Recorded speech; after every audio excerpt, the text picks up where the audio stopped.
Check. 1, 2.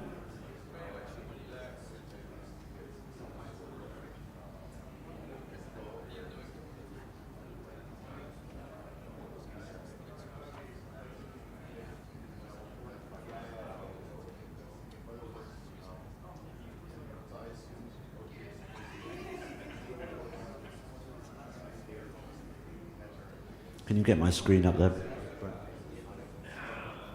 Wonderful.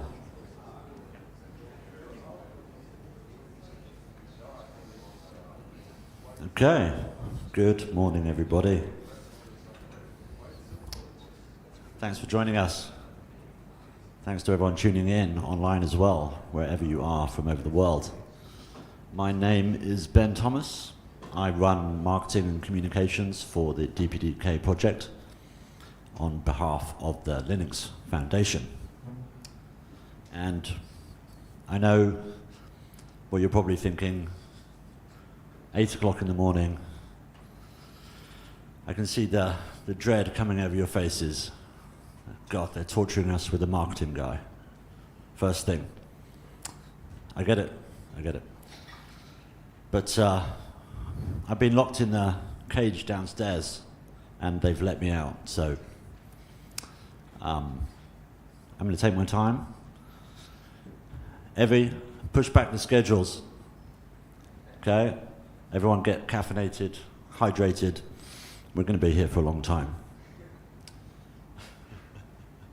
No, but seriously, thank you all for having me. And look at this. I mean, this took me hours. I had to place the electrical bolts, the data plane. It's beautiful, right? I even took the icon before it was, had this weird kind of orange, purpley gradient. I switched it to white. Genius, right? Does anyone notice? Crickets. What am I doing this for? No, but seriously, it's, we were talking about branding last night. Don't worry, I'm not going to talk about branding. But this stuff's important. And we've been working on it. Oh God, where am I going with this? It seemed like a good idea yesterday, but the day before I arrived, we're all on the spectrum, right? To some degree, apparently. The day before I arrived, I went to get a haircut. I wandered into Chinatown, mistakenly, and I saw a bunch of signs in Chinese and thought, what's down there? Go down into a basement, and there's this old Chinese lady with some incense sitting in the corner. She looks up, she goes, haircut? I look around and go, yeah. I don't know why. She didn't speak any English either. She just sat me down, wrapped me up, started chopping away. So that's the reason for the bad haircut. But yeah, we're all on the spectrum. We prefer interfacing with machines. We prefer the sounds of silence. We prefer organizing chaos. We prefer preferences. We prefer autonomy. We dislike authority. We dislike bureaucracy. We especially dislike marketing people. I get it. I do too. I mean, apart from myself, I love myself. But I get it. But aren't we all supposed to be working together towards the same goal? We're building code bases that our companies build services and products with. They're building services and products that make the lives of their customers better. Not always the case. I'd like to see some of the stats on that, but it doesn't matter which part of the business you work in. We need to help new users and contributors understand what we're building and why we're building it, and how to get involved. And if you don't agree, you might be in the wrong job. And guess what? It makes for better products and lives for everyone. I hear what you're saying. Seriously, Ben, stop with all the waffle. The kumbaya, the marketing sizzle. It's just specialized network performance software. Okay, but what does it really power? You're building it, you tell me. Any answers? Sorry? Internet? Anything else?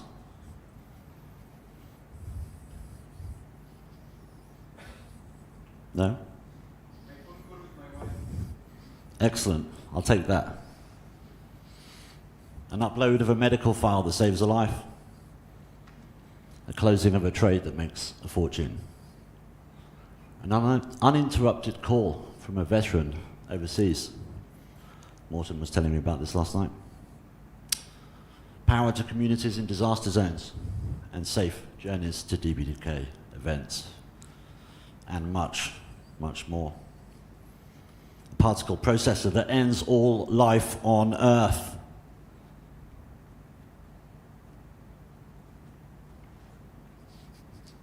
No, but seriously, it is actually using a particle processor.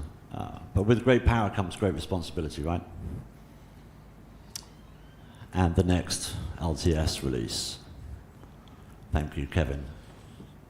Where's Kevin? Kevin's not here.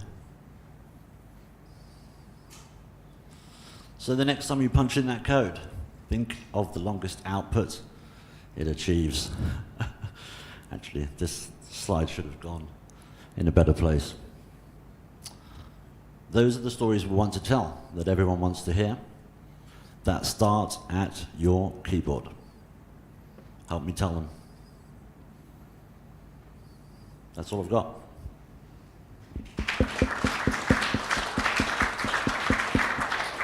No, I know, I'm joking. I'm going on. Lock in. Get ready. Get more coffee. Evie? It's pronounced Evie, by the way, not Evie. What do we actually do? User stories. Look at these things. They're great.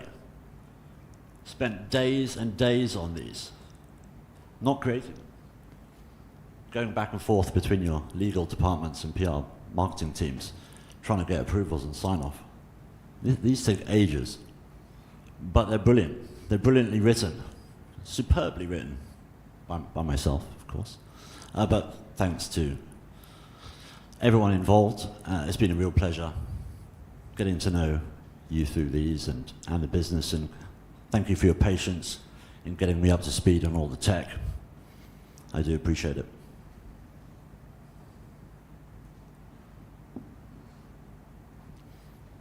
These are an excellent way to showcase what you're doing. And in many ways, I think the graphics are better than some of your member companies, so, you know, there's that. Developer spotlights. Look at these. I mean, look at the graphics again, superb. Where's Maxime? Maxime?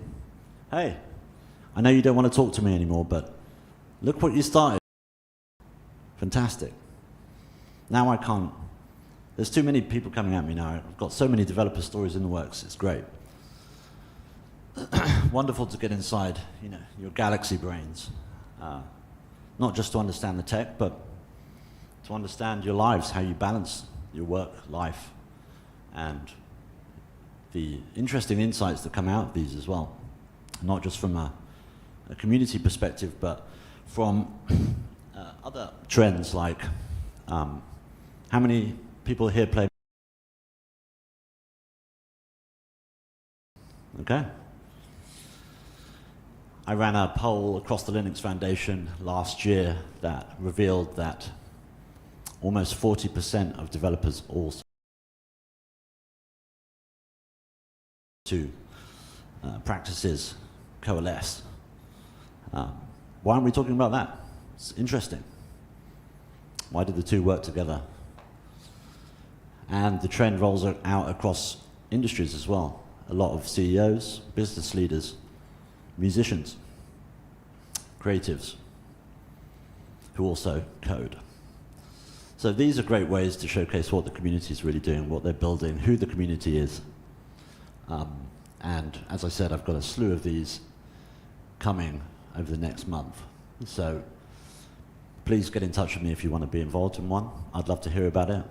I'll be down in my cage later. Just pop in, come and chat. Also been doing some general updates, condensing the vast amounts of information that you guys are releasing down into more consumable bites, helpful tips. I mean, look at this graphic again though, look. Fantastic, the hyperscaling graphic, with the hyperscaling beams coming down and the plane. It took me hours.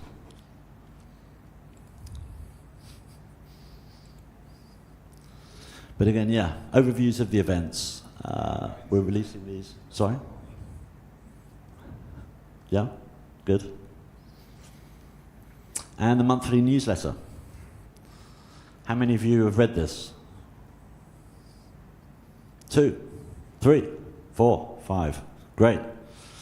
How many of you have read a user story?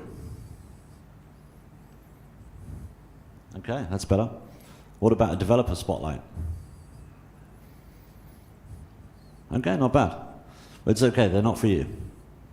You're already here. We just want you to come back next year. But no, we are promoting them heavily, and it's helping things a lot, which you'll see in the next slides. We've been updating the website, making the user journey a bit better, unearthing the use cases. I think it's interesting to see, and from what I've learned, that the project, after many years in the development phase, is coming to a point where we should be talking about the use cases and the applications being built and the impact that they're actually having on people's lives and the products. So these are great improvements. And we're starting to catalog these use cases on the website too, making it easier for people to get involved and understand why they should use DPDK. Why should they become members? And then I make sure that not only do we promote the user stories, the dev spotlights, the updates, all the great content across the DPDK channels, they also go out through the Linux Foundation channels, the Linux Foundation newsletter, the social media channels, out to millions of eyeballs around the world in the open source community. So this is an excellent channel. Tell your marketing teams, if they don't know already, get them involved. Tell them to speed up the approval process, please. As Robin showed you yesterday, we've got some great stats. You know, we're in marketing now. We're only interested in numbers and graphs that go up. Okay, we're like disaffected, degenerate crypto gamblers. Up only, to the moon. No, but seriously. Aside from that, great stuff. Look at the active users year to date. 40%. New users, 28%. And engagement up 15%. This is great stuff. I mean, you don't see this often. And it's all because of me, seriously. Well, I'll take enough credit, but it's all of us and your input and involvement. Look who's coming. All over the world. Shanghai, Beijing, on fire. Ashburn. Who's from Ashburn? Anyone? Where is Ashburn?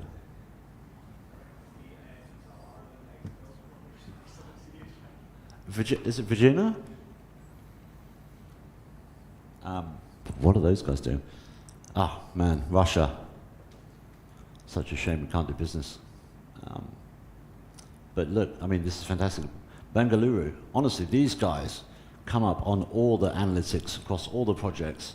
I don't know what's going on over there, but something in the water. They are gangbusters for it. Everything open source, devouring it.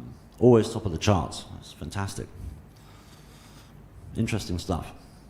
We want to keep this trending up. And this is what I do. This is what I do in the cage downstairs. I just sit there looking at all the analytics and the data. What's trending, what's working. How can we improve communications over here? How can we create better content over there? And who are these people? Well, this is the only thing that we know about them. But look at the young guys, young ladies. I mean, look around. We're not getting any younger. We need these guys. This is great. And the increase in female participation too. This is a great thing to see. And it's a trend that's happening across the Linux Foundation.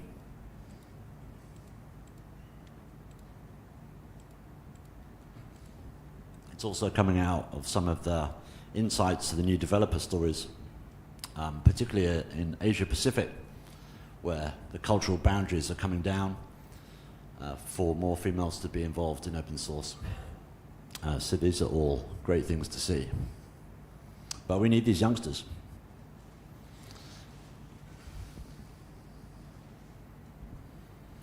How can you get involved? Come down to my cage. Just come in for a chat. And most importantly, please make sure you're following the LinkedIn account, the X account. Sign up for the newsletter on the website. It's great. The newsletter's got all the, not just the content that we're producing, but it's got, I pull everything from the wire. So in terms of latest updates from your companies, or anytime DPDK is mentioned in the news, I surface that, I pull it up. It's interesting stuff. And most importantly, I want to keep track of all the use cases. I want to find out where they are, who's using DPDK, and I want to talk about it. And most importantly, I want to talk more about you and what you're doing. So please, help me do it. Okay? That's pretty much it. Thank you all for listening. Thanks for having me.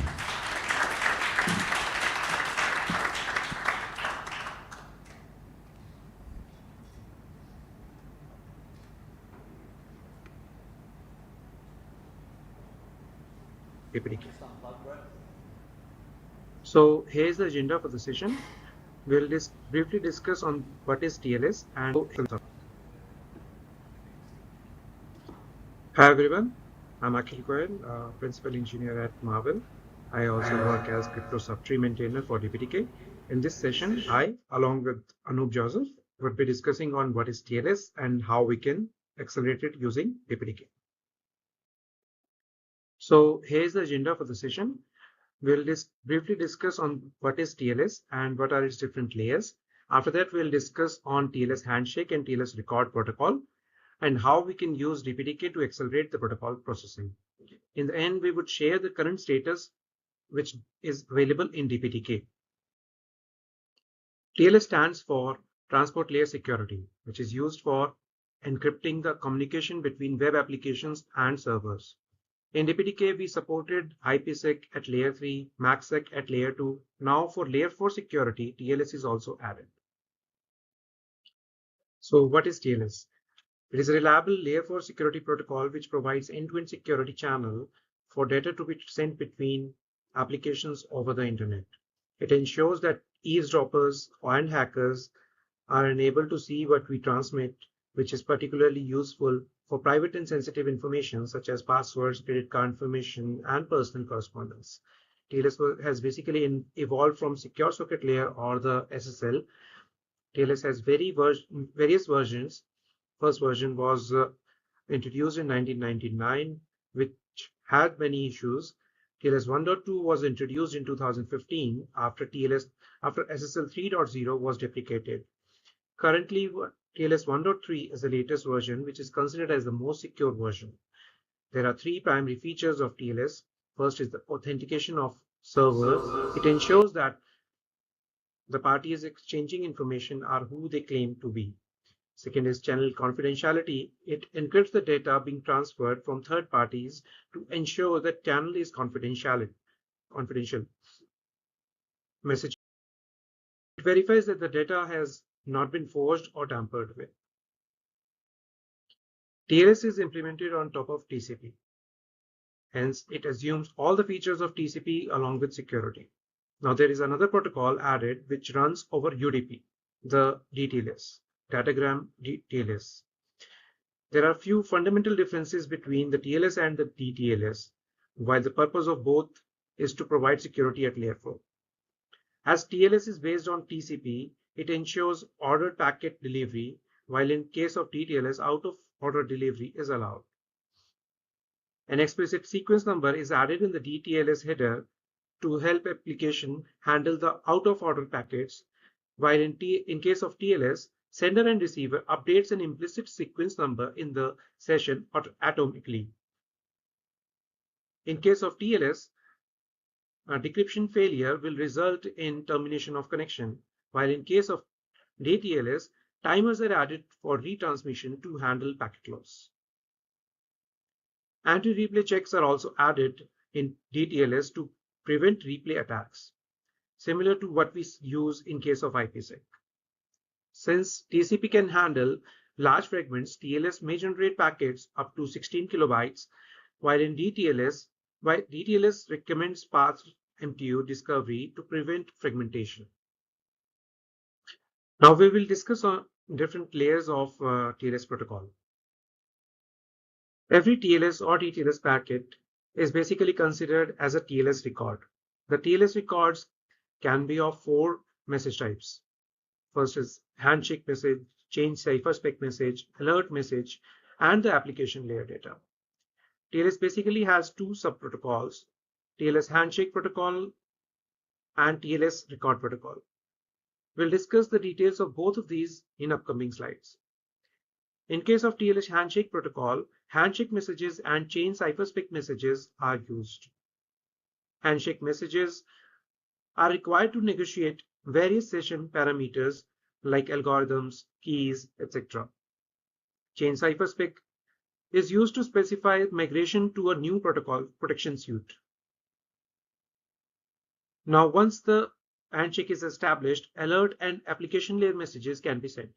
Alert messages are basically used to signal errors, and the application layer data is the generic data. Now we'll discuss the details of TLS handshake protocol.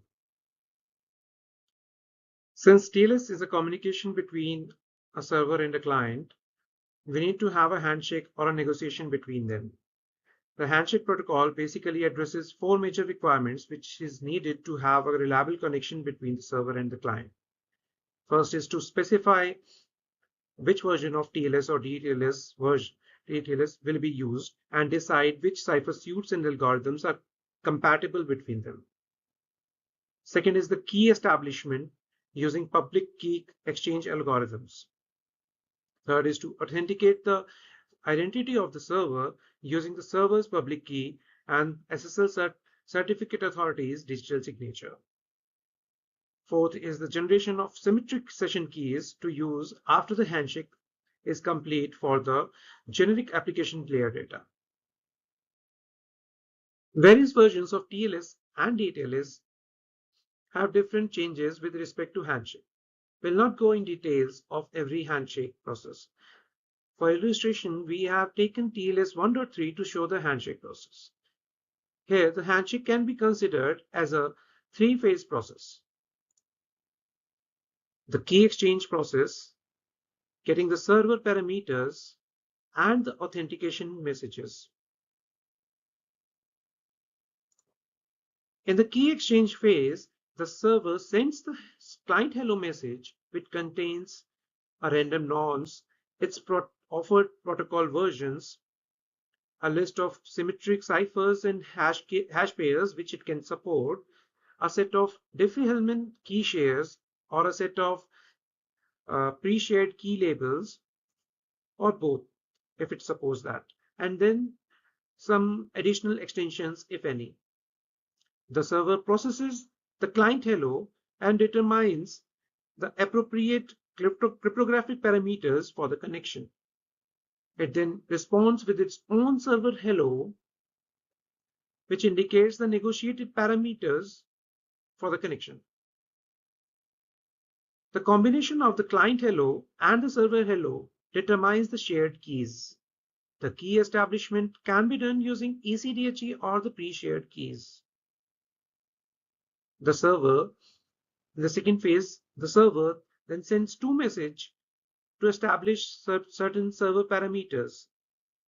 The first one is the encrypted extensions. It sends responses to client hello extensions that are not required to determine the cryptographic parameters. The second is the certificate request. It includes certificate-based client authentication parameters. Now, finally, the third phase, client and server exchange authentication messages. The messages sent by server for the certificate of the endpoint and any per certificate extensions. Then a certificate verify message is sent. It is a signature over the entire handshake using the private key corresponding to the public key in the certificate message. And finally, a finished message is sent, which has a MAC message authentication code over the entire handshake. This message provides key confirmation, binds the endpoint's entity to the exchange keys. Upon receiving the server's messages, the client responds with its authentication messages now. At this point, the server is and this handshake is complete between the server and the client, and they can derive the keying material required by the record protocol layer to exchange application layer data protected through authenticated encryption. This flow diagram is taken from the TLS 1.3 RFC specifications. As we discussed about TLS handshake, now we would see how DPDK can help in improving TLS handshake performance. As we learned about TLS handshake, there are multiple operations involved, like creating handshake messages, which application can take few cycles. Now, apart from the creation of messages, all other processing involves cryptographic operations, which if done in core may take a lot of cycles. Like hashing for generating MAC can take around 10 cycles per byte of data. Similarly, symmetric key operations for encryption, which takes around 100 to 1000 cycles per block of data. The key exchange using ECDHE or any other protocol may take around 10K to 100K cycles. The certificate authentication using RSA may take few 100K cycles. Now, DPDK provides RT crypto APIs for both symmetric as well as asymmetric crypto operations, which depending on software or hardware crypto device can help in reducing these core cycles. The ECDHE and the RSA are asymmetric crypto operations, while the ciphering and hashing are symmetric. So depending on the hardware on which the application is running, application can offload these cycle consuming tasks to cryptographic accelerators. So at the application level, it can form handshake messages and use DPDK crypto APIs to reduce the core cycles required for these operations. As we can see from the previous slide, asymmetric crypto operations are the most cycle consuming part of the TLS handshake. Even if the handshake happens in the control plane, but still the latency for handshake can be improved using hardware offload drastically. I mean, if it is happening only one time in the communication channel, still the latency can be improved. DPDK currently supports RSA, Diffie-Hellman, ECDH, ECDSA algorithms for key exchange and the certificate authentication. EDDSA is also getting added in 24.11. The patches are available for review on patches. In the future, post-quantum crypto algos are also planned to be added. Now, Anu would take you through the TLS record protocol and support in DPDK.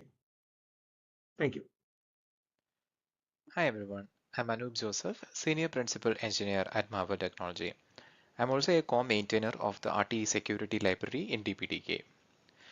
Now that we have looked at the TLS handshake protocol, thanks to Akhil, let's proceed to the TLS record protocol. TLS record protocol is the one that protects the application data, basically all the data that a client sends to a server and vice versa. Once the TLS handshake is done, client and server will have the same symmetry key and they can communicate using this key going forward. Here is a sample packet layout of a TLS record. From the top, data can be regular application payload, can be like an HTTPS request or whatever. The processing need not be strictly in this order. I'm just keeping it like this for the demonstration purpose. The TLS header would get added first. The payload data and certain fields from the TLS header would be used to generate the MAC. This is nothing but the digest from auth operation. Then ciphering operation, that is encryption, would be done. At this point, padding could be done, and it is done for two reasons. One is to align to block size when using block ciphers, and second is to hide the packet length of the original packet.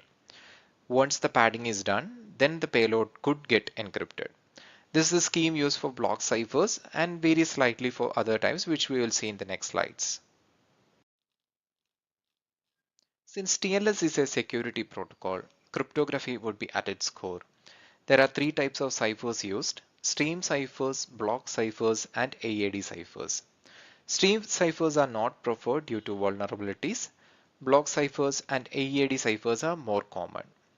Block ciphers can be like ASCBC, 3DCBC, etc. for ciphering, and SHA-1, HMAC, etc. for authentication. While it is more secure than stream ciphers, there are still some vulnerabilities and certain inefficiencies with block ciphers.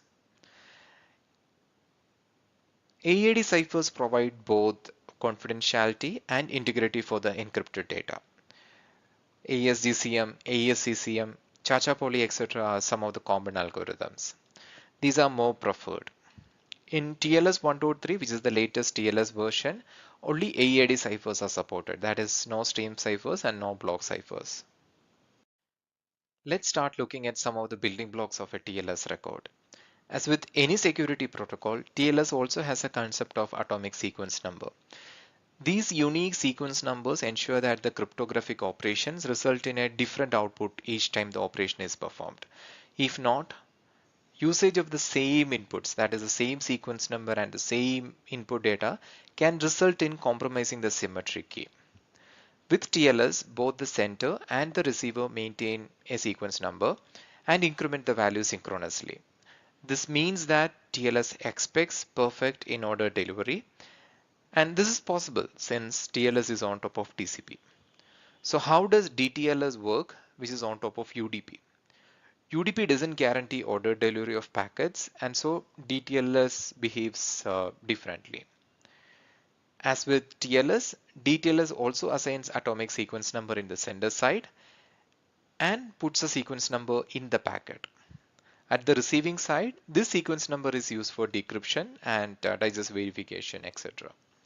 Since the sequence number is put in the packet, it is possible for an attacker to capture few packets and replay it again. So this is known as a replay attack. In case in DTLS, there is a concept of anti-replay checks, which basically is same as what is present in IPsec. This is to prevent the replay attacks. Earlier when we saw this slide, there were asterisks in multiple areas like TLS header and padding, there was asterisks.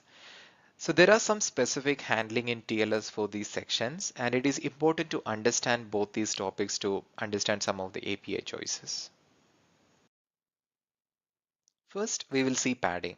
For block ciphers, the encryption data needs to be aligned to the block size, sizes like 8 or 16. With TLS, the data that gets encrypted would be the traffic between a server and a client. It can be like logging into email with HTTPS or bank details, etc. So leaking any information from such a traffic may lead to attacks. Packet sizes can be an indication of certain requests from upper layer, and so TLS allows an implementation to add some extra padding for traffic flow confidentiality. The total padding can be up to 255 only. TLS follows a simple padding scheme where each padded byte will have the length of the padding. This actually limits the max padding to 255. To summarize, we could have extra few bytes of data to be encrypted. If we assume that the data plus MAC is like 33 bytes, then the minimum padding can result in packet to grow to 48 bytes. And if TLS implementation wants to hide the original packet length, it can add some more padding and make the packet size to 64 bytes. Do note that the TLS implementation is expected to verify this padding in receiver side during decryption or TLS read operation. Not verifying this or not verifying the padding can lead to certain kinds of attacks. TLS 122 record protocol header is rather simple. It is just 5 bytes and it has just 3 fields. The first one is content type, indicating the content type of the payload. Second field is version to indicate the version of TLS. Then there is length to indicate the length of the packet after encryption. The code snippet here is from the RFC and it specifies how the MAC or digest generation is done. Basically, it needs a key, sequence number, the content type, version, length, and the payload. In the TLS write operation, that is encrypt operation, digest is computed using the plain packet length, but the header would be having the encrypted packet length, which may include padding.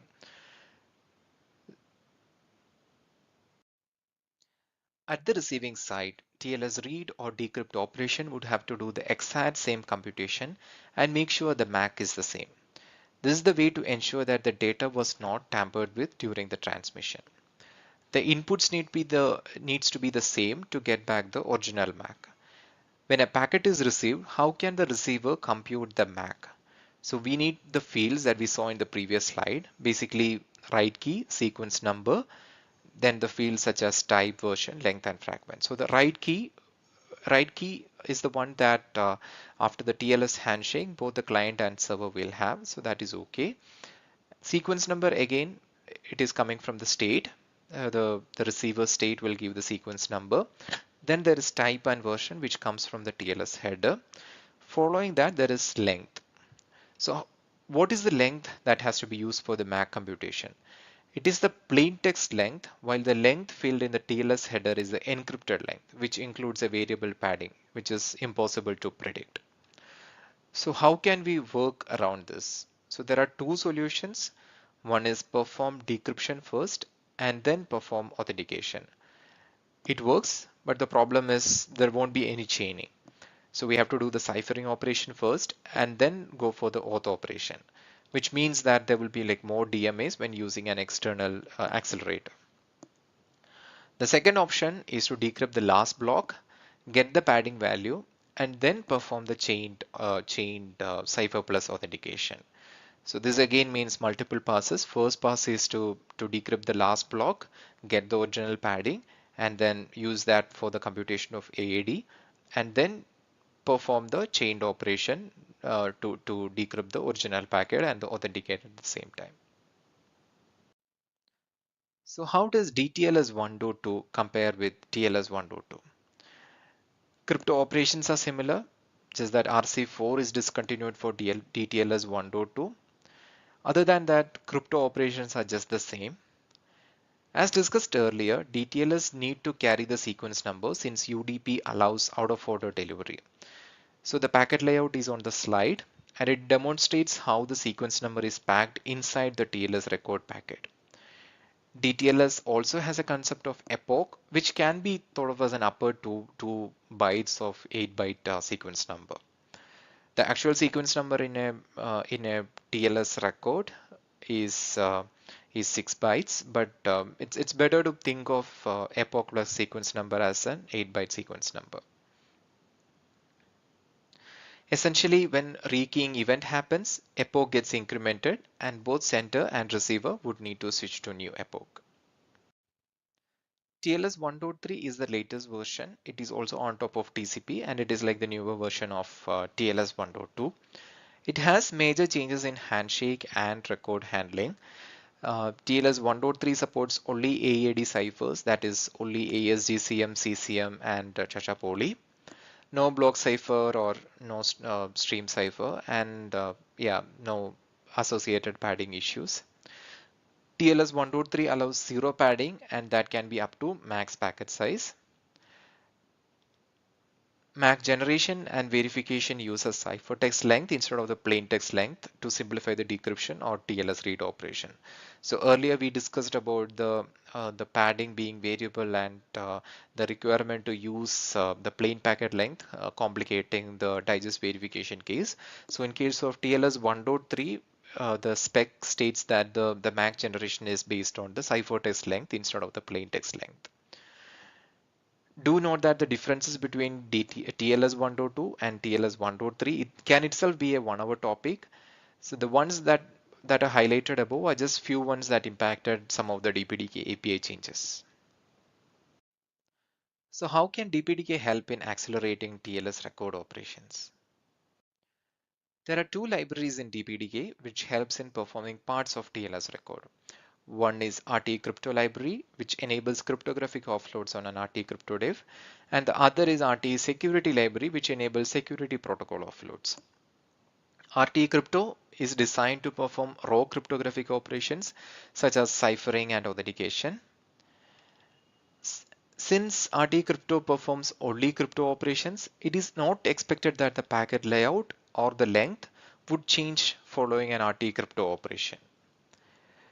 RT Security Library enables protocol offloads. It allows applications to offload crypto as well as protocol operations to an underlying security device. Since it performs protocol operations, the packet layout and the length can change. Basically, it can grow or shrink based on the protocol and the type of operation. Also, it allows for protocol-aware acceleration and optimized paths. Both RT crypto and RT security libraries can accelerate TLS record protocol operations. Leukocyte crypto is the mode where CryptoDev performs only cryptographic operations, while Leukocyte protocol is the one which handles complete protocol. So Leukocyte crypto is the RT crypto library, and Leukocyte protocol is the one enabled by RT security library. As we saw earlier, atomic sequence number assignment and anti-replay checks are an integral part of TLS record protocol. In case of Leukocyte crypto, application is expected to handle it, while in case of protocol offload, it can be fully offloaded to the security device. Similarly, TLS header additions, IV generation, AAD or additional authentication, data construction, etc. are some of the basic operations that need to be done by the application in case of Leukocyte crypto. And in case of RT security devices with Leukocyte protocol, these can be performed by the security device. Padding insertion and verification is another similar task which requires application to go through the data one more time after decryption if you are performing Leukocyte crypto. In case of protocol offload, this can be handled in the device, allowing application to not go through the packet again. And finally, we have the ciphering and integrity protection, which can be handled by the CryptoDev in case of both Leukocyte crypto and Leukocyte protocol. Earlier, we had described about calculating the original packet length for digest verification purpose and how it was causing multiple passes and other issues.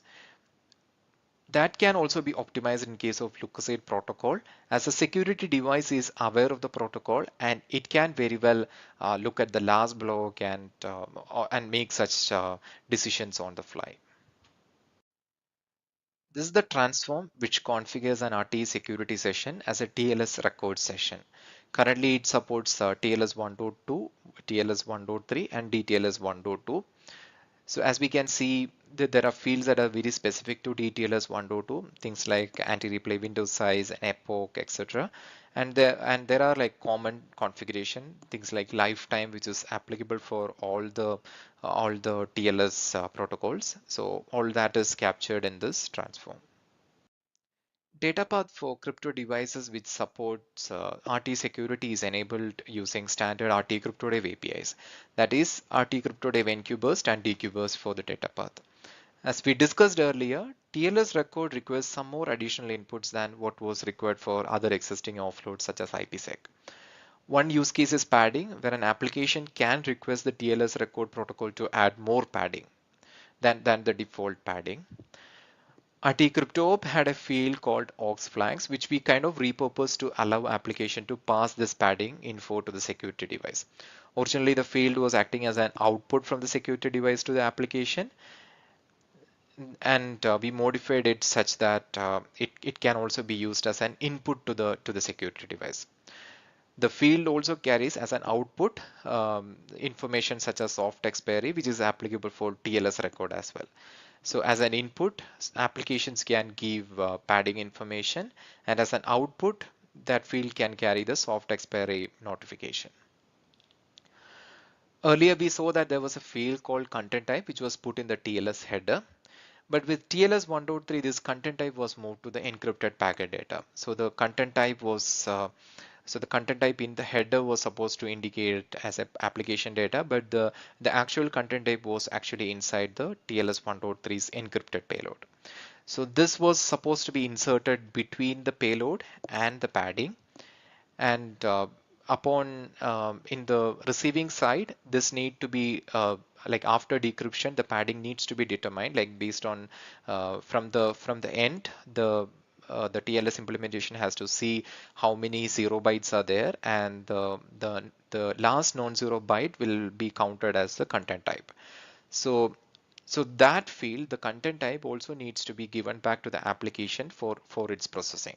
So this field becomes an input for the encryption or the TLS record write operation, and an output from the decryption or TLS record read operation. So there were some reserve bits in RT CryptoOp, and we modified the spec to allow a field called param1, which can be implemented per protocol, and this is the one that carries the content type. Currently, we support TLS 1.2, DTLS 1.2, and TLS 1.3 in DPDK. The API changes were introduced in 2311. The unit tests were introduced in 2311, and then subsequently the coverage was increased with every release. Currently, the unit tests cover all the features. There are test cases to test all algorithms with all packet sizes for each protocol, etc. For measuring performance, TLS record is supported with DPDK test crypto perf. It was added in 2403 release. Currently, the feature is supported by Marvell Octeon 10 Crypto PMD. We had a small team from Marvell to introduce TLS record protocol feature. We had contributions from Akash, Akhil, Tejasri, and Vidyasagar. Special mention to Jirin and Umesh, who was also involved in defining the architecture. That's it from my side. Let's open up for Q&A.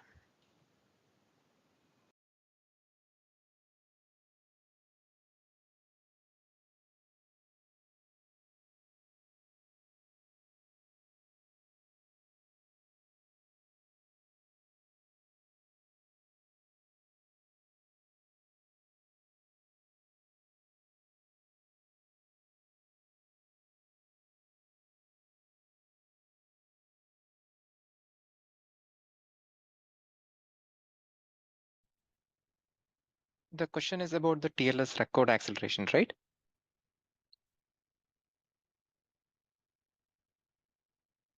Oh, okay. So with using DPDK, okay, so there is some echo from the room. Okay, yeah. So I can't quote an exact number, but we have seen like a 3x to 5x kind of improvement when using the DPDK's TLS record acceleration.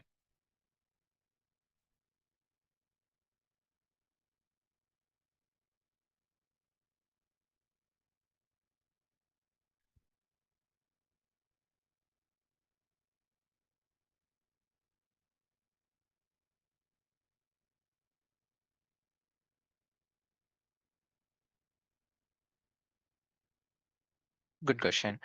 So the problem with TLS is it requires, it is because it is on top of TCP, it requires the TCP stack, which is not available in DPDK today.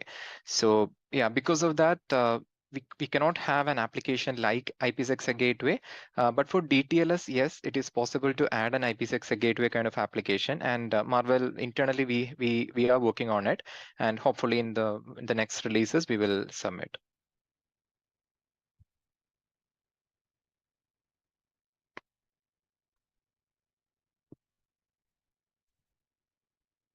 Hemant, does that answer your question?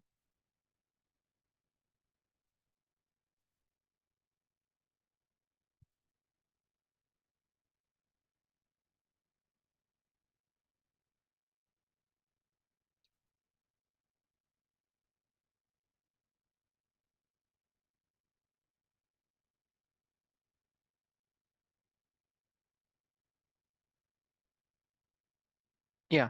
So the crypto acceleration in DPDK itself is it offers much better performance compared to Linux. So it is about how DPDK accelerates the data path processing, right? So in case of Linux, I mean, my understanding is we'll have to wait for interrupts, and there is a different kind of mechanism. But in case of DPDK, we even for the regular crypto operations itself, there is much better acceleration offered in DPDK. We can do burst submission and without any copies, basically the zero copy and etc. And with the protocol offload using RT security, it is possible to even offload more operations like this padding verification and anti-replay window checks, etc. So these can be accelerated in an external accelerator.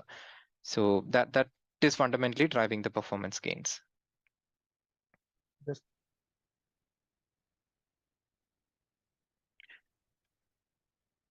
No, Linux also supports acceleration, but the framework, right? As in, so the DPDK framework allows for a much better optimized paths to the external accelerator.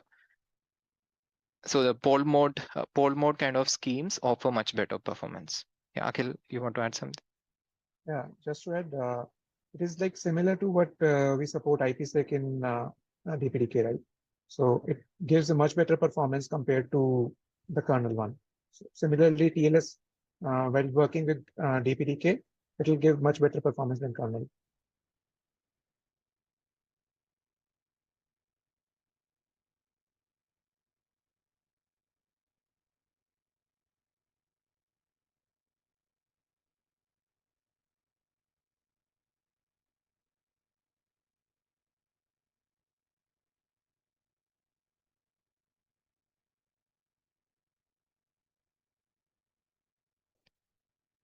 Yeah, so TLS, as I highlighted, right, as in TLS 122 has certain bits that make it slightly inefficient, like this tail fetch where we have to go to the end and decrypt, etc., etc. So there are certain problems with TLS 122, but going the newer algorithms like TLS 123 doesn't have such kind of problems. And if you look at the hardware acceleration for these cases, right, as in be it PSP or maybe even Quick, so the fundamental building blocks are kind of the similar things. Like it is ASGCM with certain kind of packet transformations. So so we think that PSP and Quick is better. And yeah, I mean, overall, in terms of the performance that they give, it is better. But from the hardware acceleration point of view, it is similar only.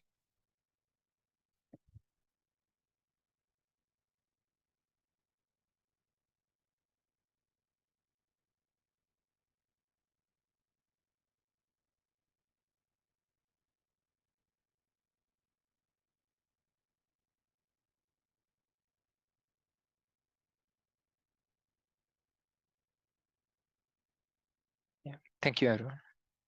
Thank you.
DPDK.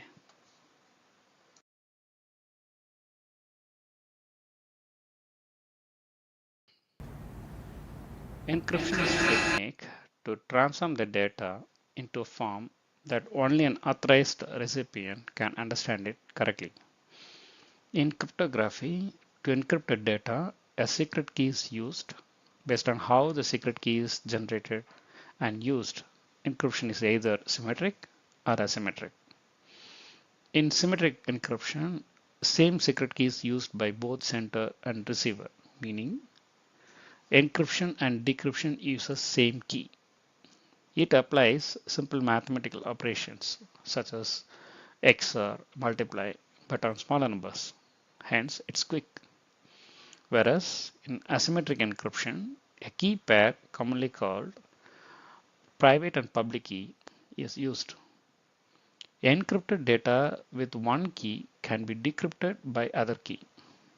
This key pair is mathematically related, so generating it and applying is complex mathematical operation.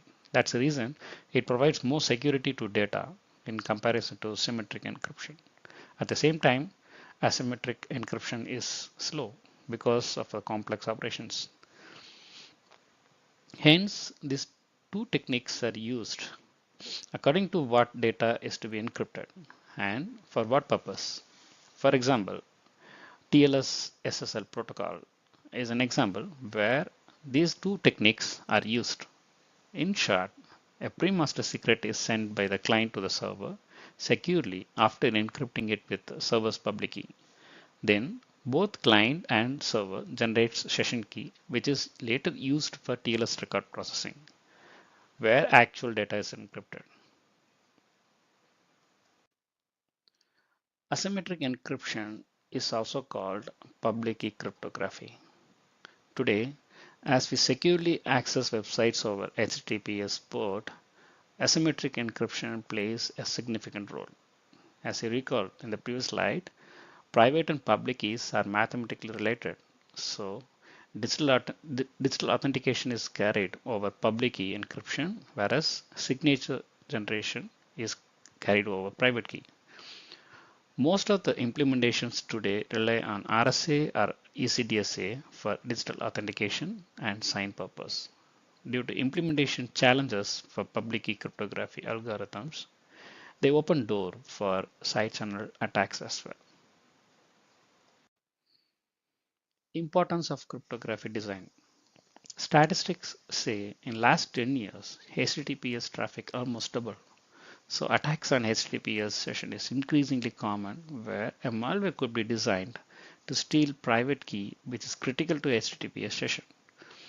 Side channel attack is a technique which is still under research to exploit various implementation defects through its physical parameters, meaning supply current, EM radiation response time of a system could be studied to analyze the pattern of how the system behaves to unlock a secret key bit by bit. Generally, these experiments point out faulty implementation most of the times. For example, multiple experiments have been done to demonstrate how side channel attack can be done over ECDSA algorithms. One common reason it is exploitable is due to the usage of nonce value used in sign generation. Edwards curve digital signature algorithm, also called EDDSA, is a variant of SNOS signature system with Edwards curve.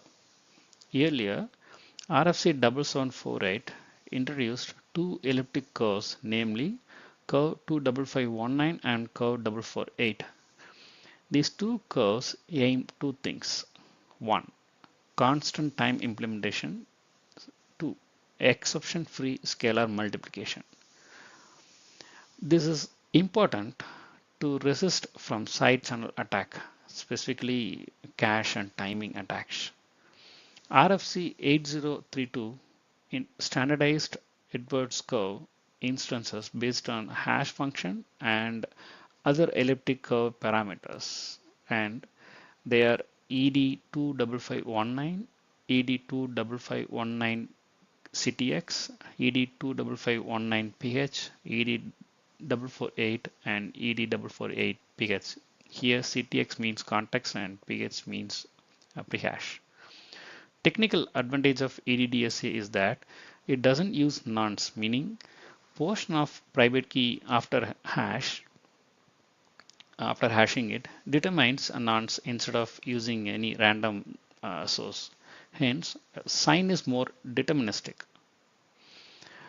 Edwards curve 25519 is widely used and there are many applications supporting it. For example, OpenSSL, SSH, TLS 1.3, etc. They support them.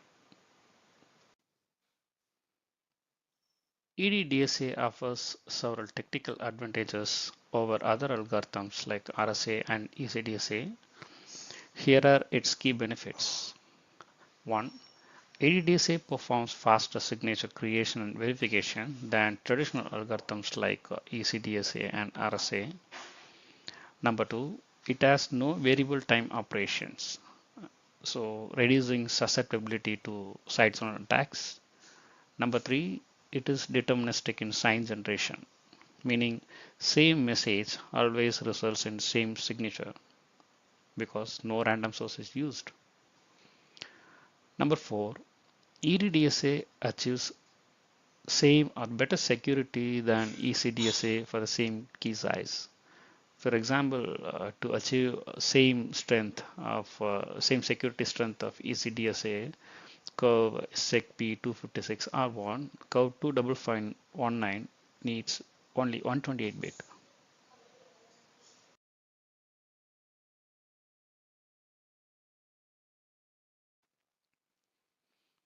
In DPDK, we propose to support public keygen, sign, and verify operations.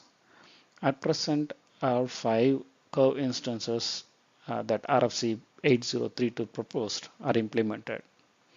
Also, we have test vectors from same RFC verified through autotest as well.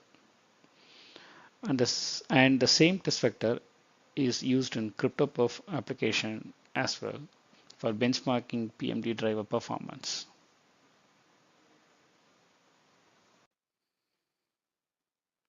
Getting into details of implementation, to manage EDDSA specific crypto session, new enumerations are added following standard specification from IANA TLS supported groups. They are curve ID 29 and 30, 29 for ED25519 and 30 for ED448. So when we create session object, we need to use one of these curves. Next, for crypto operation, Edward curve instances are accounted and new EDDSA specific parameters implemented in crypto op now. Also, a new asymmetric flag is introduced to support compressed form of public key used in Edwards curve in comparison to other elliptic curves. Here is an example code of public key generation using EDDSA in DPDK. At first, session transform is created for Edward code 25519. Then private key is given as the input parameter. Next, a crypto op object is created wherein key exchange type is set to pub underscore key underscore generate. Also, a symmetric flag for compressed form of public key is included in crypto op. After enqueuing and dequeuing crypto op, result crypto op will have public key generated in its ECDH member, basically in pub underscore key variable in it. Here is an example of EDDSA sign operation using curve ED25519. We need to give both private and public key as session parameters. Then crypto op type is chosen as a sign and plain text is given as an input. Then as we choose instance as ed code 25519, context value is not required. So we just set it to 0. And finally, the result signed data will be in the output buffer. Here is similar example for verify operation. Similar steps as in sign, but some differences are here. Like in session parameter, only public key is used. And in crypto op, both plain text message and signed data are given as input, and curve instance is set. After enqueuing and dequeuing successfully, signature can be valid if status field in result op is actually RT crypto op status success. Now let's see some performance study that we carried out in proposed DPDK support. If you look at EDDCA sign and verify algorithm design, a symmetric hash operation occur in multiple places throughout the asymmetric operations. Symmetric operations is expensive here, and proper hardware offload is helpful to free up CPU cores. In our hardware offload experiments, we find 30% better sign performance for EDDSA in comparison to ECDSA. Similarly, verify performance is 12% better, and in software experiment, meaning no without hardware offload, for example, in TLS handshake protocol performance test, we observed it is same as ECDSA. So in summary, EDDSA offers better security, that is, its resistance to side channel attacks, better performance, meaning faster sign and verification with a smaller key and signature size, and simpler implementation, that is, deterministic signatures it can provide without using any random source, comparing to alternatives like ECDSA. Due to its strong security properties, efficiency, and simplicity, modern cryptographic protocols like TLS 1.3, SSH, DNSSEC, etc. has support for EDDSA. At last, future proofing against emerging threat is also critical for long-term security, especially in the age of emerging technologies like quantum computing. Until those are in wider deployment, we need to be most secure and stronger with protocols like EDDSA as a shield in our classic computing today. Thank you for attending this session, and we hope it will be helpful to start using EDDSA support in DPDK. If you have any questions, please reach out to us in community forum, and we'll be glad to help you. Thank you again.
Hello. I guess I can share.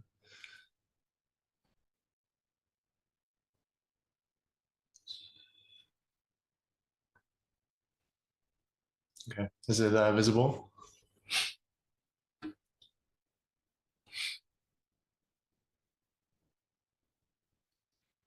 Okay, great. And I'll get started. So today I'm going to be talking about the OpenSSL PMD and DPDK and some analysis and optimizations that we performed. So my name's Jack, and my co-presenter for today is Hanapa, who I'm sure you're all familiar with, who is in person today. So I guess, who am I? I'm a software engineer at Arm. I joined after graduating from University of Bristol with a bachelor's in computer science. My main interests in the field are networking, performance engineering, profiling, and security. My first major contributions to DPDK were really the changes that I'm going to go through in this presentation. Since then, I've taken maintainership of several minor DPDK components, so BitOps, RVA Crypto, and TicketLock. Sadly, due to travel constraints, I can't be here today, but yeah, Hanapa will be representing me.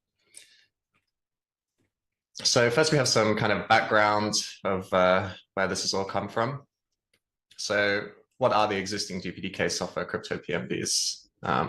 So there's the ARMv8 crypto PMD, obviously as the name suggests, is ARM platforms only, utilizes the AR64 crypto lib provided by ARM. And this provides performant assembly implementations of algorithms and makes use of ARM-specific instructions for acceleration. It only supports a couple of algorithms, so ASGCM and ASCVC with SHA-HMAC authentication. The library is very low level. It just has assembly implementations with a thin C API over it. But ARM does have plans to deprecate this library, and we'll talk about that more later in this presentation.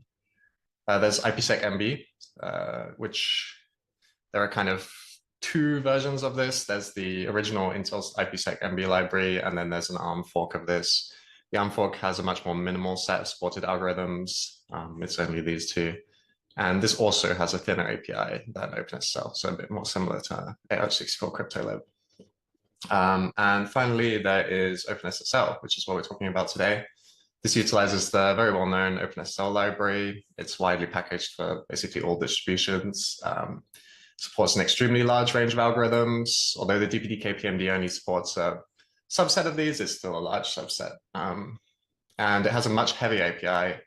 This is because they've tried to make a fairly generic API so that you can use the same API to access different algorithms. And it's maintained by the community. There's an OpenSSL Corporation and OpenSSL Foundation. So what are the problems here? Well, there's quite a high level of fragmentation. Depending on which algorithm you want to use and also which platform you're on, you may need to use different PMDs. There's the AR64 CryptoLib deprecation. This is a prime candidate for deprecation, but the replacement does need to have similar performance. And there's the fact that OpenSSL PMD performance is suboptimal. Again, more on this later. So what do I think are the solutions here? Well, to reduce fragmentation, we can just try and reduce the number of PMDs. So one way to do this would be consolidate algorithm support into fewer libraries. And this is where deprecating ARMv8 crypto comes in. If we want to deprecate ARMv8 crypto, well, perhaps we can enable support for the algorithms that provides in a different PMD, for example, OpenSSL. And for the OpenSSL performance issue, well, we can optimize the way we're using OpenSSL in the DPDK PMD, and we can optimize OpenSSL itself, usually by adding a more performant assembly implementation, making use of newer CPU features, this kind of thing. So let's talk a little bit more about the performance of the OpenSSL PMD and DPDK. The OpenSSL PMD is not very often updated, which is not necessarily a bad thing, but vendors and users are more focused on other PMDs, so IPsec MB or hardware accelerated crypto PMDs. And a couple of changes and bug fixes have been made in the past with maybe not quite enough thought given to the performance implications or even introducing minor bugs. I've given some examples of these, but it's not a major issue. It's just something that, perhaps we've accumulated a little debt over time. The PMD already supports the algorithms that the ARMv8 PMD provides, but the performance is much lower. the OpenSSL PMD is spending much less time in the actual crypto assembly implementation, which is where we'd expect to be spending almost all of the time. And in RV8 crypto, the assembly implementation interleaves crypto and authentication operations. This has some performance benefits. Instead of doing all of the ciphering and then all of the authentication, you can interleave these operations. So let's look at some of the numbers to back up this claim. Well, yeah, this doesn't look great, right? So the first bar is AH64 CryptoLib RV8 PMD, and the second bar is the OpenSSL PMD. You can see that at any buffer size, the OpenSSL performance is much worse. And for more L cores, so the right graph is 8 L cores, this gap is even bigger. I mean, you can look, for example, at the small buffer size with 8 L cores. We're looking at, roughly 40 times slower, which is pretty horrendous. So, okay, right now, this doesn't look like a good way to replace AH64 CryptoLib if we're asking users to take such a massive performance hit. So here's a little look at the profiling of why this is happening. This is for the OpenSSL PMD. We're doing ASCVC HMAX SHA with 8 L cores. And this is on the Ampere Ultra platform, but results would be very similar on Intel we've checked. You can see that the two symbols that I've highlighted in green are where we want to be spending all the time. So this is the assembly implementation of the SHA authentication and the AES ciphering. And we're spending a very tiny amount of time in here, maybe in total less than 4%. And here is the equivalent flame graph for the AH64 CryptoLib. We're spending 82% of time in the assembly implementation. So, it's not even that this is really good. This is what we would expect. So, okay, how can we try and improve this situation? First, a little background on the OpenSSL API, for those who aren't aware. OpenSSL has a generic API, which is called the EVP API, which supposedly stands for envelope or envelope. This provides access to a wide variety of operations using the same unified API. There are cipher context structures, and these store the state for cipher operations. This can roughly be mapped onto one IPsec tunnel, and they contain things like the specific cipher implementation that you're using. So, for example, ASCVC128, the key, the IV, and some pending unciphered trailing buffer data if you're using partial updates. Context has a variety of states, and the lifecycle is a little bit complicated, but in DPDK, we're just using this, this lifecycle. So you can see we can new it, then we can initialize it by providing the data I mentioned before, so like the key and the IV. Then we can call cipher update to provide it some buffer data to cipher. And this can be called multiple times. So you can provide multiple subsections of your buffer.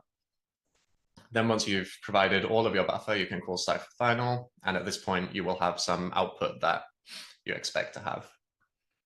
From here, you can either free it and get rid of the context, or you can reinitialize it. And when you reinitialize it, you can actually provide some slightly different information than the first time you provided it. So for example, you could change the key or change the IV. DPDK stores these contexts inside the OpenSSL session structure. And this represents one flow. So it has one key, one cipher type, one direction, so encrypt, decrypt. Previously, DPDK was creating a duplicate of the context for every encryption or decryption operation. That was because these cipher contexts actually are not thread safe. So if you try and perform OpenSSL cipher operations using the same cipher context on multiple threads or L cores at the same time, you can get pretty bad results. If you're lucky, you will get an error. If you're unlucky, you can get unexpected data, which is not really what you want for a cryptography library. So this seemed like something that was really expensive and wasteful. So we looked at, is there any way that we can stop having to clone this on every operation? We decided to go for an alternate approach. So maintaining a per queue pair cipher context clone. And this context clone has a lifetime across the whole OpenSSL session, the whole OpenSSL PMD session. Since queue pairs are only being used from one thread at a time, this prevents the thread safety issues. We're using per queue pair instead of per L core, just because per queue pair is the number of Q pairs is generally going to be less than the number of L cores. And so, for example, if you'd only allocated 2 of your 20 L cores to OpenSSL, then we're just allocating a smaller array there.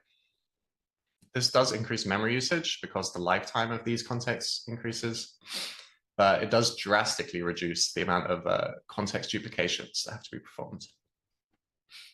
It also prevents a multi-threading performance issue that some of you probably will likely have noticed when we're looking at the flame graph. I can quickly go back and show it. You can see we're spending a lot of time in the AH64 LDR4 relax, which is an atomic operation. In fact, we're spending a crazy amount of time in this. This is 52%.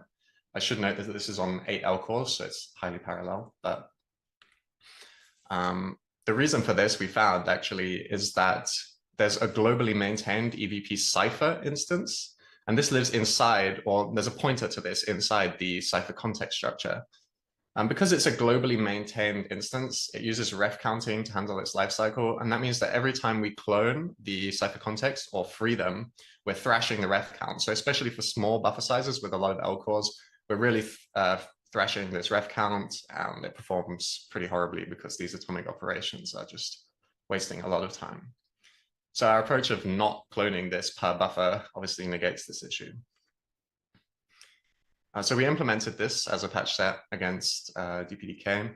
The performance increases for the algorithms are pretty large, especially for smaller buffer sizes, which obviously is because the overhead of this cipher context cloning is a much larger percentage of runtime when the cipher operations are over smaller buffers.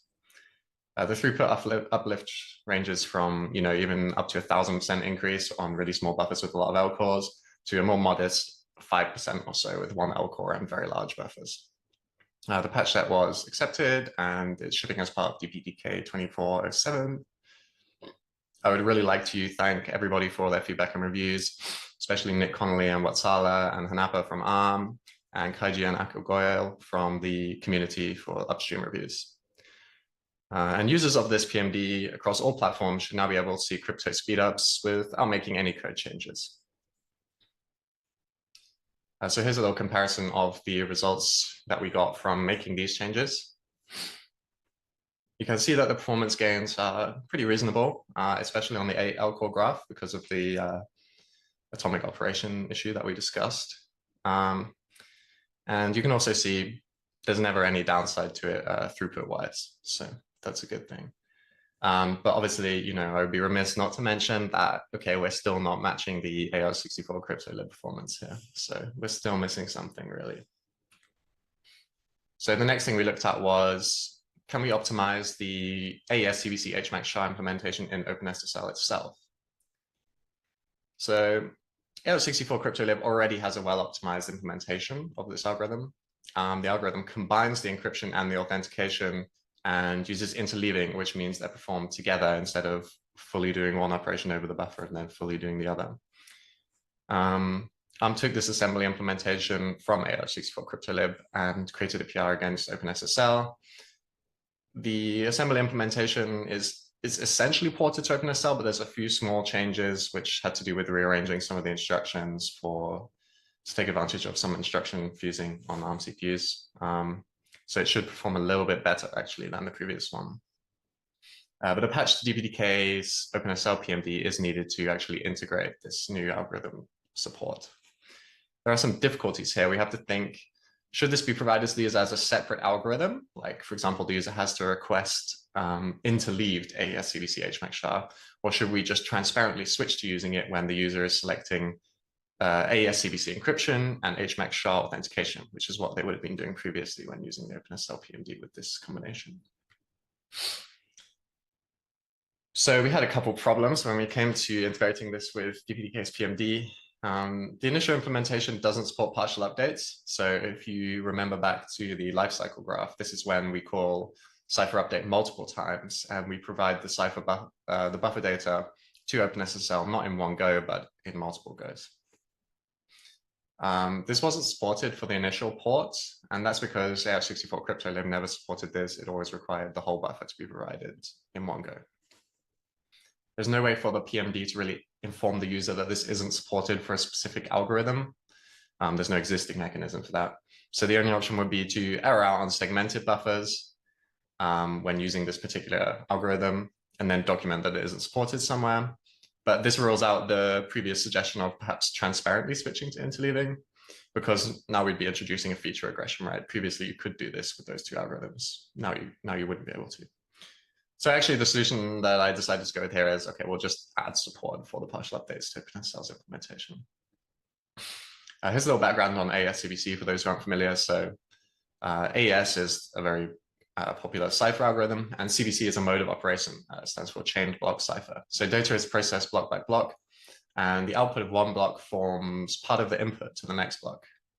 The first block takes an IV, which is the initialization vector, and that's because, you know, if each block takes part of the output of the previous block, well, what does the first block take? That's the IV. And there's some constraints on how you have to generate this, but it's not particularly relevant. But because of this dependency, chain block ciphers are very poorly parallelizable, right? Because there is a dependency from block to block. So knowing this, how do we go about implementing partial updates? Well, we had a bit of an issue that AES-CBC and HMAC SHA, or SHA itself, process data in set block sizes, but they process data in different block sizes. So for AES-CBC, it's 16 byte blocks, but for SHA, it's either 64 or 128, depending on which SHA size you're using. The solution here is actually pretty simple. We can just increase the block size for the interleaved cipher to the block size of the SHA algorithm, because thankfully, you know, 16 goes evenly into 64 or 128. We also need to store some intermediate state, because now the buffer data is not being provided all in one go. There has to be some intermediate state being passed from one block to the next. So for AES-CBC, that's the output of each chunk to be passed into the next block. And for SHA-HMAC, that's the internal SHA state at the end of the block, which then has to be used as the initial state for the next block. The solution here is to store this inside an algorithm-specific struct, and this lives kind of a few layers nested deep inside the cipher context inside OpenSSL. So we did all this, but there is one problem still remaining, which is that DPDK crypto PMDs allow you to set an offset at which you want to start the authentication and you want to start the ciphering. But these could be different. So you could have, you know, no offset for authentication and an offset for cipher, or you could have two different offsets for both. Previously, this was fine because we were asking OpenSSL to do the cipher and auth operations individually. So it was very trivial to use a different offset for each. It was literally just adding the offset to the pointer of the buffer that we provide to OpenSSL. But this is very hard to implement with interleaving operations, as you can imagine, because we're trying to do both at the same time. And OpenSSL doesn't really have the API features to allow this anyway. OpenSSL doesn't allow you to give an offset. We were just giving it a later start of the buffer. So this does mean we probably still need to make the user request the interleaving version of the algorithm specifically, and then document somewhere that you can't have mismatched offsets for this. Alternatively, we could fall back to a couple of other ways of doing this. One would be do the interleaved operation and then recalculate the authentication afterwards with the correct offset. Or the other one would be to use the non-interleaved operation for the start of the buffer until you reach some common starting point and then switch to the interleaved one. But again, this would also have performance implications. We would have to instantiate some new contexts for the first non-common chunks and then get rid of those. So this would only really be worth it for very large buffers. And this is why I think it would be good to understand the typical use case for these mismatched offsets. You know, if anyone in the community is using these, what is the kind of use case that you're using these? And, you know, do you have any potential solutions or opinions on how we could deal with this? Obviously, anyone who was previously using AR64 CryptoLib wasn't using this because it didn't support it. But, you know, we also want to improve the experience for people who were previously using OpenSSL PMD. So the status of this is that ARMS patches are upstreamed on GitHub as an OpenSSL PR. They haven't been merged, but we're hopefully targeting the October release of OpenSSL. This doesn't include the partial update support. That will come later. It still needs some more work internally, which the team is working on at ARM. And then once these changes are eventually merged, we can upstream the PMD changes to add support to DPDK. We have a work in progress patch for this, but it doesn't make sense to upstream it until the OpenSSL changes are finalized. So what kind of results do we get from doing this? Well, it actually starts looking a bit better here. You can see that this is comparing our previous OpenSSL optimizations to this, I suppose you could say, doubly optimized OpenSSL PMD. So you can see that we're getting much higher performance. Again, there's not really any downside, and the difference is much bigger at larger sizes. And this kind of makes sense because we've optimized the assembly implementation itself. So the more buffer data we're giving it, then the more of the runtime that's going to take up compared to all the other API abstractions and stuff. So what future work is there? What considerations do we potentially have to make here? Well, one example of future work is that more algorithms can be supported pretty easily by the DPDK OpenSSL PMD, where the support already exists for these algorithms in OpenSSL, which likely it does. It's just a case of plumbing through the various DPDK crypto PMD API aspects and utilizing the OpenSSL API correctly. In fact, there's already on the mailing list some additions to the OpenSSL PMD and other crypto PMDs. There may also be room to improve OpenSSL's performance more. One major area that we saw is EVP parameter handling. So OpenSSL uses a very generic way of providing parameters to Cypher implementations. They can all define their own parameters that they take, but these functions to provide parameters and check parameters are all string based. So every parameter is represented by a string. And the way that's implemented in OpenSSL itself is actually just, if parameter equals this string, do this, it's just a bunch of fall through if statements. So it's very wasteful. There's a lot of string compares in there. There are some plans already for how to address this a bit in the OpenSSL project, because a lot of other users have also been complaining about this. It's a bit of a regression from OpenSSL 1.0. They have some ideas for automatic code generation for kind of tree structures based on the parameters. But there's a plan, but there's not really much concrete work being done yet.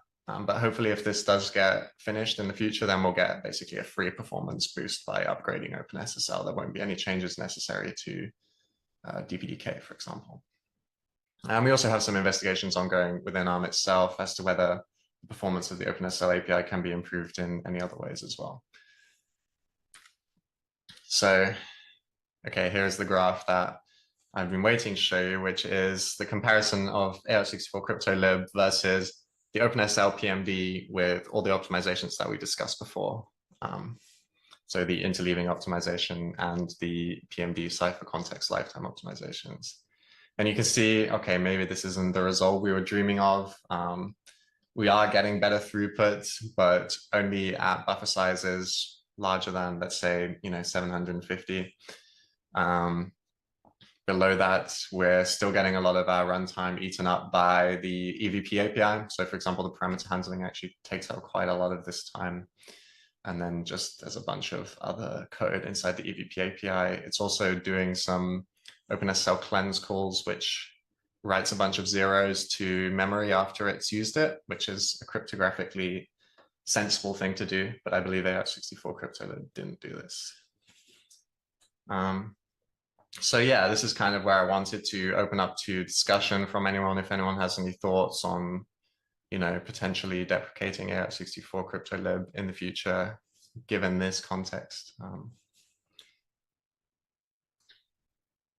Obviously, I can't see you. I'll rely on Hanapa letting me know if anyone.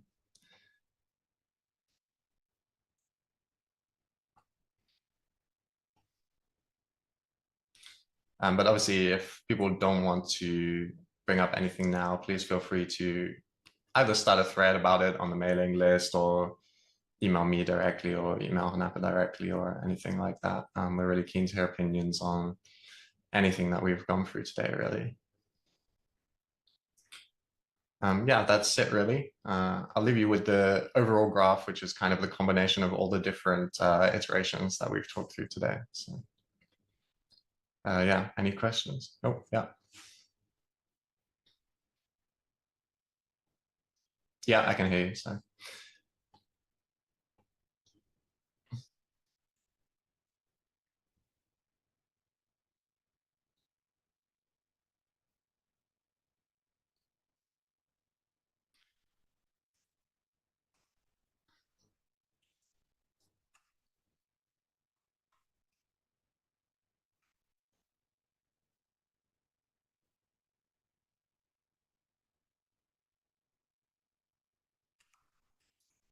Sure. Yeah, thanks for providing the context. That's very useful.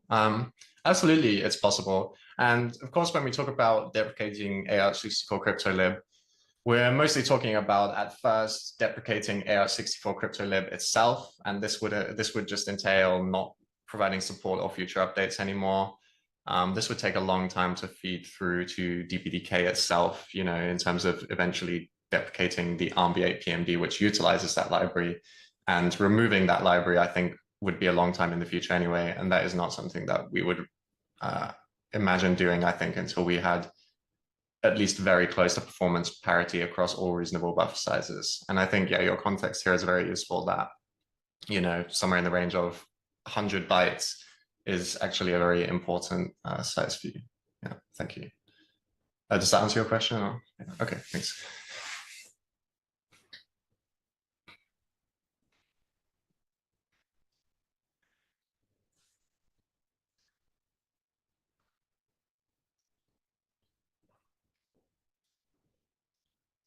We have done some comparisons with ASGCM. I haven't got them to show you right now, but ASGCM was performing much better in OpenSSL before all this, simply because of the fact that the EVP API overhead is quite large. And for ASGCM, you're only calling into the API once because it's inherently a combined operation. And so the overhead was less because we were only going through the EVP API once. On top of that, the assembly implementation of ASGCM was already very good, so we didn't need to make any changes there. So it got a little bit faster with these changes when we fixed how we are utilizing the cipher contexts, but the gains were not as large as for ASCVC HMAC SHA-1. That's why we focused on this, because this is where the bigger gap existed between AR64 CryptoLib and OpenSSL. For example, if we did reach a point of parity with ASCVC HMAC SHA-1, I think we would definitely be at parity with ASGCM already in that case. What was the reason that you chose to use OpenSSL instead of the Intel DPDK IPsec library? Sure. Well, IPsec MB's Intel library is obviously for x86 only, and we're focused on ARM here. It is something that we have considered, is adding support for these to ARM's IPsec MB.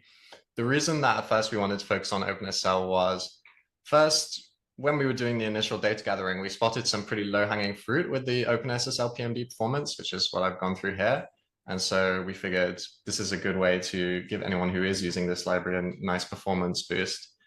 Secondly, is because if we're going to put in time to upstream better algorithm support to some libraries, OpenSSL is quite a good bet here because it's not just relevant to DPDK, it's used all over the place, and it's also got, you know, very good packaging and support and stuff like this. So that's the reason. I think if we ended up in a situation where we couldn't possibly reach performance parity due to factors with the EVP API that we simply, you know, can't feasibly change, inherent design flaws, then we would have to look at instead doing a change to ARM's IPsec MB.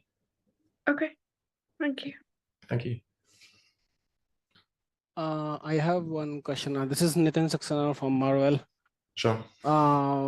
So instead of optimizing, so if I'm not mistaken, ARC64 library is a 128-bit neon SIMD based.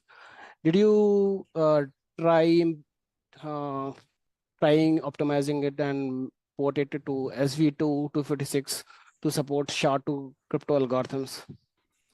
We haven't looked at SVE yet for this. I think with some of the other algorithms where we've done SVE changes, we haven't seen necessarily the large improvements that we would love to have seen yet.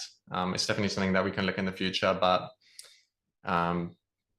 there's quite a lot of work that goes into making these hyper-optimized crypto assembly implementations. So I think this would be quite an undertaking. I think it's something that will happen in the future.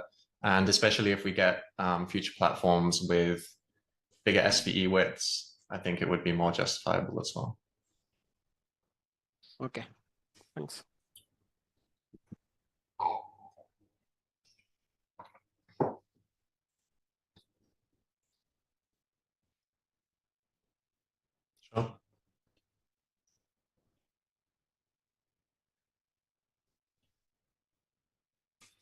Well, the simple answer to that is no. We haven't really looked at it.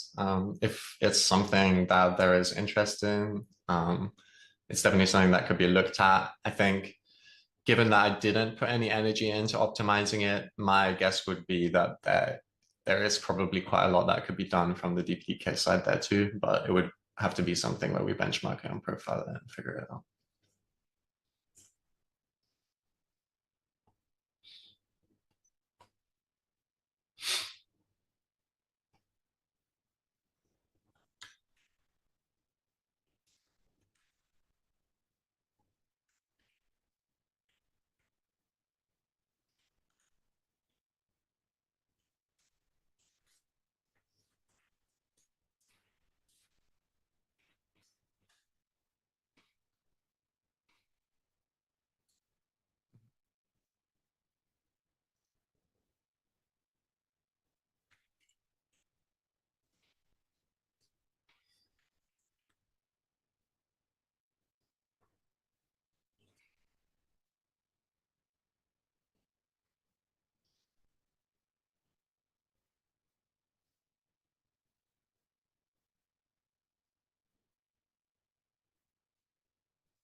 Yeah, that's good to know. Thank you.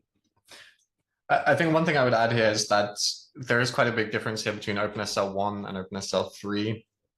A lot of these parameter handling performance issues actually were introduced, I guess, as a regression in OpenSL 3. And there's also a big difference with the Cypher context structures, which is that Cypher context structures used to be able to be stored on the stack in OpenSL 1, but in OpenSL 3, they live on the heap. And this has meant that there are still quite a lot of people who are still using OpenSSL 1 because they actually get better performance out of it. So, this is something that the OpenSSL community is aware of, and I guess is trying to close this gap so that they don't have loads of people using a really old version of their library. So, hopefully as they try and close this gap, then future OpenSSL updates will just give us performance updates for free, so to speak, as well.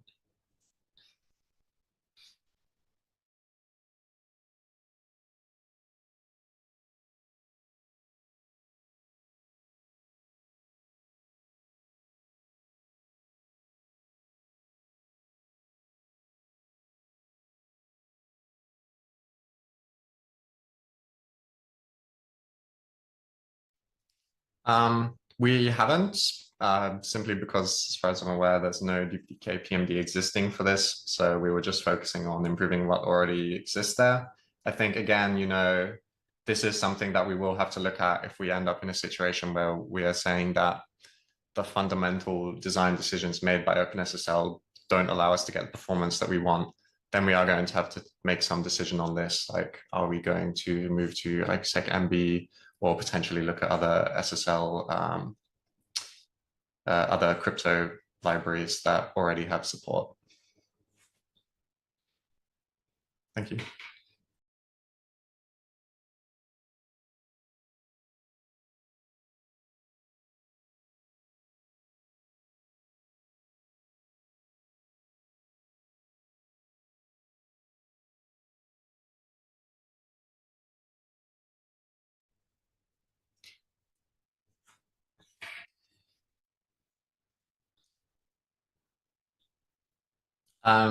Yeah, I think, while I can't speak for what all users are doing, that seems quite likely to me, because this performance, when we first did this investigation, it was a little bit shocking how bad this performance was, especially with increasing L core numbers.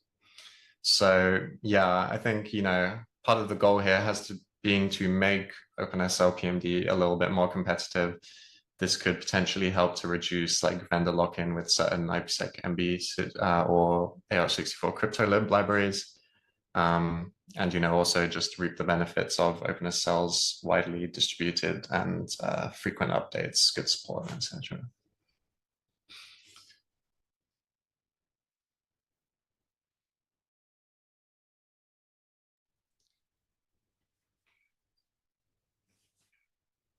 Absolutely. I mean, in what context do you mean though? Because in some cases it's hard to have apples to apples comparisons because different crypto libraries offer different algorithms, right? So for example, on Intel, you could benchmark some algorithms between IPsec MB and OpenSSL.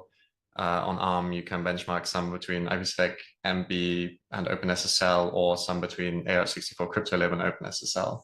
But I'm not sure there's like one algorithm that you could benchmark across every crypto PMD on each platform.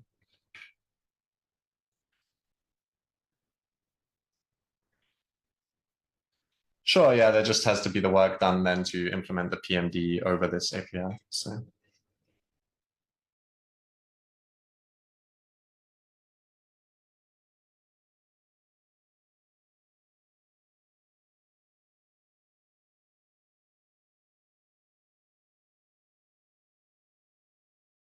yeah, thank you very much. And thanks to the organizers for letting me join online. I'm sorry I couldn't join you guys, but yeah, I'm very thankful for the opportunity. So.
All right, let me.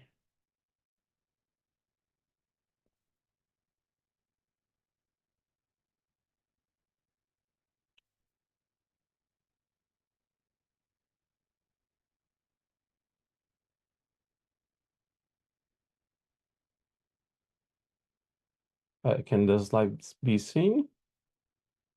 I just want to confirm. Okay. All right. Hi, everyone. I am Luca. I'm a software engineer at ARM in the UK, and I've been contributing to the DPDK project and the new DTS ever since November 2023. So I'm rather new, actually, to DPDK in general. So today, I'm going to be showcasing how to write and run tests in the new DPDK test framework. But before we start doing that, there are some actual requirements and premises that need to be said. First of all, the new DTS, DPDK test suite, is a continuous work in progress. What that means effectively is that the API is subject to continuous changes while the project reaches maturity. So if your developer API, if you're writing a test suite, things can easily change as we start merging new stuff, as the framework is very important, and there are stuff that are missing. Also, we've been following an incremental approach to the development of DTS, which means, for example, that if we are developing a test suite that requires to use a specific test PND command, and that command hasn't been implemented within the framework, then it means that we're going to add it in the specific spot, and eventually it's going to be merged, and the next people are going to use it. Also, DTS is meant to only test the implementation of physical devices within DPDK, and at the moment, our current objective is to use the test.pnd shell as testing interface as much as we can. Now, there are a couple of requirements in order to run DTS. We need 2 servers, or just one in loopback. The moment the per port topology setup, this is a requirement only now. In the future, we're actually planning to support different port topologies. So we have one node, which we call system under test. This needs to be set up for the DPDK compilation from source. And then from the other side of the link, we need to have a traffic generator. At the moment, we only support SCAPI, and it's just for functional testing. So that needs to be installed on the traffic generator server. Finally, passwordless sudos should be enabled for the SSH user that DTS will use, and also the public keys need to be set up on both servers as well. For this specific demonstration, we require a client machine with Docker installed, and for development, we actually recommend to use VS Code with the dev containers extension installed as well. But Docker is not a requirement, and neither is VS Code. But if you wanted to run developer for DTS without Docker, at the moment you're required to have Python 3.10 and Poetry installed. Now you also need to configure DTS. Your configuration is done in a YAML file.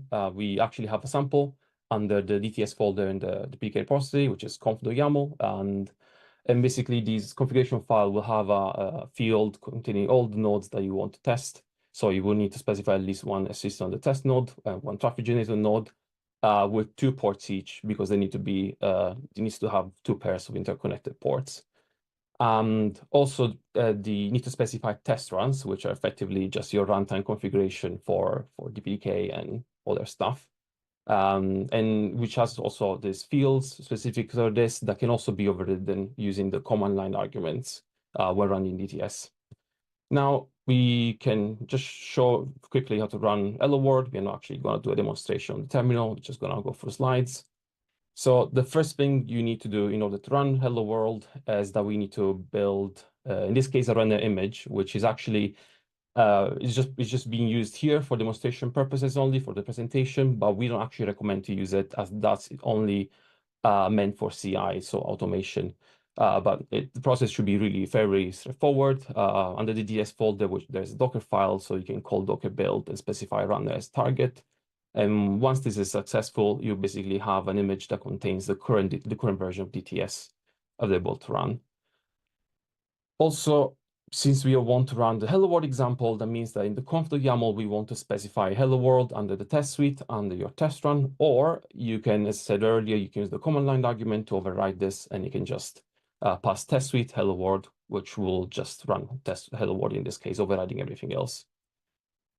Now, the working directory in the container is actually /dpk/dts, so it stays at the root of the container. But the thing is that you're expected to mount your DPDK repository in the same folder, and also you're required to mount the SSH keys so that DTS can actually connect to those servers. And in this specific command line example, we are assuming that we are in the DTS folder, in the DPK repository. And we are, as earlier specified already, we are showing hello world. And then we also have a snapshot. So here we provide basically just a tarball of the repository in its current state. So like git archive, and this file needs to be placed in the same folder as the DTS folder in this case, because it's the mounted volume. So that was pretty much it. It should be quite straightforward. That's the idea of it. We can just move to show how to write a test suite. So the first thing you want to do is, in this case, is to open the DDS folder, not the DPK one, in VS Code, in which case you should be automatically prompted to open this in a dev container. So that was actually very helpful and very straightforward, because you just press the button and it's going to automatically set up the whole environment, install the extensions that you're required to use for the development, such as MyPy. And once you're ready, everything, the environment is set up, you can just open a new terminal. And the thing you need to do before proceeding is that you need to install the actual DTS dependencies using poetry install. And then you can actually use these dependencies and the DTS by entering the poetry shell. The main.py is effectively the entry point, and dash help is effectively, as you know, just the help page that shows you all the arguments that you can pass to DTS. Now, if you want to write a test suite, at the moment it's a bit bothersome, but we're working towards streamlining the process and make it easier. There are quite a few rules at the moment. So first thing, the file needs to be placed under the test folder under DTS. Also, the file also needs to be prefixed with test suite underline. And for example, if we have example underline suite, the test suite should be called test suite underline example underline suite.py. Also, the file needs to have a class which basically defines the test suite, and this class needs to inherit test suite, which is part of the framework. And you can see the import command here in the slide. Another requirement is that the class name needs to be prefixed with test, and then the test suite name that we use for the file name also needs to be specified, but in Pascal case or Apple Camel case. So as you can see here, an example, it should be test example suite, all capitalized. Also, this is the last thing, but it soon will not be will no longer be required, which is specifying your new test suite in the conf.yaml schema file, which is at the moment it's used for validating that your configuration file is correct. But we are actually removing this, so it shouldn't be a problem anymore.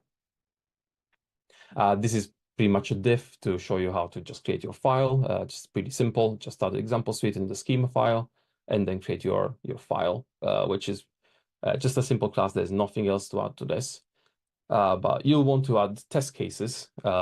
So how do we write test cases? Well, first of all, test suite class has some hooks available, which are quite standard common practice in testing. So we have setup suite, setup test case, tear down test case, and tear down suite.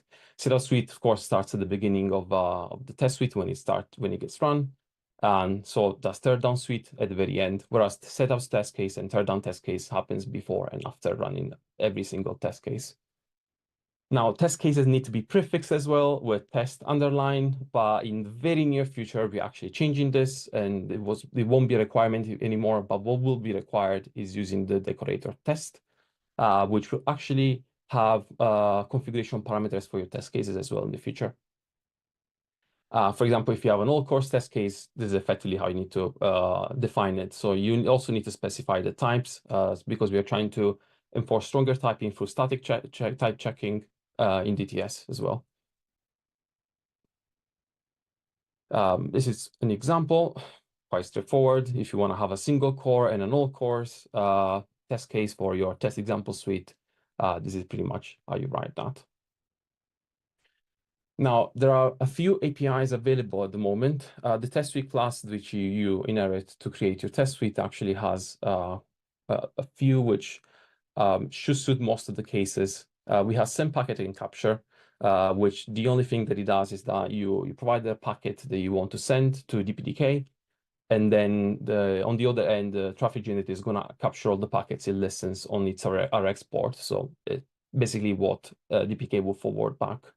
The capture works by using a timeout. So you can also specify the duration. You can change that. I think by default is 5, but I'm not 100% sure on that. So it's going to listen for 5 seconds, 1 second to all the packets that are incoming. So they can also be noise like link layer packets and so on, in which case you will want to verify that later.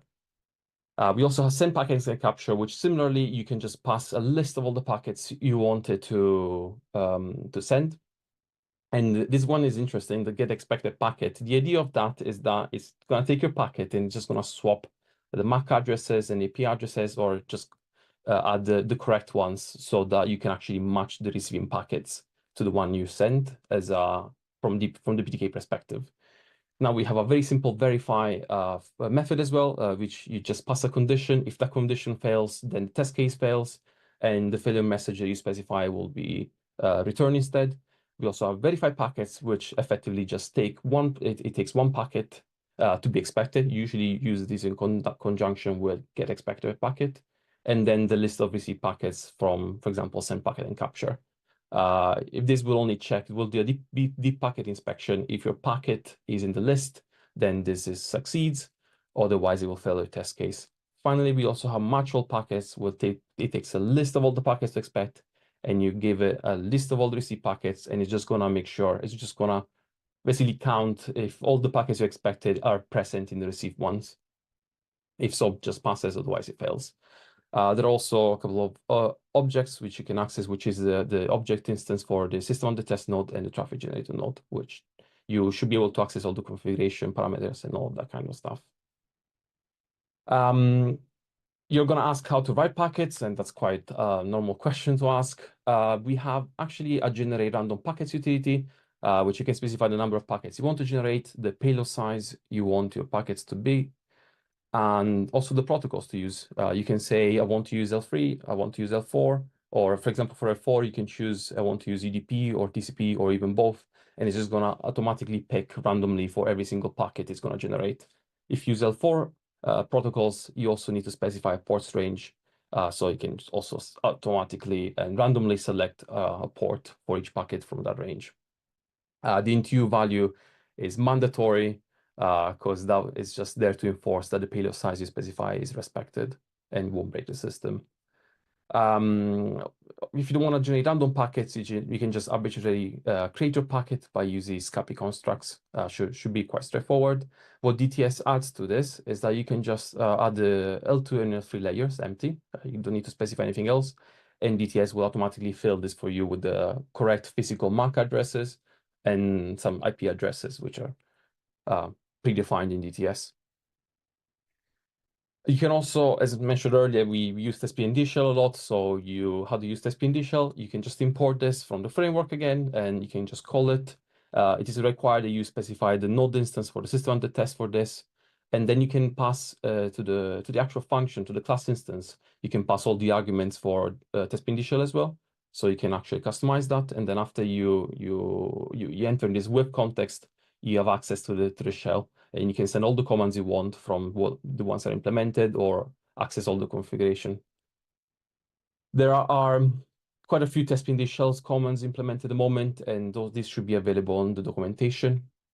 And yet again, as I specified at the beginning, if there are missing ones, this should be implemented. You shouldn't just be using send command, which is what we provide. It's just a raw command where you can just give your string, like your command with all the arguments, and it's just going to send it. But ideally, you don't want to use this in your test suite. Please implement the command in the framework and use that one instead. Send command should only be used within the framework, ideally. Now, there are some further considerations that should be added to this. That was pretty much how to write a test suite. Don't have like for example, ready test suite. But there are quite a few in the repository at the moment that you can have a look at, like PMD buffer scatter. There's also Hello World actually, which I showed start to run earlier, and I think OS UDP, but that's going to be dropped soon because that was just meant to be a test one. Now, there are some upcoming changes, which means they are already out in the mailing list and they are be processed to be reviewed, and hopefully they're going to be merged soon. So we have an ability to skip the test suites and or cases by NIC capabilities. So for example, if your NIC doesn't support IRX scatter for some reason, your test suite requires it, you can say this test suite or test case support needs this. And basically DTS is going to check at the beginning of the execution if this capability is available. If it's not, it's just going to automatically skip this test suite test case. It won't fail it. And you can just decorate your test case and test function to do this. Another thing we are providing is effectively adding a custom configuration per test suite. So if you want to have a special field for your test case, or you're testing the speed at which your port is set up, this variable changes for every single test run, you can just add this custom field, and you can change in your conf YAML so that you can personalize this on the go when you do it. And well, yet again, there are also more test PND commands up there in the mailing list that are hopefully will be available to you soon. The future work that we plan on implementing, and well, in the future, I couldn't say near, maybe in the next year, will be the support for virtual machines and SRIOV, and also virtual function support. And importantly, performance testing, because at the moment we only support SCAPI, which is only used as a capturing traffic generator and for functional testing. So we plan to support some traffic generators which are more suitable for performance testing, like T-Rex or DPerf or DPDK packet gen, so that we can actually enable performance testing and enable DTS to do benchmarks. Apart from test PND, we also plan on supporting compressed dev, crypto dev, and other applications that DPDK has. Now, you can find a couple of resources which are really available there, which is the documentation page. You can find it just on the regular DPDK documentation under the tools section. There's DTS there at the bottom. Or you can also use the DTS dev Slack channel.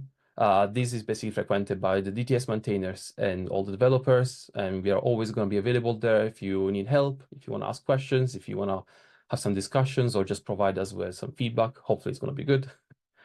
And also now in DTS, I think this is the first month now, we're actually using it. We have our own DTS Next repository so that we can merge our stuff faster and be even faster. Now, before we move on to the Q&A, I would actually give a special thanks to Uri and Jeremy.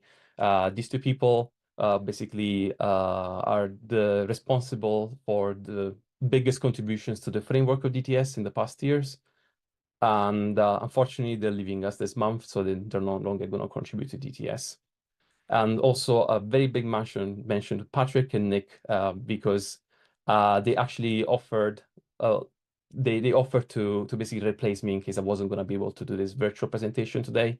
So thank you very much for bearing with me. And thank you again, Patrick, for actually being on the stand and helping me with the Q&A as well. And another thank you for all the people that are working on DTS and are contributing to it. Now we can go to Q&A, I guess. And I don't know, tell any questions. Yeah, I can hear.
Okay.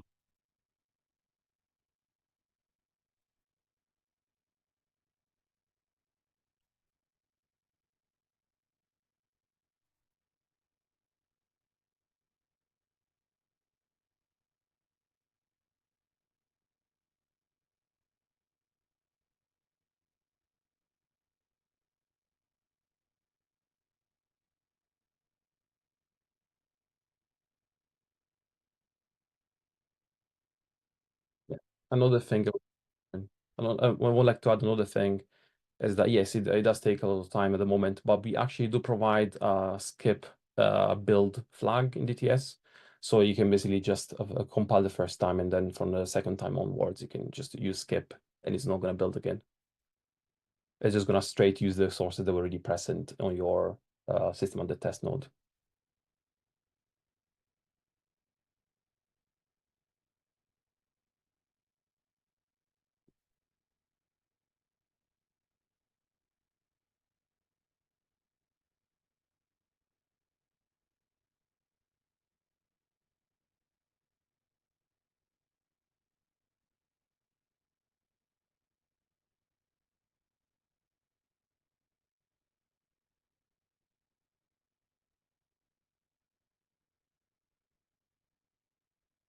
Hmm.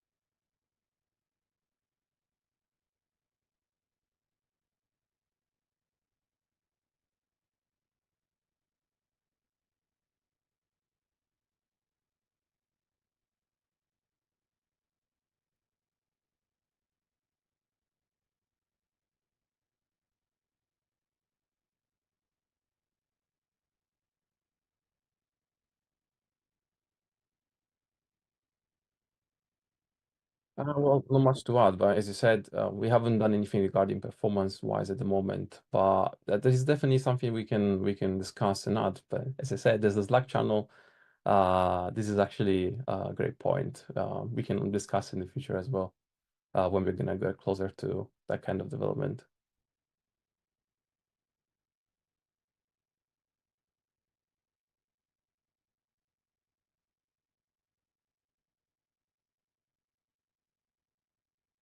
Right. Thank you very much.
it's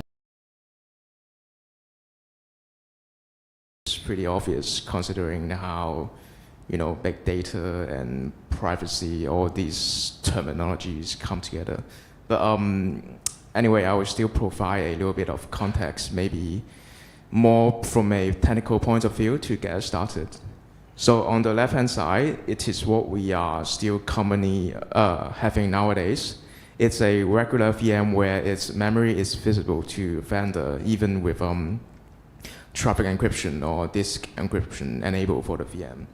And on the right-hand side, in the confidential VM case, we have a VM where its memory is encrypted in the sense that the host is unable to understand the data sitting within the VM. So I have highlighted the color using green as the plain text that will be visible to inside of VM or outside of the VM. And purple color is the ciphertext that the data won't be seen by the host.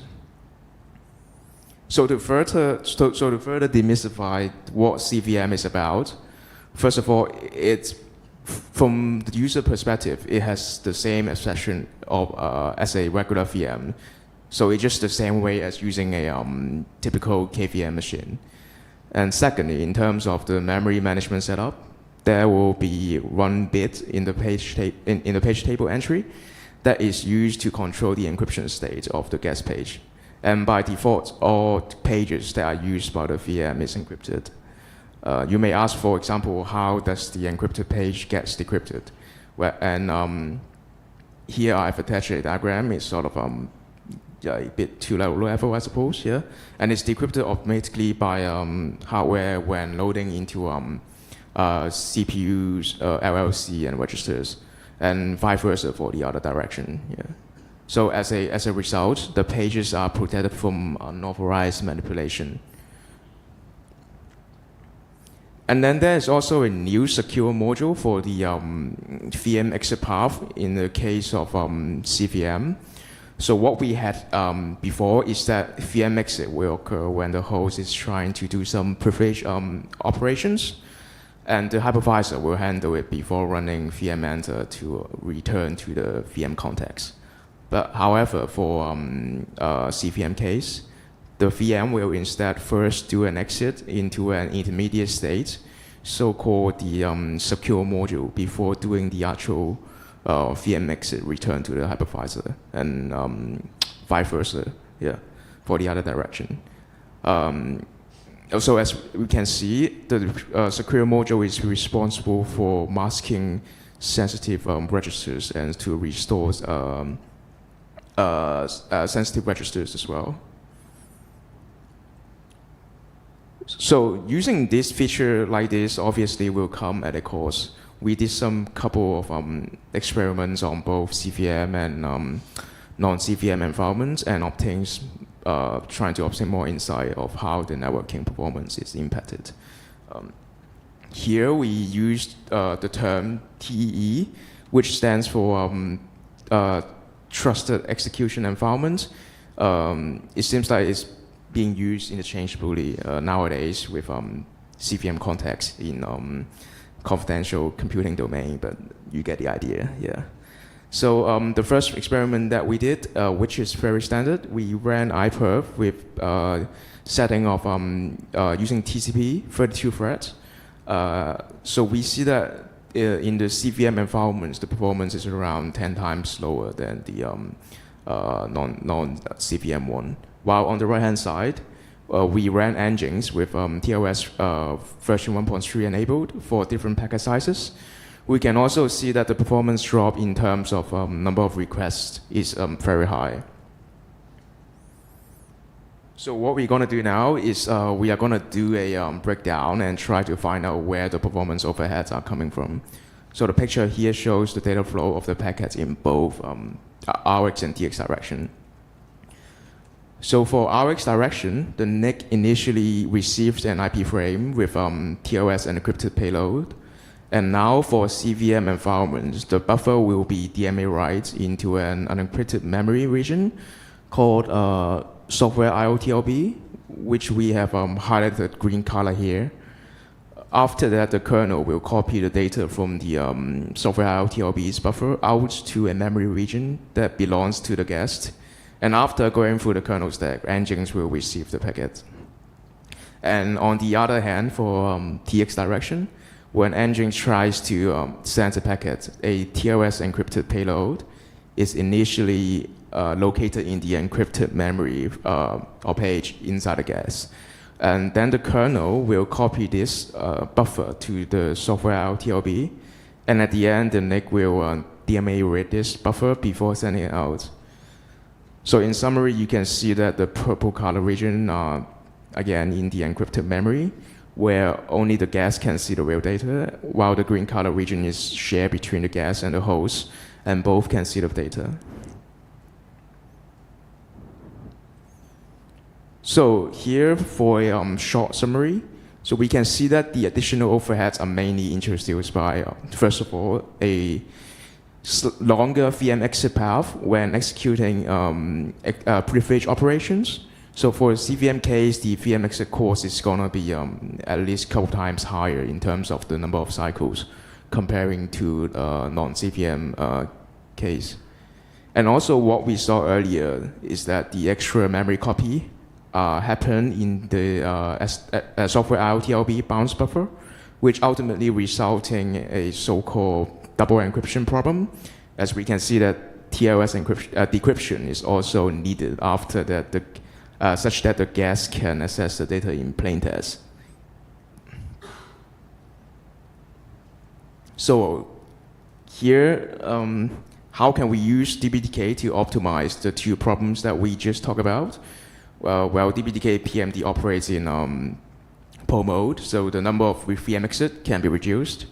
And also the extra memory copy can also be kind of taken away when which we will talk more about this a bit more later.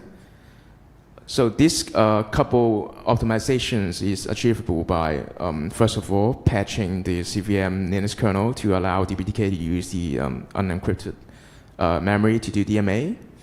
And on top of that, we also need to patch DPDK to manage both encrypted and unencrypted memory. And last but not least, we also need to modify DPDK applications to use this new, whole new memory management system. We have tackled these problems last year, and we had presented last year in DPDK 2023 as well. So if you, any of you still remembers and interested in knowing like what we did last year, so please feel free to download the slides again to give it a read, or just, of course, welcome to send us an email and we can talk more about that. Yeah. So after last year, we did some work to kind of try to adapt DPDK into this CVM environment. However, we still ran into some challenges where when we are trying to put all these technologies into real use. And first one is that the latest CVM technologies lack users mode MMIO support, whereas DPDK requires it to talk to the device. And secondly, since there are many existing applications that are not based on DPDK, therefore the cost of porting this and support this feature is going to be high. So what we did was that we first patched the CVM kernel to enable user mode MMIO. Then we used DPDK-based user space network stack with built-in TLS enabled instead of kernel stack. Well, as you can guess, yeah, PVP was used in our approach. But I assume many of the audience here are already familiar with PVP. But still, I will just give a quick overview on PVP just in case. Yeah. So PVP is a DPDK-based user space networking stack. So instead of traditional SCADA packet processing, it leverages fatter processing to handle batches of packets, similar to what we've been working on over the last few years, or even this years, for our RT lib graph. It also supports multiple networking protocols and can be used to run on standard commodity hardware. And it also supports using LD preload to an existing applications, socket API calls, which allow the application to use DPDK stack without rewriting the application. So here we go again. Yeah, we will go through the RxTX data flow again, similar to what we just did earlier in this presentation. So on the right-hand side, there is a graph highlighting the Rx direction, which it can be used as a reference. Yeah, and TX direction is very similar. Yeah. So for Rx direction, again, the NIC will receive the IP frame with TLS encrypted payload. And now, instead of doing DMA write into the software IOTLB bounce buffer, this TLS encrypted packet will be DMA write in a packet mbuf pool that is sitting in an unencrypted zone. And since it is TLS encrypted, we are not concerned that we will have any security breach, even though where this packet is at now is shared between the host and the guest. After that, the packet goes through the user space network stack, in other words, the PPP stack. And here comes how the memory copy we had earlier got kind of taken away. So when we do a TLS decryption, initially this TLS encrypted payload is in the green area, right? The unencrypted page. And when you are trying to do some kind of cryptographic operations, you need to specify the source and the destination address. So here, when we are decrypting this payload, we specify the destination address in the sense of it will be in an encrypted page. So you can see from the diagram where we zoomed in this operation, and the packet will look like it got jumped from the unencrypted page to the encrypted page, while at the same time it will also be decrypted because of the crypto operations for the TLS. Yeah. And finally, because Nginx and VPP will share a memory region, Nginx will receive the payload in the encrypted share zone. Whereas for TX direction, the procedure is very similar, but just the other way around. So now Nginx tries to send a packet, right? It will send the HTTP payload to the purple share memory region again in the encrypted zone. Then payload is encrypted to the unencrypted zone in VPP process space, just like the zoom-in diagram again, but just the other way around here. And after that, the packet will just go through the VPP network stack and get sent out at the end. So now let's do some performance evaluation on the approach we just shared. So for our settings, we use 8 workers in Nginx, 1 thread in VPP with TLS 1.3 enabled, running on an Intel Super Rapid CPU. And for the performance, so we can see that the 2 blue colors bars are the one that we had in the beginning, where it just mainly runs Nginx without DPDK on CVM or non-CVM environments. And the purple bar is what we have now. So comparing this DPDK approach with the kernel TE1, we can see that we have around 3 times higher number of requests for small packet size. And as the packet size increases, the performance increases rate slowly decreases too. Whereas comparing the DPDK approach with the kernel non-TE1, we can still see that there are still a small gaps for the DPDK approach to catch up. This is possibly because of we might still have some VMXs triggered by other components, for example, IPI. So here is some of the future works that we have also put down. So first one is to optimize any current VM exit pathing, and then second one is the one that I just mentioned to reduce any non-DMA induced VM exits. For example, the VM exit that is triggered by IPI.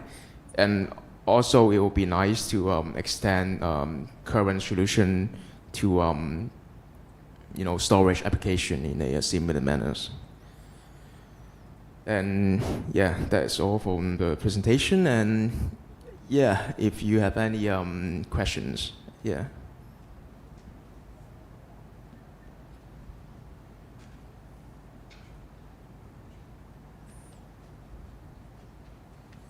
Hey, William, Alex Kozary from NVIDIA here. Do you have numbers for the DPDK solution with unencrypted VM? So just to compare the gain there. Wait, sorry, which slide were you referring to? The last one with the graphs. Yep. Yeah, so you have the DPDK plus VPP in the secure environment. Yep. Do you have the same numbers for the unsecure environment? So just to compare DPDK with the DPDK. Yep, so the purple bar is what our approaches gave, right? Yeah, and it's TE environment there, yeah? Yep. It would be nice to have the DPDK plus VPP in non-TE scenario as well, just to understand what's the performance penalty for the DPDK in the But TE. it's hard to compare in the case that you just mentioned, right? Because in non-TE environment, we don't really have the we don't really use the software RTLP buffer, so it would, and then you also lost the purpose of what you wanted, which is the security that you want. Yeah, just to understand the price of the security. Yeah, maybe we will also run that. Yeah, but thank you. Yeah. Yeah, thanks. Yeah. Otherwise, it was cool. Thank you.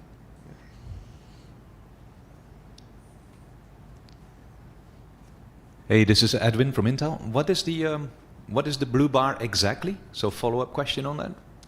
Sorry, which one? The blue bar. So which blue? The lighter blue? Sorry, yeah, dark blue. The sorry. So the dark blue is what we are having now, and just a normal VM from QEMU. Okay, without any like encryption. Okay, but still Nginx. Yep. Okay. Yep. Okay. So I can see this work for TLS traffic, right? But what do you do for non-TLS traffic? So that's a really good question. I should have mentioned it in the presentation as well. Well, for CVM setup or like case like this, like it's kind of like pointless to have TOS non-TOS setup, because like let's say you have a VM running on a host, a non-TE environment. Well, sorry, a TE environment, yeah. And you are having non-TOS encrypted packet coming to the host. So obviously the host can see it, right? If you get what I mean. So in this approach, like TOS is sort of like a requirement that you have to use to, yeah. Okay, so somehow you have to enforce it. Maybe I thought you could do it with form a queuing, right? You could potentially do something with so for example, most NICs have some ability to detect traffic and then steer to a certain queue, but I still have to think this through a little bit, how you would set that up, right, to make it more generic. But yeah, I'd love to have your thoughts on that sometime. Thank you. Yeah. Hey, yeah, thanks, Konstantin from Huawei. And this is one request per connection, I suppose, right? Is it these performance numbers? I wondered, do you have anything with bulk transfers? Sorry, could you repeat? Well, I suppose this test environment, right, this test case, you're using one request response per connection, if I understand correctly, or not. Basically, what I'm interested in how it would look like if you do have a lot of bulk transfers. Would it still be the same, or would it be different? And if yes, in what way? When kind of you have each request, let's say, in response you have to transfer several megabytes of data, not 1,500 of bytes. I'm not sure if we have, I mean, like the graph, like the diagram here probably just show the peak of the performance. But yeah, I think my colleagues Yue and Zhifei are online. So if they want to add anything to yeah, these questions, can you hear us? You're basically asking UDP performance, right? No, why TCP with block transfers? Let's say It'd be the same thing. Yeah, it'd be the same.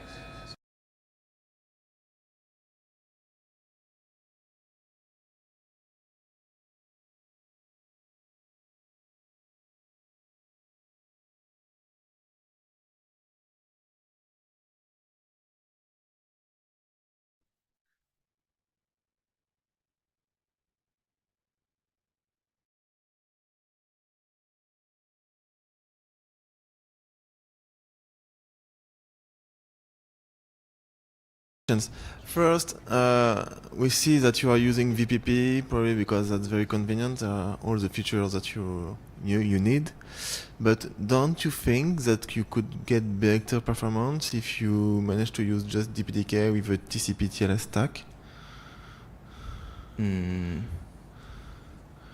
I think the majority reason that we use VPP is exactly what you just mentioned. Like it's convenient and and yeah, and what we like what ultimately we wanted to test was, I suppose the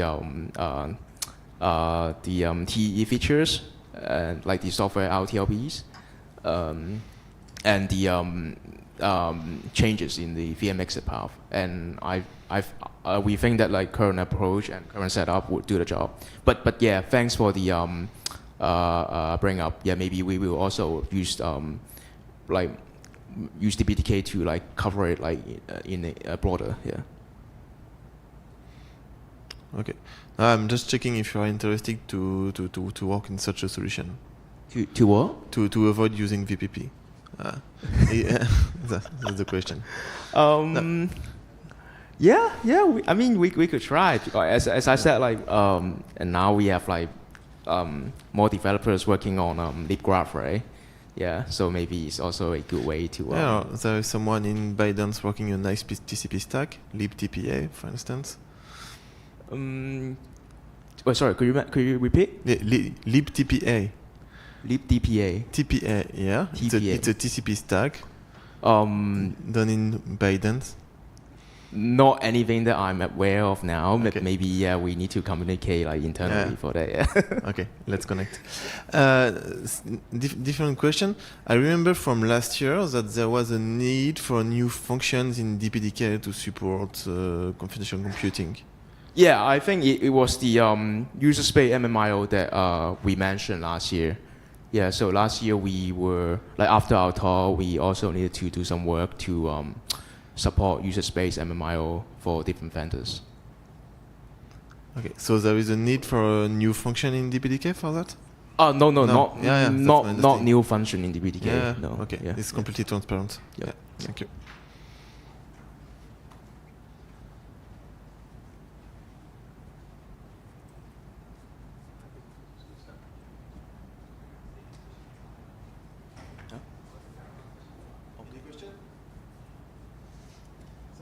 So thank you guys for your time. Yeah.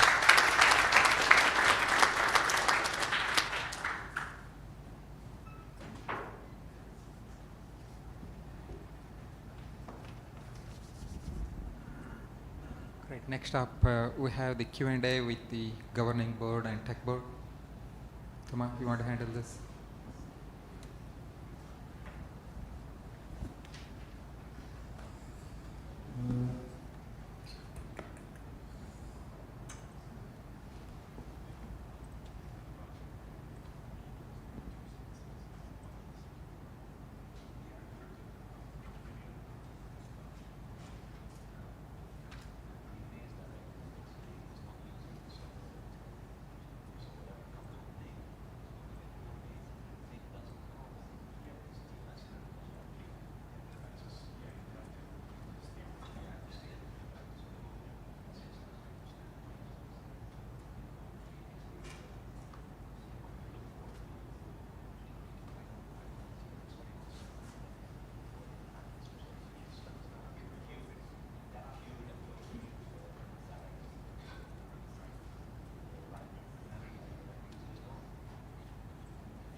Okay. We have to be very quick because I forgot to plug my computer. Yeah, no battery. Okay. So this session is about having an interactive session with both board, technical board and governing board.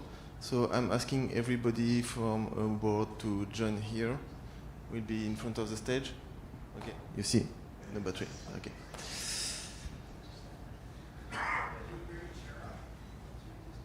No, let's stand up. So the idea is to present ourselves, present what we are doing if you are not aware, and then you can ask any question. That's the time for asking whatever you want. Okay, maybe we can start with presentation. Yeah, thank you. Follow the mic. Okay, we can start. My name is Morten. I'm from SmartShare Systems. We are developing network appliances, so we are primarily a consumer of DPDK. And I'm on the technical board, and I'm trying to ensure that we don't wander off in too many weird directions and keep DPDK on track. Hi, I am Hemant Agrawal. I am from NXP Semiconductor. NXP is a SoC provider, so we have been enabling DPDK for various of our networking SoCs, and currently my focus is getting more towards the really low-end SoCs where we can enable niche areas for industrial, auto and others, and trying to put DPDK in such areas as well. I'm Angal Cohen from NVIDIA. We are developing network accelerations and application acceleration devices. We have working PMDs with accelerations and hardware offloading capabilities. I'm in the DPDK governance board. Hi. So Thomas Monjalon, I'm in the technical board from NVIDIA as well. I'm Hunappa from ARM, mainly focused on enabling ARM architecture features in DPDK, looking at scalability. Typically you find a lot of cores in a ARM-based CPU, so scalability is important for us. And we also focus on various queues from embedded systems to the servers. Thank you. I'm Bruce Richardson. I'm from Intel, and I'm on the technical board project. And currently, I'm doing a lot of work on our NIC drivers, but in the past, I've also done lots of work enabling different CPU features and doing vectorization and performance tuning of drivers and various other things besides as well. And I'm Stephen Heminger, and I work for myself, and I'm actually, made me think, what I'm trying to do is I'm trying to work myself out of a job. That means harden the DPDK, get it documented, get the infrastructure in a better place, that nobody has to bug me about it anymore. Everyone, I'm Konstantin. Now I'm with Huawei, former Intel. I did quite a lot of things for DPDK. Right now we focused on enabling different features within Huawei Cloud using DPDK. That's pretty much it. Hi, I'm Maxime from Red Hat. I work on the Fast Data Path team and contribute to Vios, Vert.io, and I also maintain Vios and Vert.io and baseband libraries. Hello, I'm Mark Minier, and I'm with ARM. As Hanapa pointed out, our goal here is to make sure that as new technology comes to market with our partners, that we enable that with DPDK. So happy to be here. Hi, I'm Kevin Trainer from Red Hat. I'm one of the LTS maintainers in DPDK, and I'm also involved in the Open vSwitch project, which is a consumer of DPDK. Hi, I'm Aaron Knoll. I'm also with Red Hat. I am on the tech board primarily. I help coordinate all of the lab work, so like UNH, the public CI infrastructure, that kind of stuff. And I also work on OVS. Yeah, Robin Giller. I work with Intel. I do product management for our infrastructure software in the network and edge. I'm on the governing board, the treasurer of the project, and I'm the vice chair of the governing board.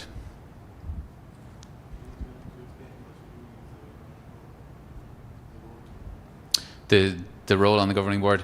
Well, I work with the rest of the governing board on like setting the budget for the year. Work with existing members and future potential members on bringing in our regular income through subscriptions. We align on what we're going to invest our money on. The governing board, we meet on a more or less a monthly basis, and we vote on kind of key directions that the project is going to go in. Yeah, that's kind of essentially it, I think.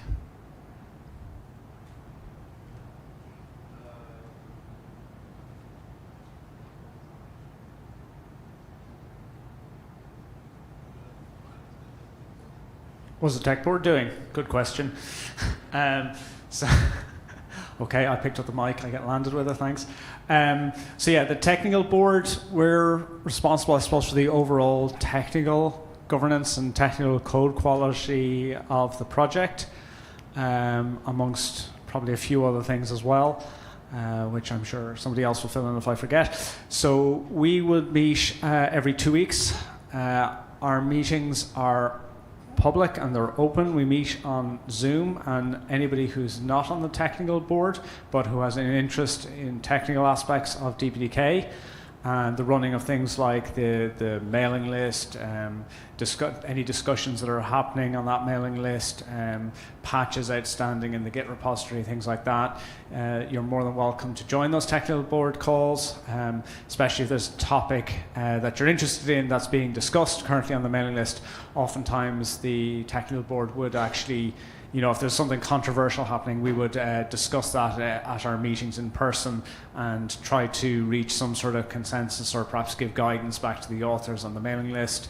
There's also, I'd also say it's not directly related to the technical board, but there are also community calls held on Jitsi there every week, which is discussing outstanding patches and what the state of play is there, and they're also open to the public. So there are a number of technical calls that any contributor to DPDK can join in and give their contributions.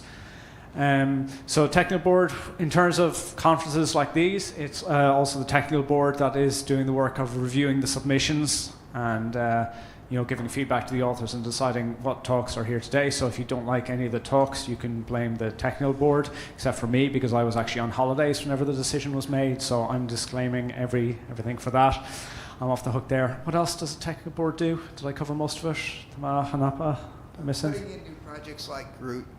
Right, yeah, whenever new projects like Groot come along, they come to the technical board and we will discuss them and assess them on their technical merits and see if they fit in with the overall technical direction of DPDK itself. And then those projects also then just get a sign off from the governing board too, just in case, for things like licensing and things like that. So that's most of it, I think. Yeah, and there are some cross-board activities. So the important thing to understand is that the main role of the governing board is to manage the budget. So anything related to budget configuration is for voting in the governing board. And sometimes the governing board needs some technical input to better understand where to put our money. So there are some cross-board activity because of that. We have the technical board as a representative in governing board meeting. The funny thing is that we are rotating. It's every 3 months that's someone different. Currently it's Konstantin, you are representative.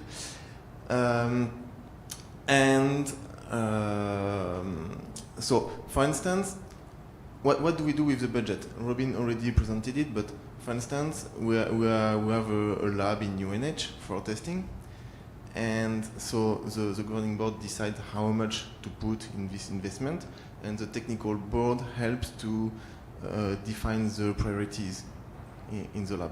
You see, this is how we work together. And there are other activities like we have a technical writer, so it's also a cross-board activity. What else? That's basically marketing, yeah. All this kind of thing. So we both board work together, but with a different angle. I hope it's clear. And also to say that not to do with the boards working together, but for the community as a whole. I mean, if there is anything that you're looking for input technically, the technical board is always happy to have, you know, questions referred to us, and we can maybe discuss them at our meetings if people are looking for input or suggestions on their work. If they're looking at something complicated that they're trying to integrate into DPDK, or people think that, you know, maybe we haven't documented things well enough, or that our guidelines are unclear, or anything like that, you know, raise it in the community, and if you want, you can also refer to the technical board as well.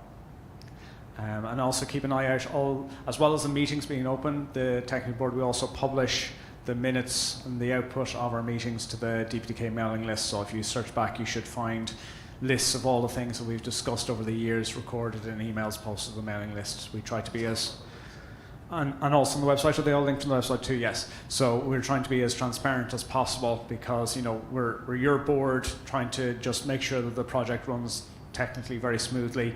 So we're as transparent about it as we possibly can. Yeah.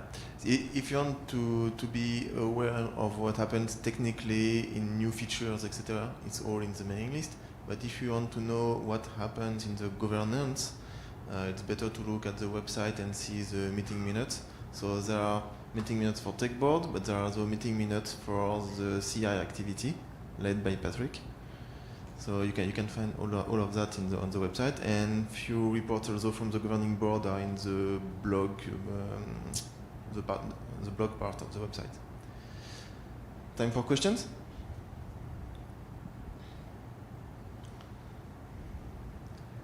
Anything you would like to change in general in the governance, or any activity you would like to start? Don't be shy. Do you believe that everything is working well? Impossible.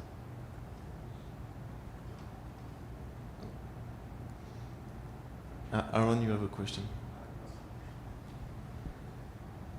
So on other projects that have technical boards, there's usually elections to choose who, you know, is on the board and making those technical decisions. DPDK doesn't have that currently.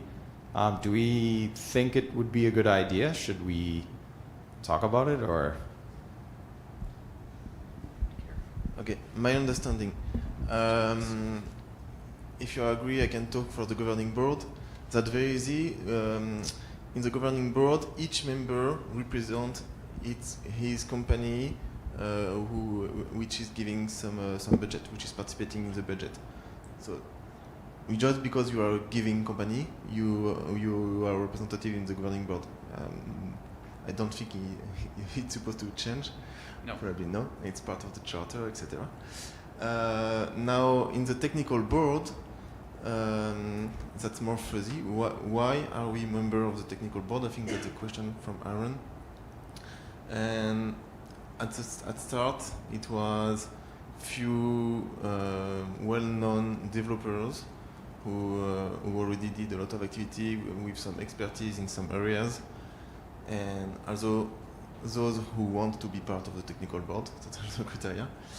And then we have extended the board a little year after year when we find someone who has a missing expertise or something like that. There is no clear criteria. So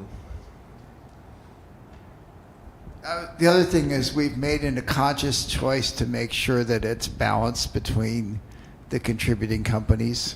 So there's a conscious choice to keep the, you know, not have the technical board be subsumed by either ARM, Intel, Red Hat, or any. But we want representatives from all the major players, but we don't want to have anybody feel like they have control. The technical board membership is not tied to the company. Like you can be a member, move to a different company, and you are still a member. But so it's not tied. But at the same time, we don't want a board where all the members are coming from the same company. That's why we have some restrictions. It's in the charter. And that's actually in the charter. There's, if you read the DPDK project charter, there is some text there describing the technical board and the restrictions on it. And I think it's 40% of the board can't be. that's remember. There's a hard limit anyway to make sure that no one company or grouping can dominate the technical board.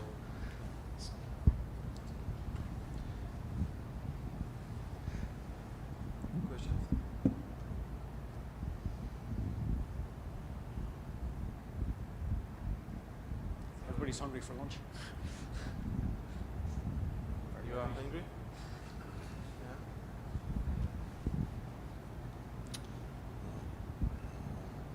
Okay. Any question about the events?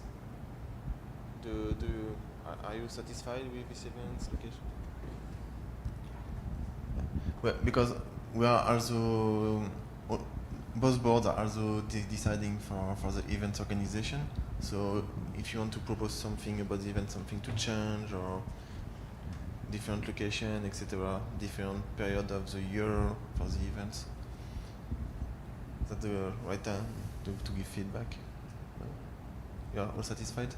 So Thomas, it's a good point, but now DPDK is a very mature project, I would say, and the issue is to jump from event to event. So there was one in Wien with many topics. There is that one which is in Montreal. It's difficult to follow all of them. Could DPDK try to be, I would say not satellite, but to be around some other, let's say, major events, so we avoid focusing on one project versus the other? Because as we're talking about OpenSSL, there was some other talk about OpenSSL. Yeah. We have some impacts with the kernel. To be good to be closer to some other kernel discussions. So I think we are missing some integration with wider communities. Yeah. So in the past we tried to find some co-location with other events. It would be beneficial because if we are co-locating with, as you said, with other developers in other projects which are related to DPDK, it could help it could help working together. That's true. But in general, the problem is that we don't have the same expectation for events and venue. Like for instance, if you collocate with an event which require a big fee for entrance, it's not compatible with us because our events are almost free. Yeah. But that's true. We should continue to look for it. In the governing board, do you have some input about that? I think it's a good idea for us to look into next year, what's on the calendar, what could we look to intercept with, and just make it an option, and then we can, take a vote as a governing board on that being one of the options amongst ones like how we run the events today. Good idea. Thank you. We can argue. Budget. We travel once instead of going twice. Yeah. We have visa issue, so we solve visa for one event instead of many events. So there are many pro and cons. Yeah, exactly. Okay, thank you. Thanks. Okay. So, what do you think are sort of the short and long-term priorities for DPDK right now?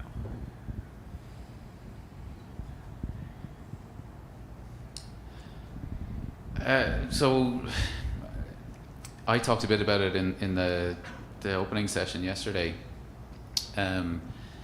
DPDK's bread and butter is we have new devices that come from all of our respective companies, and those new devices need to be enabled in DPDK. That's just ticking over the project. So that continues unabated. Then we have these kind of like strategic standard aligned APIs, things like CryptoDev or RTFlow or whatever, and we work on them as a community to drive those out into the industry, reduce the number of different mechanisms we have for getting access to all of our hardware, and that needs to continue on as well. And then I think Ben talked a bit about it today as well. It's we've had some interesting talks, like is John still here? Yeah, brand new application for DPDK. Really interesting talk. lots of opportunity to leverage that same kind of implementation in other markets that we're not addressing today. So having a look at, you know, user stories, how users are taking advantage of DPDK or could in the future, and then that'll help us to evolve the project as a code base.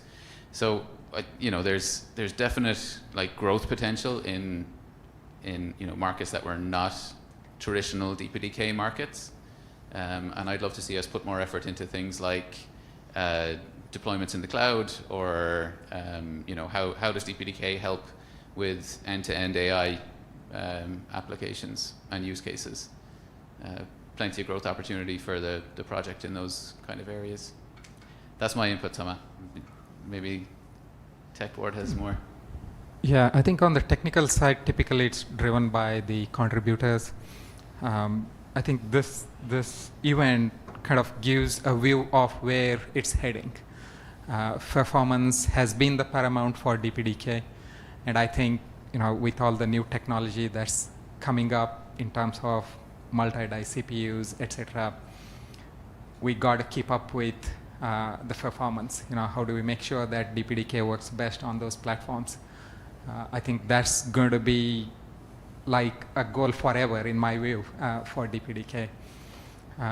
Having said that, you know, going into typically DPDK has been associated with networking gear, but it's good to see that DPDK is being used elsewhere in other workloads.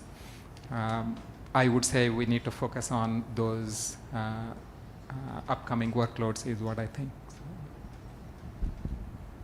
I was going to agree with you, but also say the challenge is, it's always been the challenge is keeping the performance and having usability.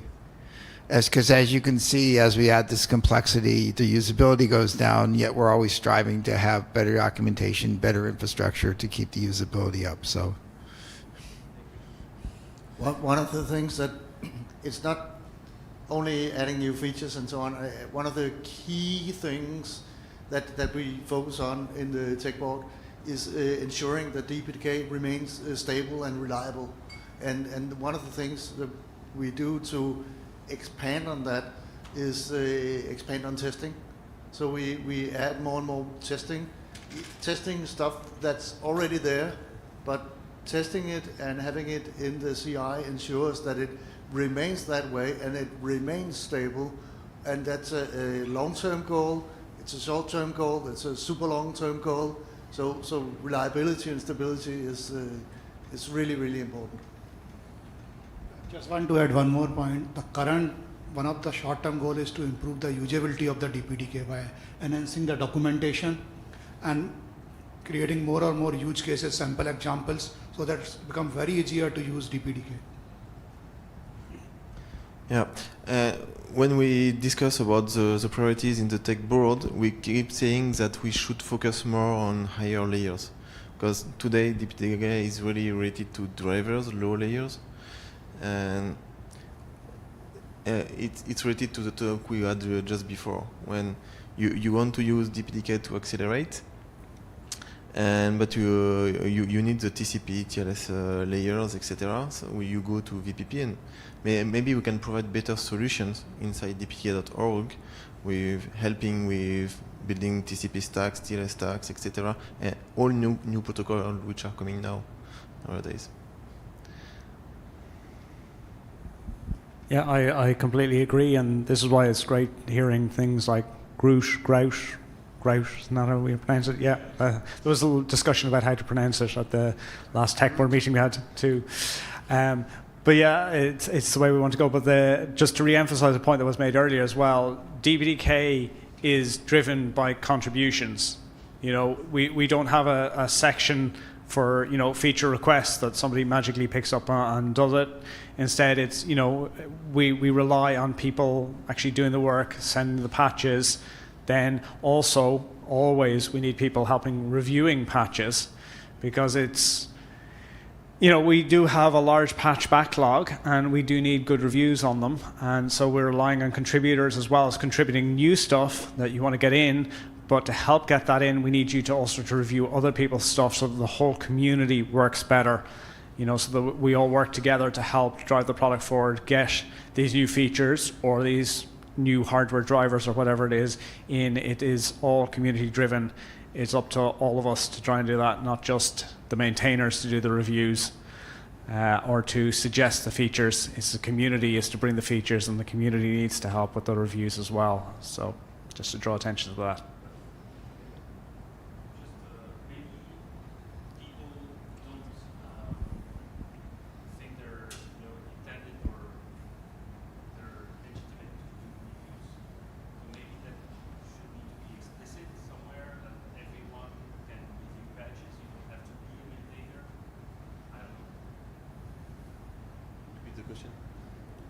You don't have to be a maintainer to review a patch, is what he's saying.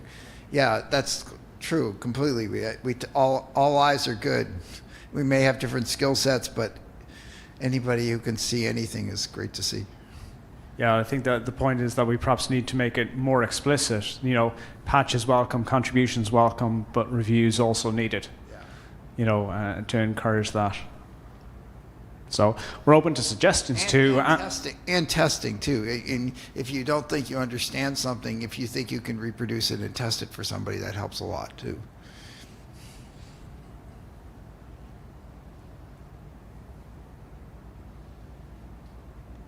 Okay, thank you very much.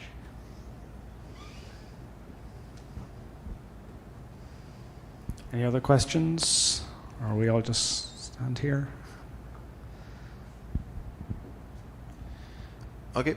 If there is no other question, I just want to thank Evie here and Bridget, who are the organizer from Linux Foundation. Thank you.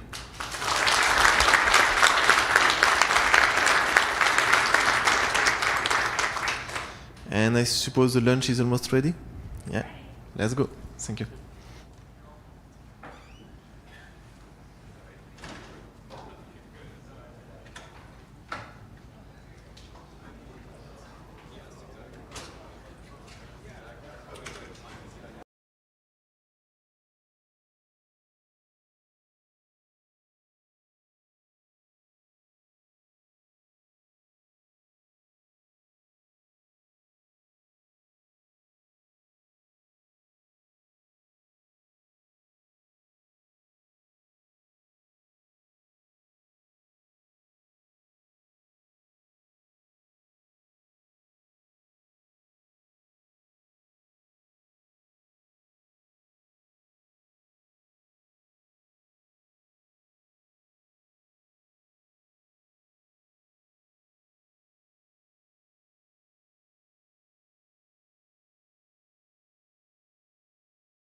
Hello. Everyone, I hope you all had a good lunch.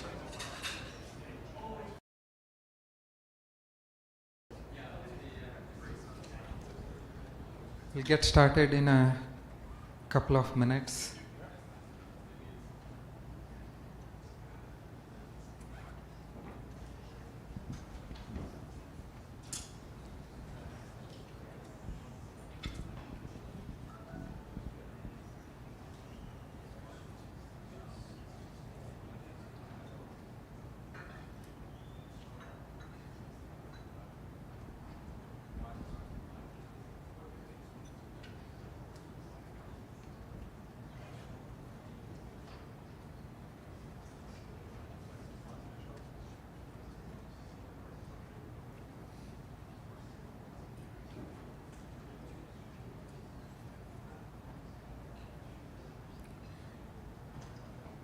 Okay, good. I'll give it 1 more minute and we can get started.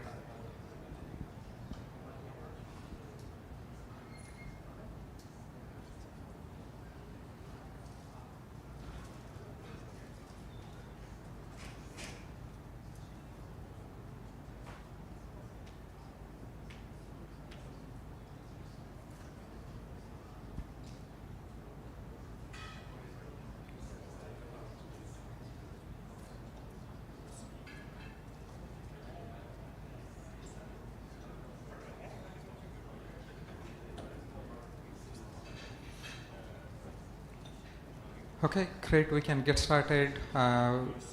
Next one is a remote presentation.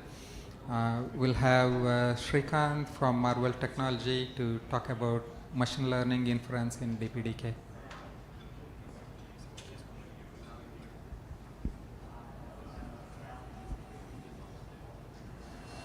Hello everyone, I'm Shrikant, currently working in Marvel's machine learning team as a principal engineer. I'm also the maintainer of DPDK's ML dev library and test application. And along with that, I also maintain the ML drivers for Marvel's CNXK or Octagon platform. In this session, I would like to introduce and discuss about the machine learning capabilities in DPDK. I would be presenting the background for introducing the ML dev library, its features, followed by a walkthrough of the current ML dev specification and the future roadmap. I would also briefly talk about the performance observations that we have made using the ML dev specification.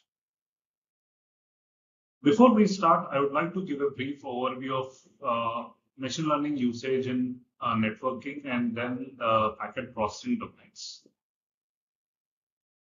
Before we start discussing about machine learning capabilities in DPDK, I would like to briefly introduce the life cycle of a typical machine learning model.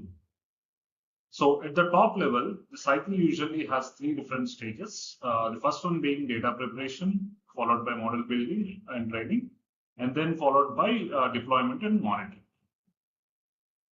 In the data preparation stage, the acquired data is cleaned to remove any outliers, missing data, or any kind of noise, and then the data is scaled and normalized.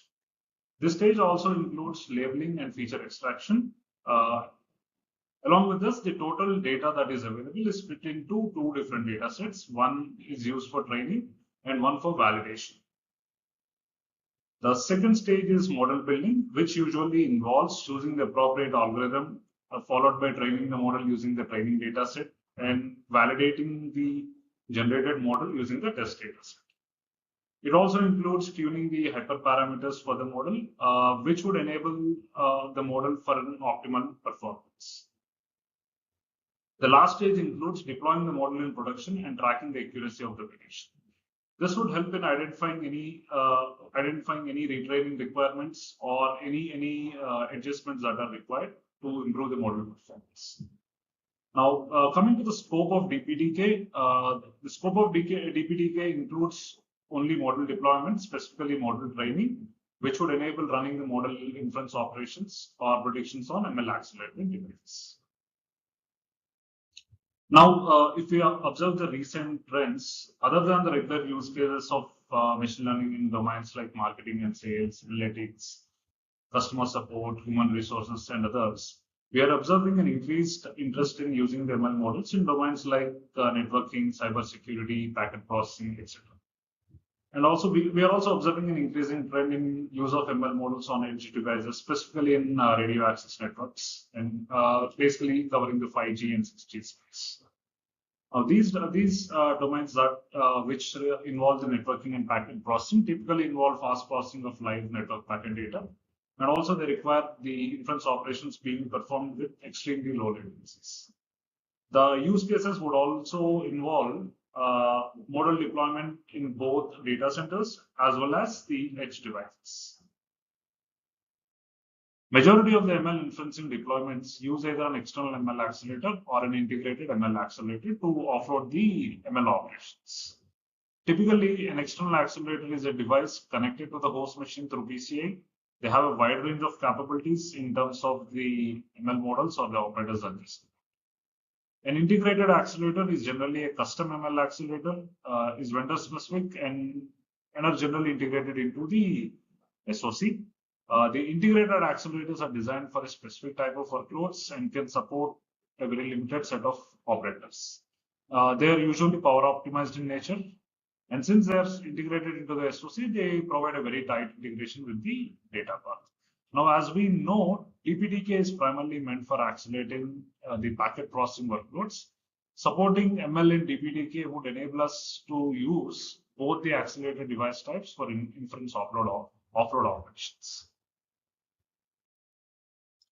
Coming to the use cases of ML in networking domain, we are seeing an increase in use of ML in areas like intrusion detection, traffic classification, anomaly detection, endpoint security, malware detection, and various other areas.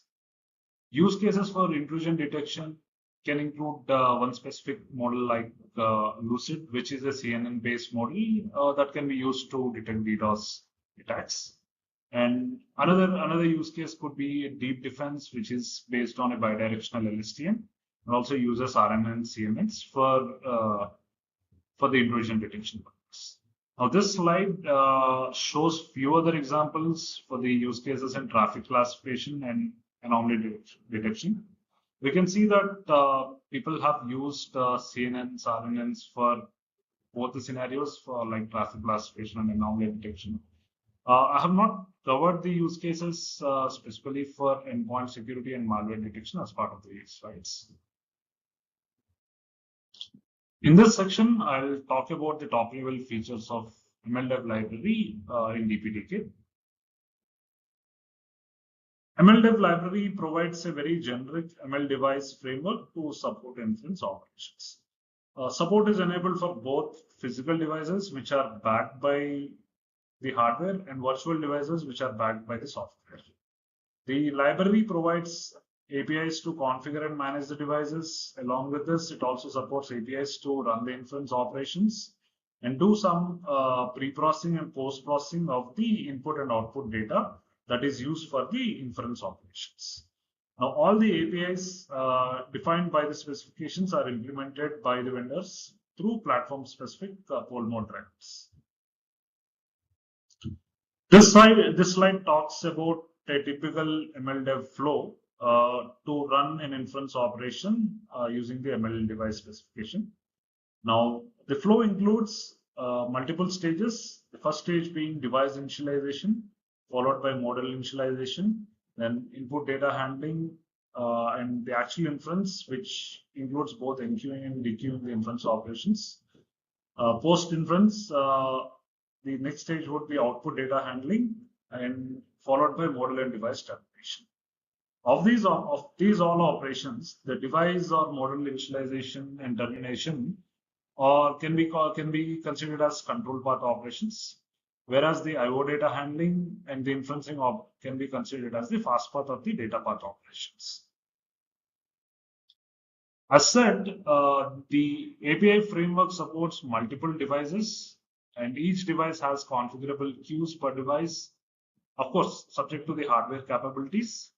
A two-stage model initialization and termination, along with support to dynamically update the model parameters. The API framework also supports quantization and dequantization of the input and output data that is used for the inference operation. Along with that, the API also provides certain utility APIs to manage the devices and the models that are involved in the inference operations. Now, I will walk you through the MLDev API specification. In the MLDev's context, an ML device is any device that is capable of performing inference operations using a pre-trained model. It can be either backed by a physical device, which is based on PCI, or a software device based on the DPDK's virtual device. The device is configurable as per the application's requirements, and it supports multiple queue pairs. The specification provides APIs to start or stop the device and to retrieve the device and debug information. Now, the software-based devices are backed by DPDK's virtual device, and And the implementation can be based on runtime frameworks like TVM or Onyx or any other runtime frameworks. They typically use the CPU cores for inference execution. Whereas the hardware-based devices are backed by PCA-based ML accelerated devices, and inference and operations are offloaded onto the device as per the device specification. The specification provides APIs for device management, enabling or disabling the device, setting up queue pairs, retrieving the device info, and then a couple of APIs for debugging purpose, and then few utility APIs to get information related to the devices. Now, configuring stage typically includes initializing the internal resources for the device, and starting the device would enable the device to accept requests related to model and inferencing from the application.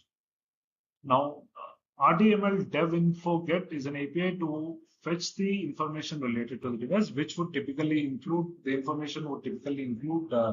maximum number of models supported by the device, maximum number of queue pairs supported, maximum number of descriptors per each queue pair, the maximum number of input or outputs that a model can support, and then the number of segments that the device can support for each input or output, and any hardware-specific alignment, hardware or software-specific alignment requirements that are there for the device. Now, the debug APIs include RTML dev dump and RTML self-test.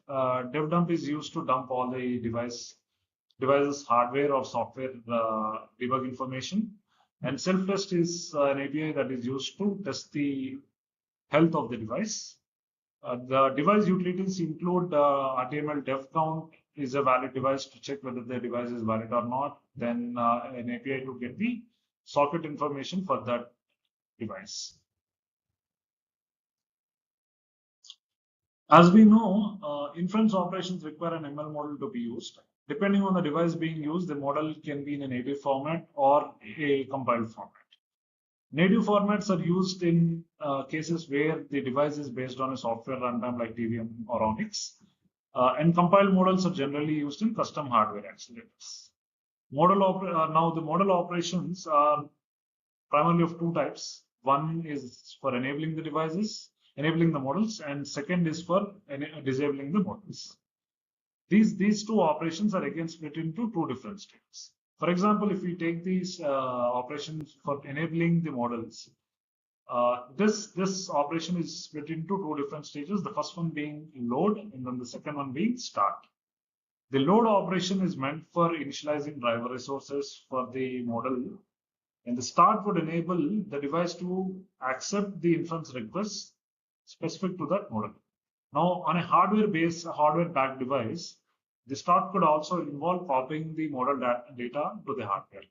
Now, having this two-stage approach for enabling a model or disabling a model would help us to optimally use the limited hardware resources on the device. For example, we can have multiple models to be loaded, but we can start only a limited set of models that for which we want to run the inferences at that point of time. Right? So this would basically limit the use of hardware resources by only the models which are actually being used to run the inference operations. Similarly, disabling a model is also a two-stage process, which involves stop and unload. Stop would release the resources allocated for the model on the hardware device, whereas unload would release all the resources allocated for the model by the driver. Now, a model that is stopped can be started again without reloading the model. Now, ML device also supports updating model parameters for a model without downloading. This is provided using the API RTML model parameter. Now, each model that is loaded is mapped to a specific device and is identified by a model ID. Now, this model ID is unique for a given device. The model ID can be same for different models mapped to different devices. The specification provides APIs to retrieve the model and input-output information of any model that has already been loaded on a device. Model information includes the name of model, version of the model ID, the ID of the device to to which the model is mapped to, the minimum number of batches and maximum number of batches supported by the model, which can be used to run batch mode of inference execution, the number of inputs expected by the model, and the number of outputs given out by the model. The model info also specifies the I/O layout expected for that model. Basically, the I/O layout talks about the expected layout of the input and outputs. Supported types include packed and split. Now, when the layout is packed, all inputs and outputs are expected to be in one contiguous buffer. Whereas in case of split mode, different buffers can be used for each input and output. Now coming to the I/O info includes the number of dimensions, the shape of the tensor, then type of the data, the number of elements, total number of elements, and then the size of each input or output. The next set of APIs that I would like to discuss about are related to data quantization and dequantization. Now, data quantization is basically conversion of data from a higher precision type to a lower precision type. Now, use of this lower precision type of data for inference operations would actually improve the computational performance of the model with the loss of precision, which is usually in an acceptable range. The support in DPDK is for 8, 16, and 32-bit, 16, 32, and 64-bit integer types, and 16, 32-bit floating point types, along with bfloat16.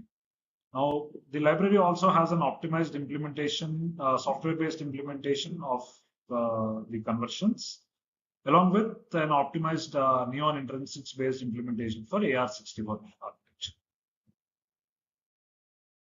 The ML specification provides support for a structure called as RTMLOP, which can be used to handle the inference operations.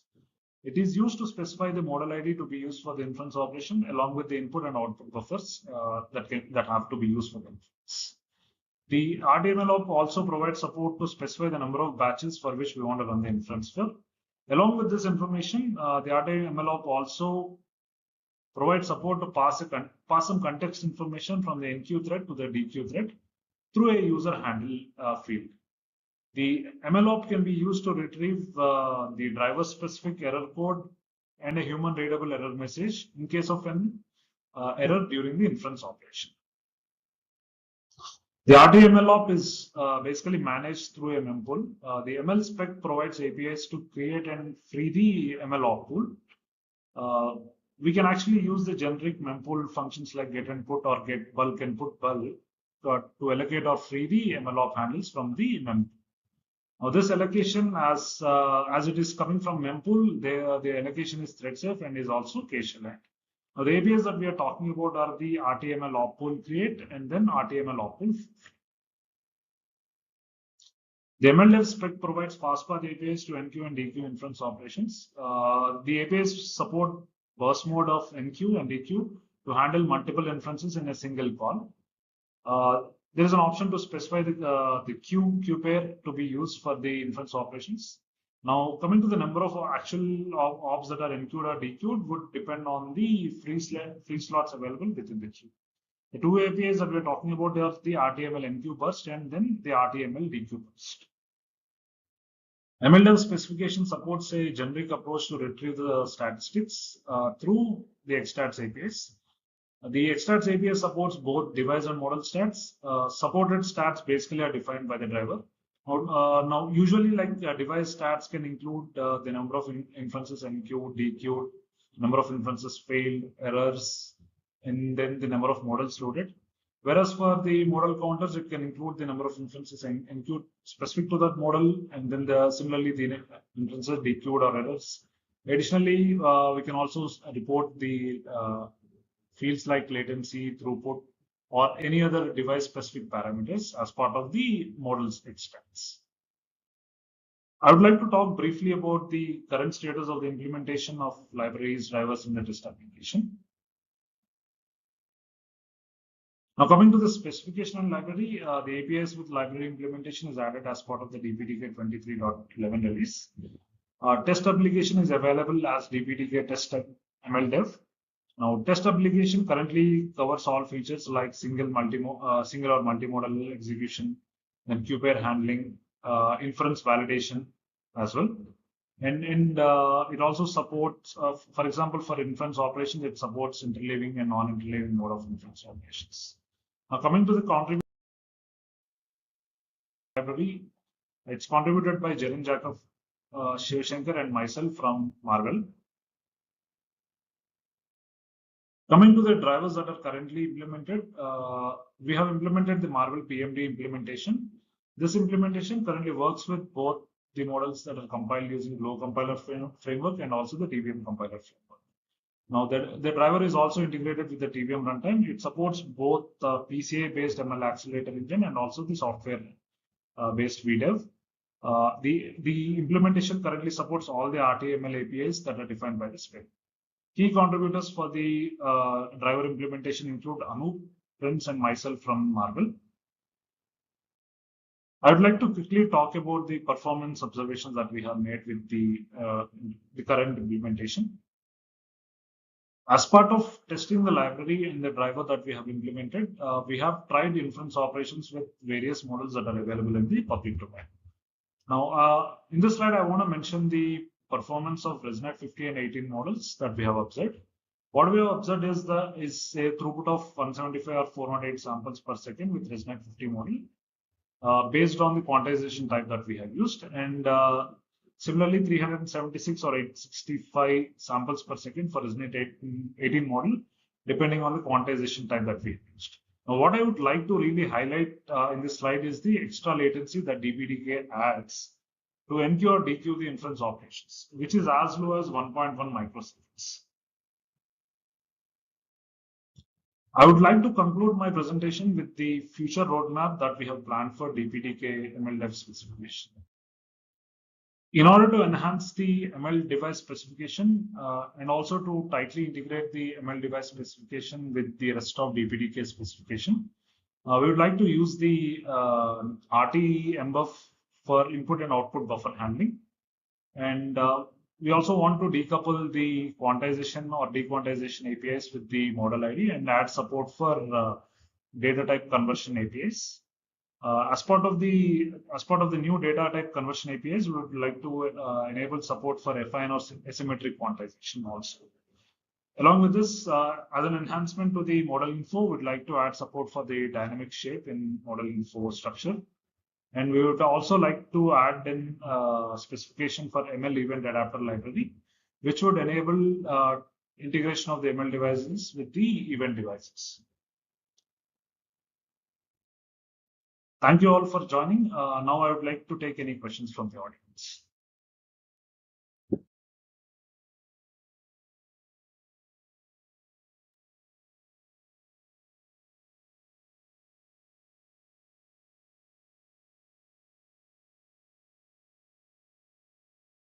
Edwin.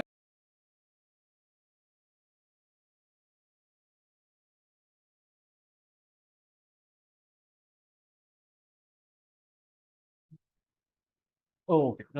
As far as the operation is concerned, I mean, it kind of varies from situation to situation. Okay, you can either do it in a continuous manner, or you can randomly pick up the packets and then run the inference operations.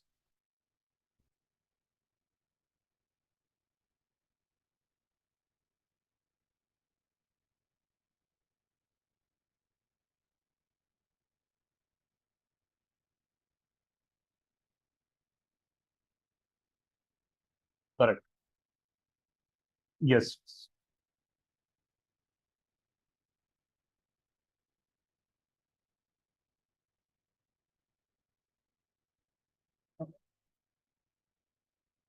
We have used Marvel Softion 10 platform with which has an integrated ML accelerator. Integrated machine learning accelerator device. Yeah, it's a custom hardware that not.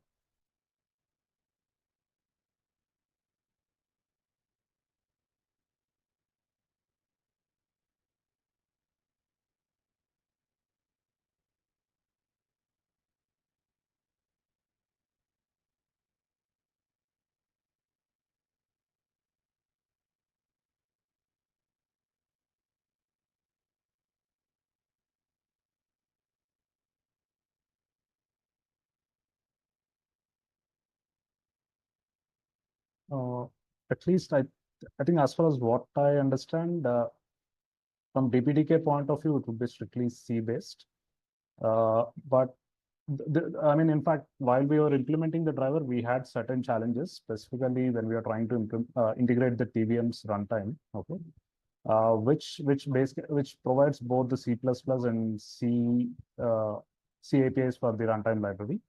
But as of now, like since we couldn't use the C due to some limitations, we had to come up with a wrapper library for the current case of using TVM. I mean, if you want to integrate or get a new driver which is based on other runtimes, I think it would be very specific to that runtime what you would like to do.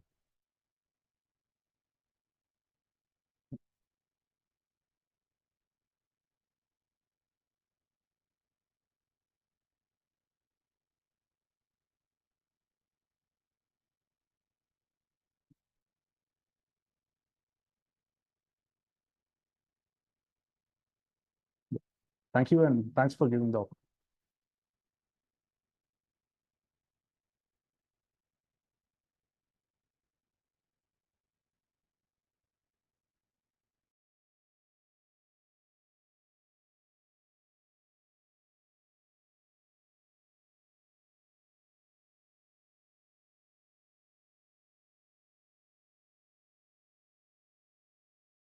Let me get my audio up. I hope I'm audible to everyone. Hello. Hey, perfect. Thank you. Sure.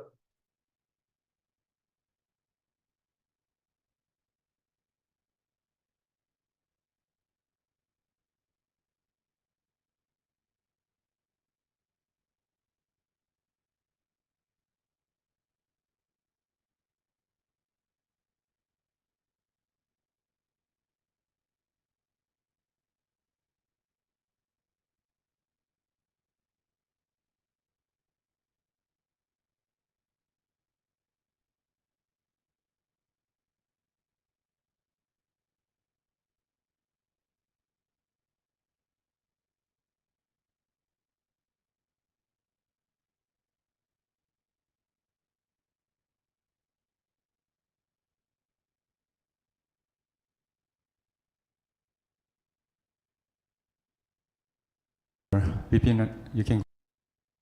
Hey, thanks, Kisan. Once again, thanks to the DPDK community for allowing myself and Kisan to share this our experience working on this area. So let me keep it brief and short. Our agenda is very short.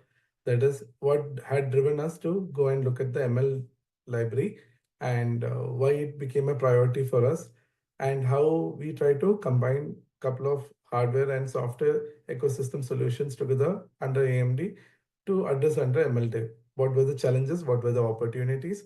And what we found we can improve. These are the three major things that I would like to talk today. Okay, so to the problem statement, as usual, we have a virtual RAN vendor who actually was using a 64-core AMD EPYC SoC, and they were trying to run the VRAM in containers. So they have the base CPU, they have the accelerator, NIC cards and all. And on top of that, they were running on the bare metal, they were running the containers. Where just like yesterday, where we highlighted different functionalities were running for this in cell 1, cell 2, cell 3. Each of these functionalities were driven and written such a way that it is running inside one container and one port. So doing this methodology, what they were able to achieve was running up to 3 containers by making use of almost around 58 CPU threads and all. And what they with zero acceleration, okay, no FEC offloading, nothing, everything done on the CPU. And what they were trying to see is that if the end customer go and use some ML accelerator, can they run up to 5 instances? That was a target that they were trying to set and try to explore. So when it came to us, we shared the Xilinx team and we shared it to the ECG team, which is internal to the EPYC SoC team, wherein which we all three came together and tried to explore what all could be offloaded in terms of ML. So 2-3 options came up. One was on the radio side, one was on the DU side and one was on the RIG side. So what interested the customer was on what could the channel prediction and channel equalization. If we can save some CPU threads, CPU cycles there, it would be excellent for them. The MAC2 scheduling, if based on our tile architecture, if some kind of scheduling and optimizations could be done, that could also save some CPU threads for them too. So these were the two major areas that the end customer was trying to look in to reduce the number of threads. So with the reduced number of threads, they can achieve at least one or more container, which can at least do, instead of doing a 28 cell scenario, at least they can do a 9 cell scenario with the extra threads that were saved. This was their target. So run 2 or 3 instances of 28 cells on 32 core, and that is SMT, and remaining threads try to run at least 9 cell each. So thereby getting up to 5 instances or 6 instances of it altogether. So for the end customer, for them it was very straightforward. They have their application along with the vRAN application. The vRAN application somehow magically would talk through ONX runtime by loading custom models to run on CPU or run on the V70 card accelerator. This is what they were looking at. So the models were custom built. The model ran on the V70 card as well as on the CPU too. Now, for us, what it meant to us, like since we had been collaborating and working with the customer for the last 1 year, we knew that their applications is completely written with using DPDK libraries. And from what they were trying to say is that depending upon where it is, like if it is in a densely populated area where power is less of a constraint, they would have an accelerator. If it is at the suburban area, they might be running it on the CPU, or it will be a mix and match of things. Like for IoTs and other things, they might be using CPU related activity where the data is not dense. And for heavy data traffic and heavy cell scenarios and all, they would be using accelerator. This is what we were able to understand and analyze from their request and all. So same network card, same accelerators. Only thing is that depending upon the number of cells and its density, it might keep on varying whether they run it on the CPU or on the accelerator. Now, here's the tricky part. AMD to start with did not have any ML-based DPDK PMD into place. But what we had was the SendDNN library, which optimizes the ONX and PyTorch and all. We have the XRT library that was available to talk to the GPU and the FPGA as well as the V70 card and all. So what we did was, like after closely working with them, we identified, just like what we highlighted, we could intercept certain work patterns on the high-fi layer for the channel estimation and quantizations and all. We could do something in the MAC layer and all. So we created a simple callback into there with the early patch that was released by the Marvel team. We took it and we created a small call into those function codes at that layer. And what we did was we created a simple virtual device, VDEV device, wherein which, depending upon where it is running, if it is running on the CPU, and if we give the VDEV thread instance, number of thread instance as 0, then it would go and call the XRT library, which will probe and identify whether there's a GPU or a V70 card. If we give the thread instances as like 2, 4, 6, 8, etc., it would treat it like it would be calling the CPU. So instead of going through the XRT library, it would call the ONX to run the ZenDNN on the CPU part. So this was a simple trick that we did. So whether it is a physical device, PCI card, FPGA or not, we just use a virtual device VDEV by passing the parameter given to it. If number of threads is set as 0, it first explores with the XRT library to identify the V70 card. If number of threads is set as 8, 16 or 32, it would then understand that it has to run on the CPU and call the SendDNN optimized ONX to it. So as I highlighted, we created a simple VDEV device here. And if you don't pass anything, it will go and query for the XRT library to identify the device. If it is passed with the parameter like num threads, it will then give the priority of trying to run it on the CPU. This is what we, as a proof of concept, we started with. So, but we had certain hiccups there. To make this work and get it adapted to run on both instances, that is a device as well as on running on CPU, what we did was whenever we do a NQ or DQ, we supplemented it with an additional ring buffers here. So all the NQ DQ is held in software by the ring buffer, all the input output ops payload, all the descriptors and all. It is held in a ring buffer here. We had one control thread for each ML device, which actually DQs the descriptor that was encoded by the user and send it to the appropriate device. So if it was the V70 card through the XRT library, it would send the request. And if it was through our ONX runtime environment, we used to send the buffer to be processed to the ONX environment and all. So this is one work that we did extra into the standard template what Marvel team had shared. We added this extra layering so that it becomes device CPU or hardware device agnostic in nature. Then we did had a look into IO quantization and all. Yes, it is optimized today for Neon. We are from the ZenDNN library part. We have APIs which actually works and quantizes the data using SIMD and all. So now we are trying to figure out whether we expose that functionalities out and write a simple wrapper on top of it, or allow the user to directly just pass the data and underlying the ONX library part, everything just takes care by the ONX. We are like debating in that part too. Okay. So what are our opportunities here that we found? We can create a single VDEV device by passing an extra parameter. It gives a priority whether it should drop through the XRT for the PCI device, or it should be looking at running at the CPU point of view. Or we can pass both as two VDEV devices. We can pass one to pick up the PCI device through XRT and other one to run it on purely on CPU. Like that we can do. Then we ended up using mbuf extended, where we were asking our XRT to expose DMAable memory regions to do and reduce the memcopy part too, so that the user buffers can be used. But this is still, there is a couple of problems here. It is only single queue that is supported. We are working to enhance this and all. Now, the ring and buffer model that I showed earlier, this was actually borrowed.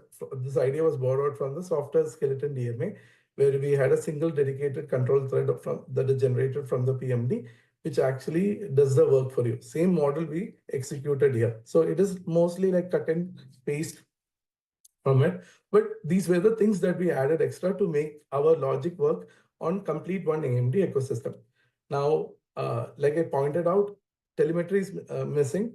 If we can add some telemetry with regard to whichever, whether it is CPU or whether it is tile or whether it is our V70 card, it would be very useful. That was one of the comments that we got.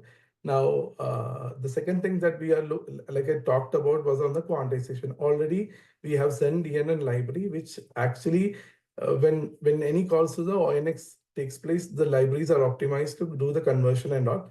How to bring that or expose that is what we are trying to figure out too. And certain limitations what we have today, I have not exposed the extended stats from the device or V70 card yet. It only works with pre-compiled models and all. But at least with this minimal changes and with the working model from the RFC patch, which got integrated in 23.11, we were able to showcase this proof of concept to the customer.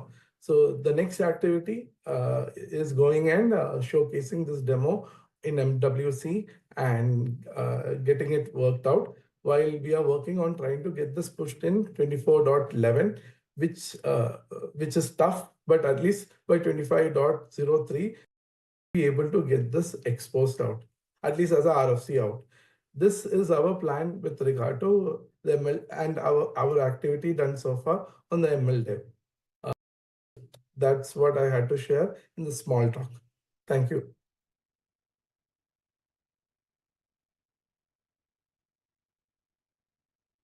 I hope there are some questions.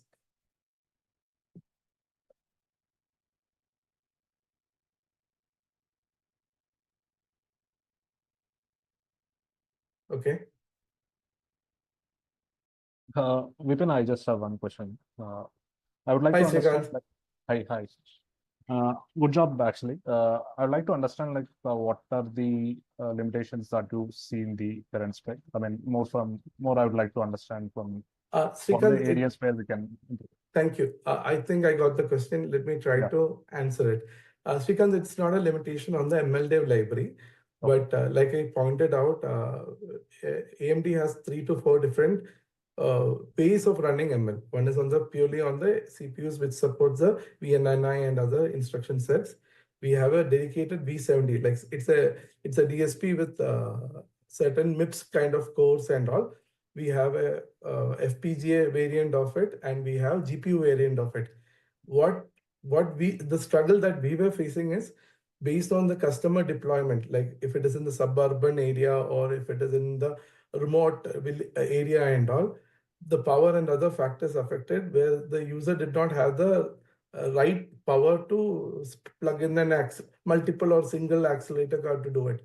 So they wanted a single simple interface which allowed them to do it. So we ended up exposing all the devices, that is both CPU, V70 and our GPU, not every GPU, selected GPU through the as a reader.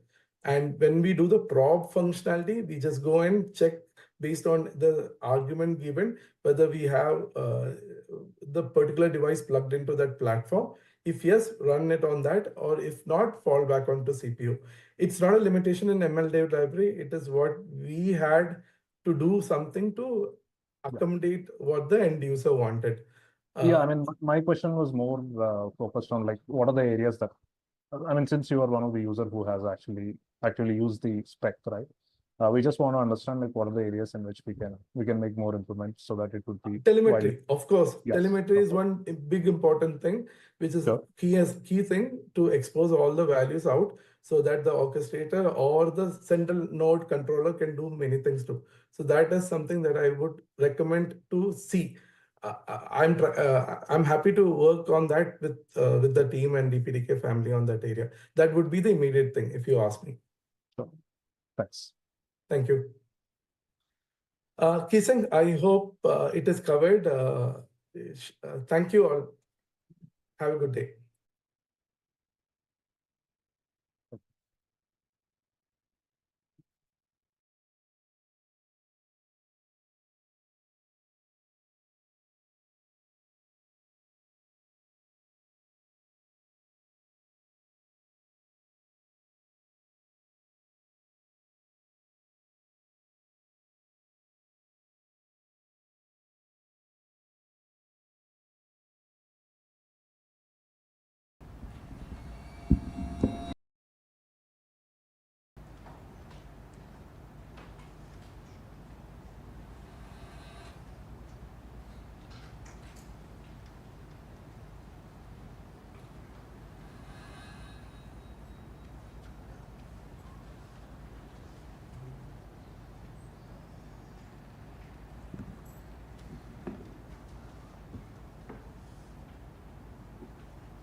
Yeah, it's working.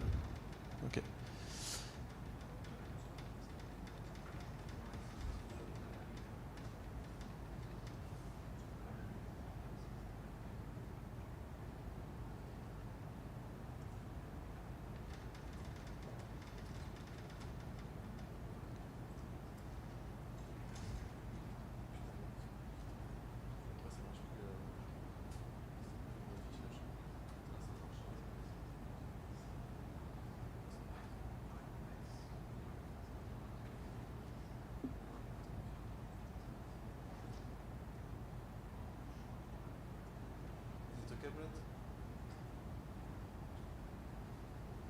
So we are going to try something new.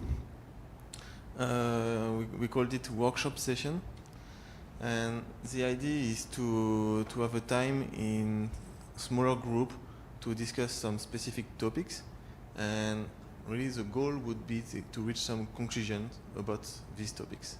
So it's technical discussions. So I'm waiting for the list of topics. So if you have something in mind that you really would like to be kind of resolved here with people here, you can propose. Or I already have a list of topics that we can discuss. So I think probably we are going to split in the corners of the room, like in maybe 3 groups, something like that. You will vote for the topics you are interested in, and we'll discuss to see if we see a consensus in this group about what to do, etc. Okay? It's like mini tech board or this kind of thing. Brent, do you manage to get the slides?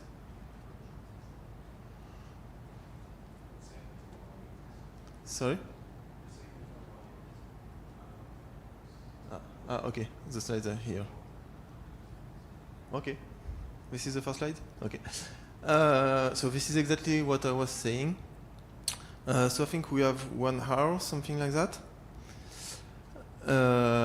And so the idea is that if we reach some conclusion or if we have a summary of the discussion, then we can share it quickly on stage at the end of this session.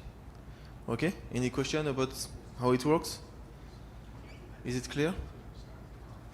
Okay, that's right. So next slide, please, Brent. So these are the topics we had in mind and something we discussed in the technical board, etc. So first one is if you want to discuss about the compatibility between DPDK releases, meaning you can say what you like, you don't like in your use case, etc. And it's always interesting to gather feedback about that. Second one, I'm not sure about, I know engineers are always people who have some tooling ideas on needs, so it may be the right time to propose some new tooling. Third one, power management. If you want to complain about the power usage of your DPDK application and you have, if you just want to complain, that's fine. If you have some ideas about how to solve it or etc., you want to propose ideas, that's the right topic.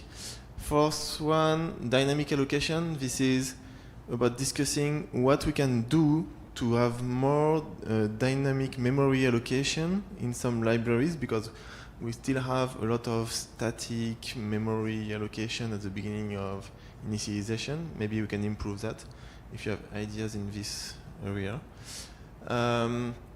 Config restore bypass. This is something we have in ETHDev when you, this is very specific. When you configure a port in ETHDev, you always do a reconfiguration. You restore a configuration and it's just slow. We don't know why we have that, honestly, in ETHDev. It's there from the beginning of DPDK. And if we want to improve the time of starting a port, we could change this behavior. But that's something to discuss, because we need people who knows why we have this kind of configuration restore. So if you know, join the group. Or if you are just interested to understand what happens, join the group as well. And the last one is if you want to discuss Flow API and its adoption in general, adoption in application, adoption in drivers, etc. Just to give your thoughts. That's it. Any other better idea? If not, I propose to vote. So we will raise our hand for each topic, and we will choose the topics where there are the most hands, and then we'll split. Okay? Compatibility. Who is interested? One hand? Not enough. Two? Okay. Tooling. Okay. I suppose you can create a group already. Power management.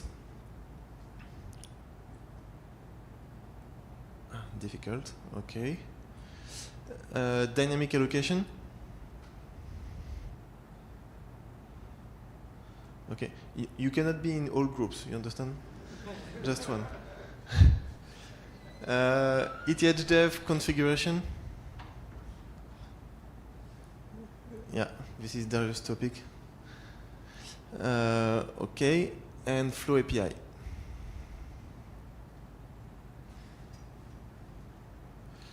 Okay, so for sure there is a group for tooling. I think another one for power management. And so those who are not interested in either tooling or power management, please raise your hand for Flow API. Yeah, that's what I thought. Dynamic allocation, again?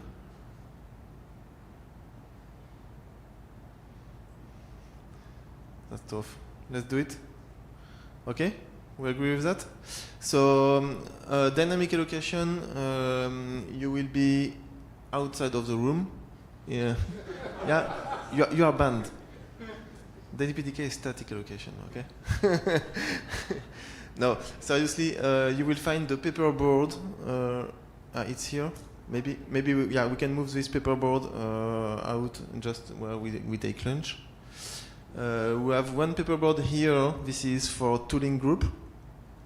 Okay, and we will move one paperboard in this corner for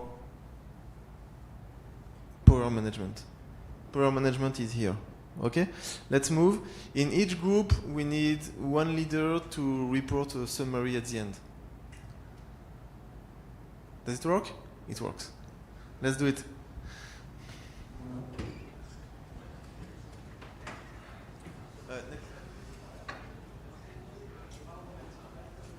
So we will meet at 3:20 for the summary.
Okay, I'll try to summarize.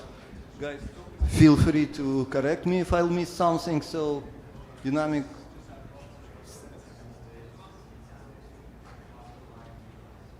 Okay, dynamic allocation. Okay, option number one. Don't do it. Just do more static build time configurations. Like we have Elcore max, ATH def max, and QA max. Do it more. Have whatever we need extra. That's option number one. Probably, I don't know. Morten is big fan of it. Apart from it, I don't think it was a lot of guys enthusiastic about it. Then what we could do dynamic, right? So first we thought about Elcore max, ATH def port max and QA max, and said mempool dynamic. We didn't touch these three things at all, right? So, and we concentrated mostly on what?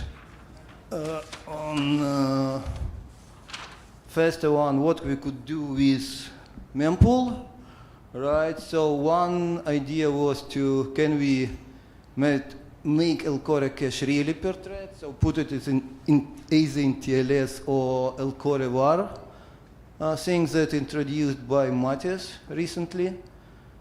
What else? That's pretty much it. Then there was some other idea about mempool cache. Yeah, so basically we're thinking, can we get, right now we have mempool as a huge structure where we have some metadata first, and then we have a lot of, we have all array of cache pointers, right, if I'm not mistaken. So not even cache pointers, but actual the cache data structure. So the idea was, can we replace it with something smaller? Even if we would still want to keep Elcore max array, could be just a snippet of this structure with pointer and some extra metadata, how many elements in the cache. And then there would be a pointer to actual objects array. Right, another thing that thought about it, can we get rid of RxQmax and TXQmax? And there is two main options here. One suggested by Bruce, second suggested by Morten and Owen. So first one, it's make it max RxQs and max TXQ startup parameter. So basically, yeah, you can specify it, but only once at the startup of application. And second one, try to make it completely dynamic. So when you, let's say, hot plug a new device with more RxQs than you have right now, so you in the background, you relocate all this huge structure, allocate a new copy of this structure, fill it in properly, and then just do a pointer swap. Yeah. That's pretty much it. For that one, the conclusion is we need some scalable vector abstraction implementation. If we could do it fast, then yeah, we could do this thing. Otherwise, probably not. Yeah, that's it. Anything to add, guys? Anything I forgot? And patches are welcome. If you guys have time and desire, please go do it. Yeah. I can add that one of the things that we discussed is, of course, it's most beneficial to chase the big structures and make those dynamic instead of static. But a lot of the big structures are not allocated through the mempool. They're allocated statically, so we don't have the instrumentation to identify which are really the big structures, not easily.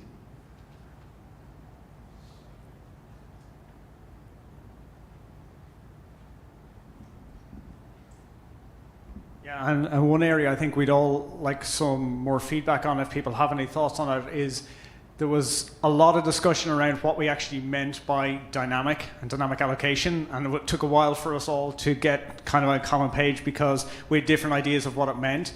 So I was coming from one side where I was thinking dynamic just meant at runtime, as in at initialization time, whereas Morton and and Owen, I think it was, were thinking, truly dynamic. So, whenever we're talking about, or when we were discussing things like max L cores, does making it dynamic, does that mean just we get to, instead of having it static at build time, do we just pass it as a command line parameter? Or do we have it that we just scale, have RTE max L cores be the maximum number of cores that are running right now, and that changes as we hot plug in cores or threads or remove threads, and the same with ports and queues. So obviously doing the fully dynamic is more difficult, but I think we were all agreed that would be really nice to get. And then we were also discussing how much value is there if we could get the first step maybe of going from entirely static at build time to just specifying in the command line before we jump to going fully dynamic, or does that even make sense? So I think that was a lot of our discussion was around this whole idea of what does dynamic mean and how far can we go without breaking everything, hurting performance, and actually in a reasonable amount of time. Is that a fair summary, David, Morton? Yeah? Okay.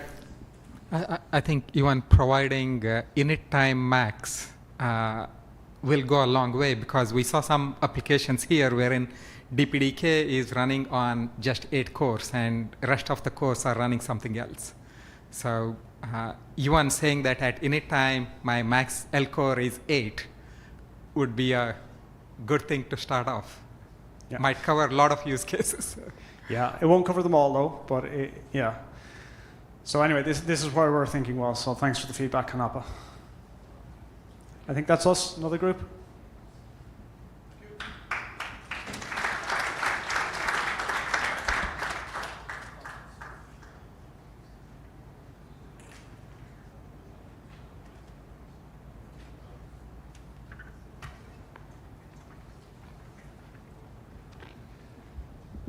Okay. Yeah. All right, this is on. So I was over in the corner. We were talking about tooling. We spent quite a bit of time trying to, kind of come to, I think, an agreement on what we wanted to present, because there was lots of ideas of, where we saw some problems. So these are a lot of problems and some ideas. One issue that we sort of all talked about was determining whether a core was really busy. Meaning, like, you spawn a PMD thread, it's spinning 100%. I use top, I use proc, FS, whatever, to look at it. It's just 100%. I want to know, is this really doing some work? And if it is, if it's not, can I spin it down, all that? So we were talking about how to get some data out using, like, say, RTE telemetry. I know currently there are ways that an application can register some callback and export some telemetry data, but we really wanted something like some tool that would be application agnostic, so that a sysadmin could do something like determine that, hey, packets aren't moving, I can spin this core down, or at least reduce the frequency, get some power saving, that kind of thing.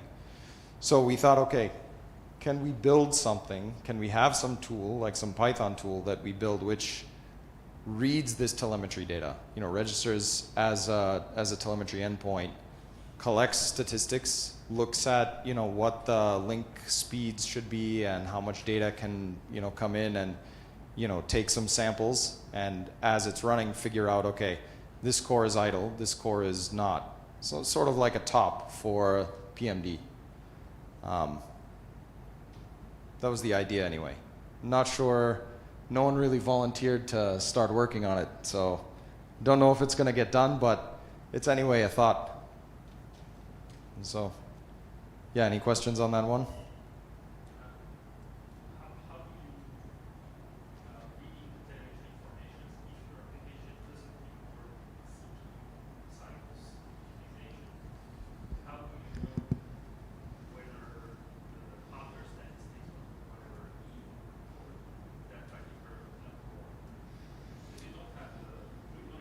Yeah, you don't have a mapping, right? Come like to the you mic. don't have a real mapping. So you need some kind of mapping that tells you, okay, these queues are mapped to this specific core.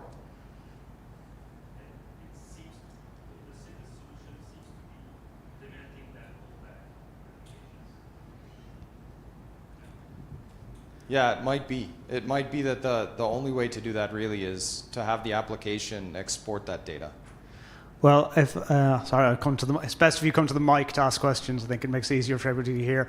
But one observation just on the telemetry. The fact that DPDK can actually load drivers dynamically allows us to patch this into applications, because the -D flag, whenever you run an application, specifies additional drivers you want to load, but DPDK doesn't actually check that those are actually drivers. All it does is all our drivers register themselves as ETH devs and whatever you have in a constructor function inside the SO. So it's perfectly possible in DPDK to create or to have a shared library that just registers telemetry endpoints in its initialization phase. So if you have some particular piece of telemetry you can get via DPDK APIs, but an application isn't actually exposing that, you can actually write an SO and tell the application to load as a driver to register telemetry endpoints for whatever particular DPDK information you want to get. So you can actually do dummy drivers to expose additional telemetry endpoints from DPDK applications. I think I've actually tested it, but I'm not 100% sure, but it should work anyway. So it's just if you're talking about telemetry and tooling and getting additional information, if you don't control the app, that's one way it may be possible to do it. That assumes the app is dynamically linking, right? Even statically linked apps, I think, will still respect the -D flag if you pass. Yeah, David's nodding there, I see. So even if you've got a statically linked application and you tell it to load an additional driver, it'll still do so. Because the idea there is obviously you've built your application before a particular NIC came out and you want to add on just the extra driver. So there's some stuff you may be able to do there with SOs, just registering endpoints dynamically at load time.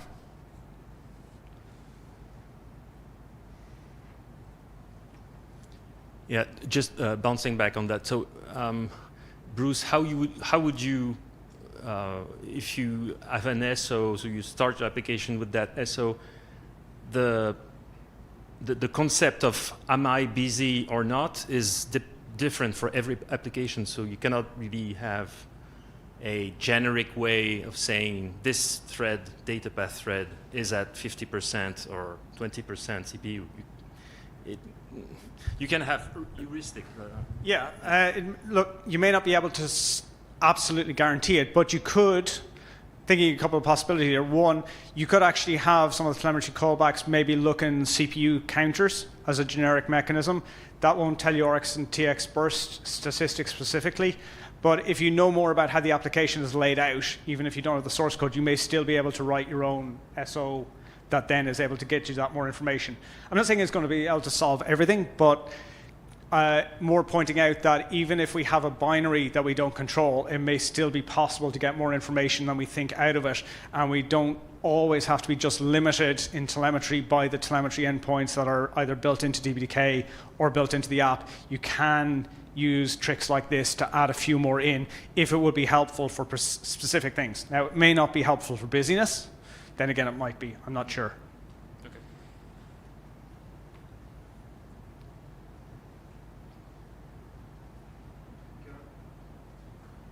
Okay. Sorry, just a quick note. As I remember, it was suggested by Dave, the author of the Power Library a while ago, that even if you kind of don't have access to your binary, right, how you can conclude that actually is it spinning on idle loops or no, it just was comparing number of cycles and number of branch taken. And I think it correlates pretty well, actually. For idle loop, it would be nearly 0 branches or so, kind of. Branch misses, sorry, not taken, but branch misses. But for the busy application, it was. Yeah, I think it was a presentation 2019, probably, in DPDK conference, which kind of exploits this idea. Or probably 18, I don't remember, actually, yeah. So, but it was kind of. Might be worth looking at it. That's basically what I'm saying. Okay. Okay. Let's move quicker to not kill the break completely. Okay. Yeah. So I guess next problem that was raised was starting DPDK is painful. There was some questions about maybe we could have some platform-specific scripts that can start up DPDK applications as like some kind of wrapper, you know, to determine some defaults. I guess some of the complaints were like the docs are tailored to developers. So when you look at some getting started guide, it's talking about building and, you know, finding test PMD and all that. And a lot of times the customers that people are dealing with, they just want to run some binary, they just want to run something and move on. So yeah, that was some pain point. I know we used to have a startup script. We don't anymore because, well, for very good reasons, but yeah, it was anyway raised as a problem. I have no ideas on this. We couldn't come up with any, you know, ideas how to go forward yet, but maybe someone else can. And then the final thing was just sort of basic app support. Like, for instance, we have some pdump interface. It's maybe not terribly stable, but having something that maybe was integrated with Wireshark TCP dump and a little more stable, that might be more useful. You know, things like standard netlink tools that we use, which are, you know, obviously don't work on Linux, things like ETH tool, or I mean, with DPDK, things like ETH tool, all that. We have an ETH tool, but yeah, something maybe more comprehensive. So for the making it easier to get started tool, did you have any discussion about creating a wizard that's just like, do you want this device? Yes, no, for every device that we can detect? No, we didn't discuss that. Okay, I'd like to put that forward as an option because I think just getting things attached to DPDK at the beginning and getting sort of an LCore list is enough to get going for a lot of applications, and people can figure out more stuff from there. Okay.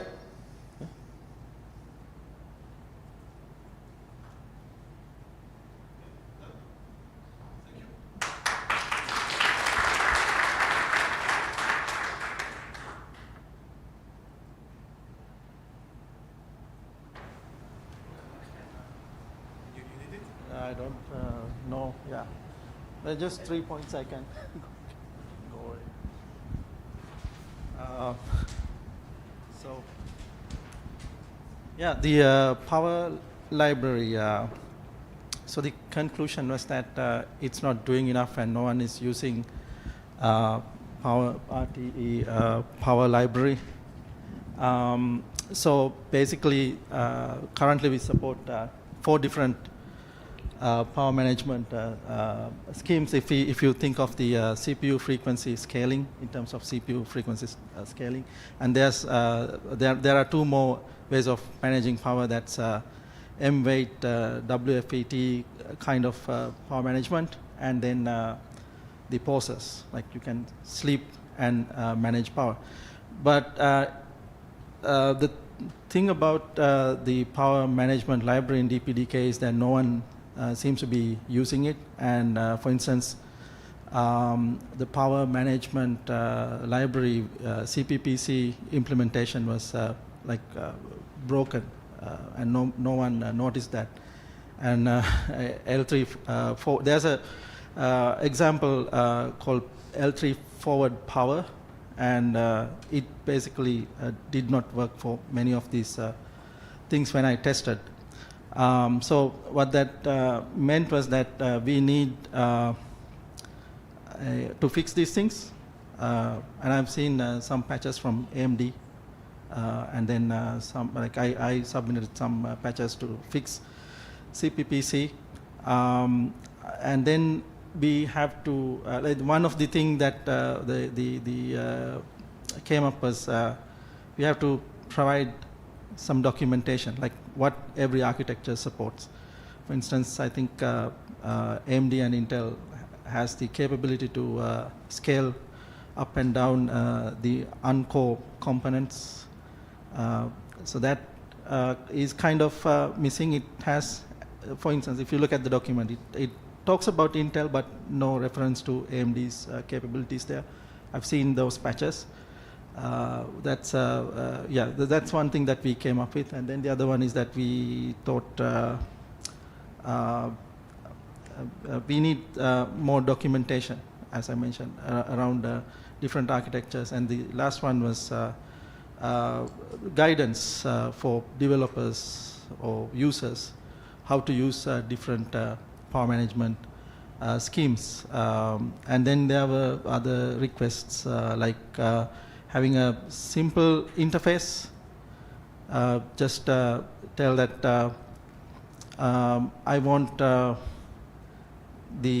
what do you call the utilization. If utilization is this much, then the frequency should be scaled down, power save kind of thing, I think, right? The simple function, rather than going through these various different hoops to get there, like empty pole counts and things like that. So simplification, I think, of the library. That's one request. And the other one is stats coming out of the CPU frequency scaling governor. For instance, latency, when going from one frequency to another, changing the C state or P state, those latencies, right? So those were the requests. So yeah, it looks like the documentation and those interfaces. That's what I think the asks were. Yeah, that's it. I think it was a fairly brief conversation, I guess. We didn't have that many things. Any questions?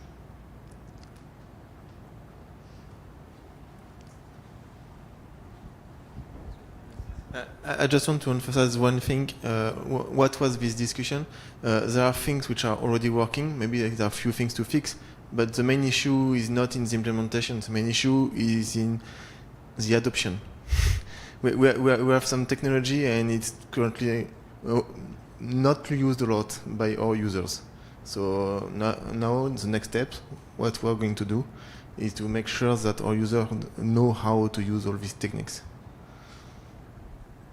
Yeah, so yeah, that's why those things are broken for so long without no one fixing it. That means no one seems to be using. Yeah, just one thing to add in terms of the simplicity. I think there was also discussion about having just an RTE save power with possibly like a wake up or like a maximum wake up latency.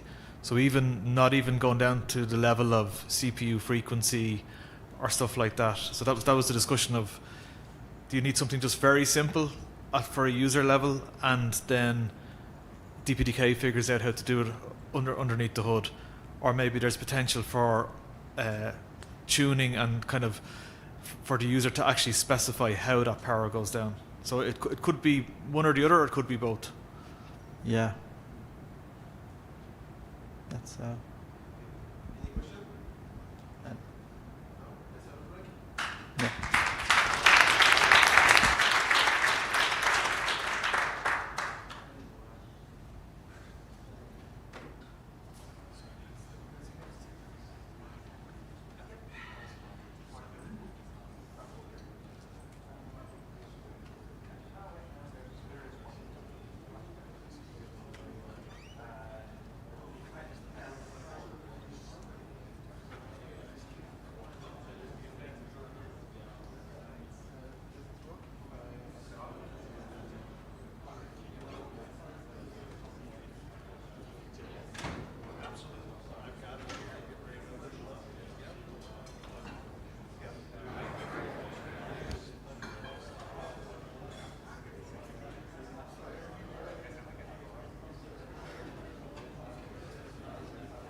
Hello.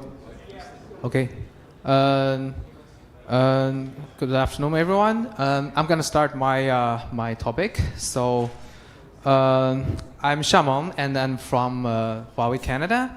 Thank you for everyone to be here for my topic. But first of all, I have to be honest that I didn't contribute to this work because the real team member of this work cannot come to Montreal because of the visa problem. So they asked me to present this work on behalf of them. So I might not be able to answer too detailed technical questions, but my apologies. But I will try my best. Okay. My topic, the title is can a user space protocol stack balance high performance and generality? Our answer is both. To the background, so the development of hardware and software has posed new demands for the protocol stack.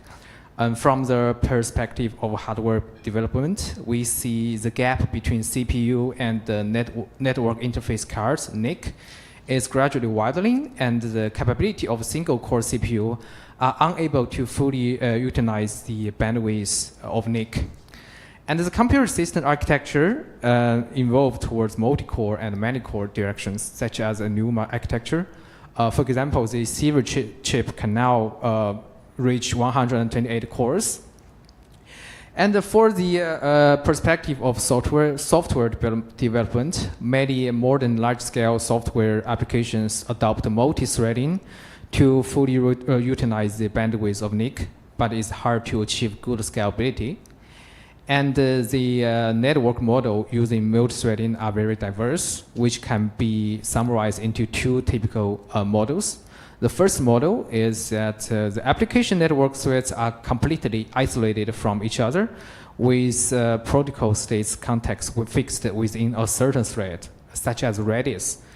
And the second one is that the application network threads are asymmetric, with protocol states context migrating between multiple threads, such as MySQL. So how to better utilize NIC hardware pose new challenges for the network protocol stack. So what should an ideal network protocol stack look like?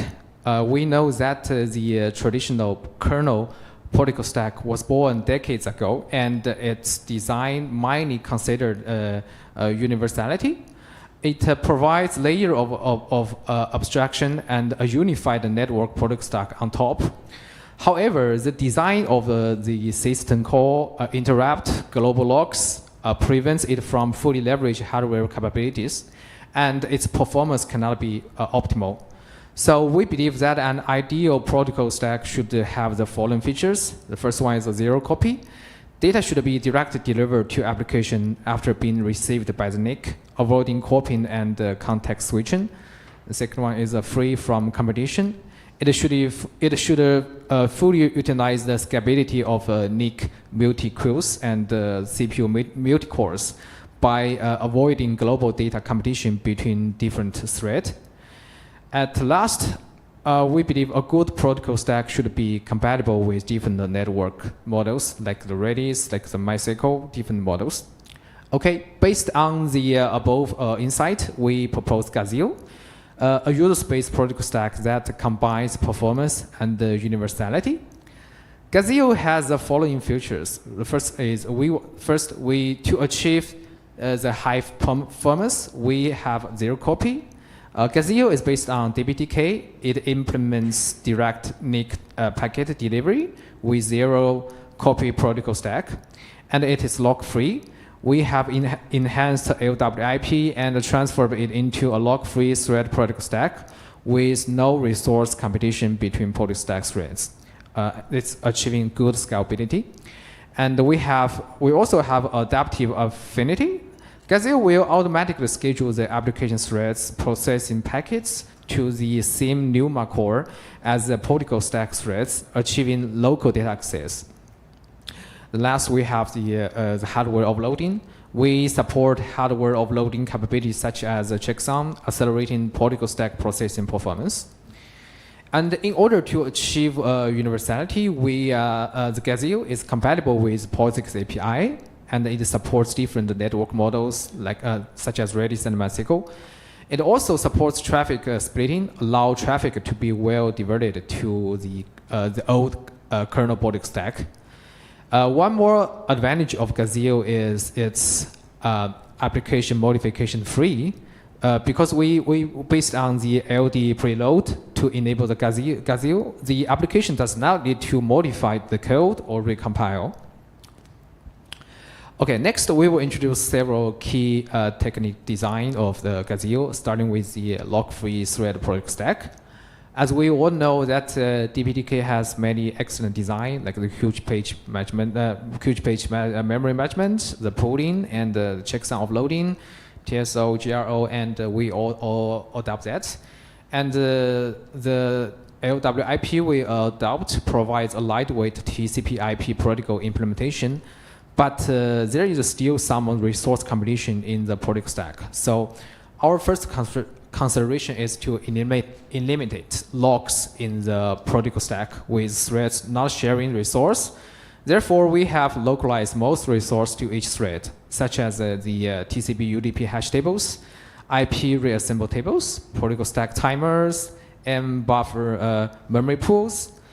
And through above lock-free design, we have obtained a lightweight protocol stack at the thread level, which almost does not involve resource competition between threads during running, so greatly enhancing the scalability of the protocol stack.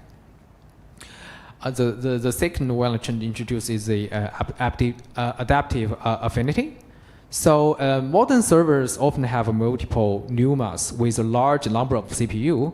Memory access within a NUMA is faster, and the memory access across NUMAs is slower. So for the network packet receiving, the performance will be better if the protocol stack packet receiving thread and the application thread running on the same NUMA. The RFS in the kernel is a similar design, which records the CPU where the application is located and schedules the software interrupt to schedule the software interrupt to the CPU where the target application thread is located. So Gazille adopts a similar approach, which we call adaptive affinity. A large number of application threads running within a NUMA and a small number of Gazille protocol stack threads are deployed in this NUMA, usually one thread per NUMA. When a connection is established, we have determined the protocol stack thread that processes the connection. In this way, Gazelle will actively schedule the application thread to the same NUMA as the protocol stack to avoid cross-NUMA data access. Okay, next we introduce how Gazelle accelerates Redis and MySQL. First, let's briefly introduce the network models of these two applications. For Redis, there's only one network thread, and the listening of socket, packets, receiving and sending, and the other tasks are all completed in the one network thread. And for the MySQL, there's only one listen thread responsible for the receiving TCP connections, and there are many worker threads for processing the data receiving.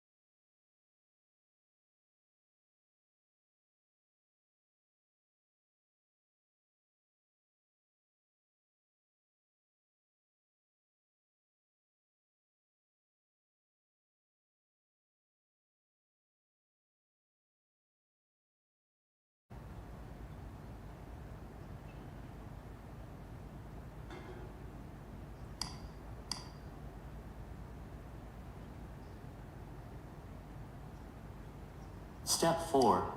Install VOPCI.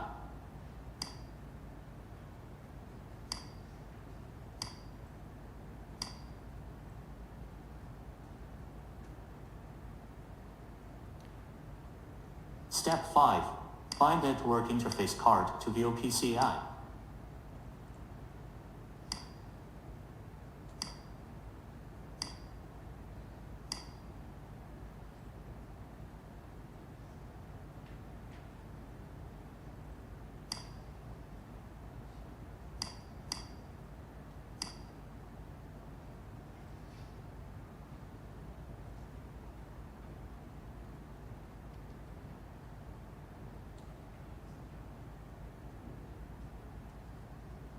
Step 6. Modify the Gazelle configuration file, including MAC, IP, and CPU.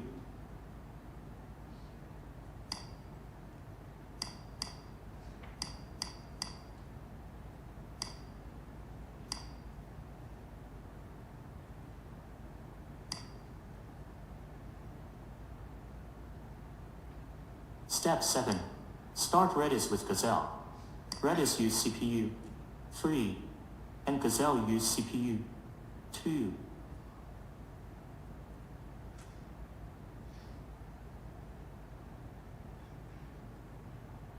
Step 8. Start Redis benchmark. Step 9. Read Redis get performance with Gazelle. We can see that Redis get performance has more than doubled.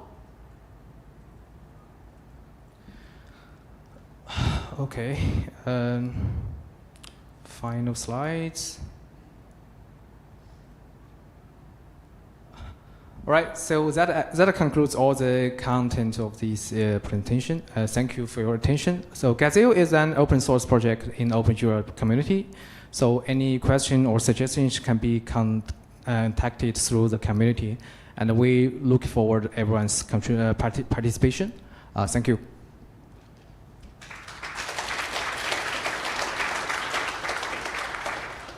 Any questions?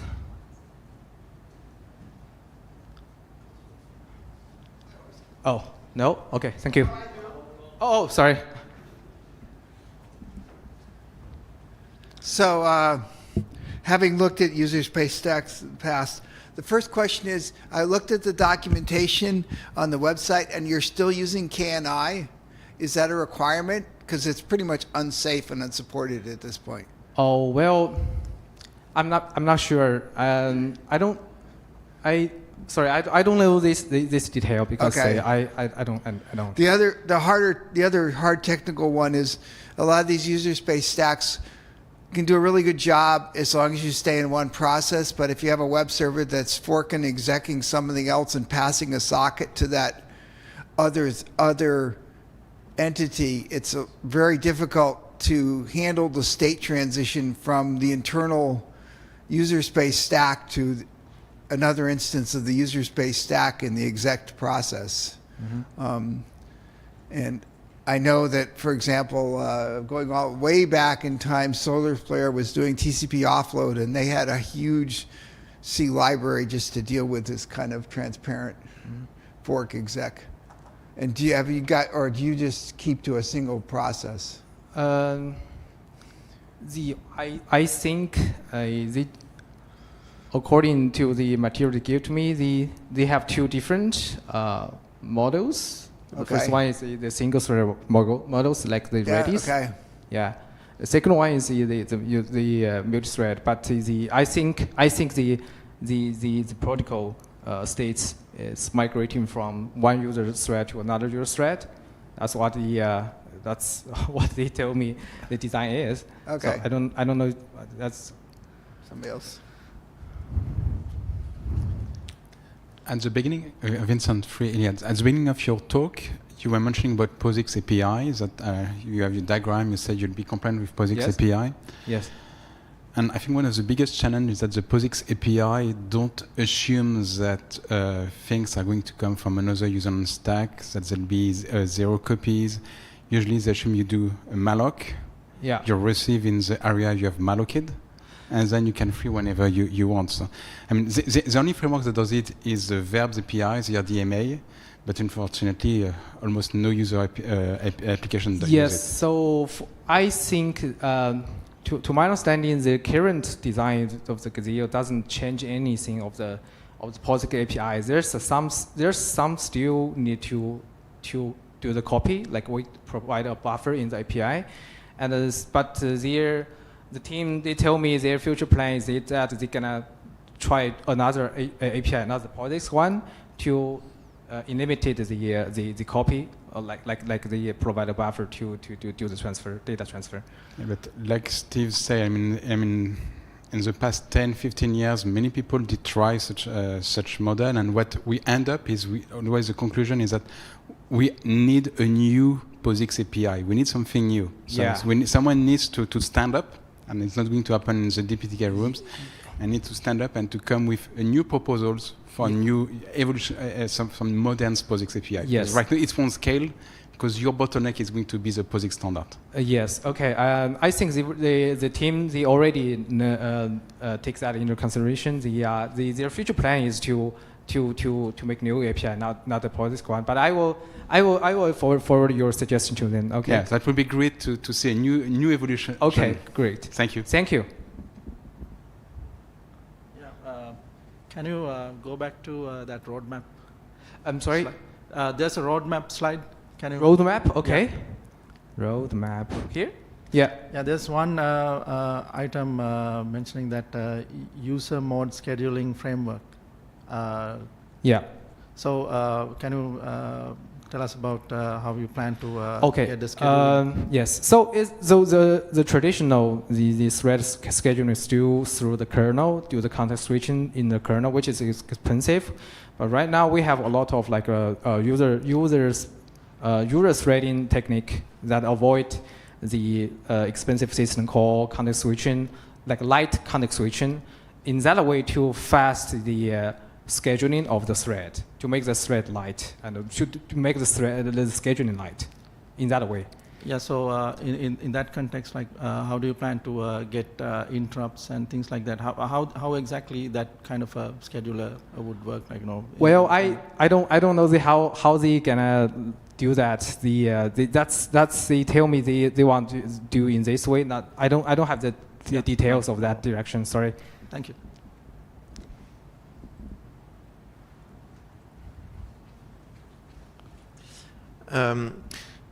Your project, Gazelle, is now referenced in the ecosystem page of dpdk.org.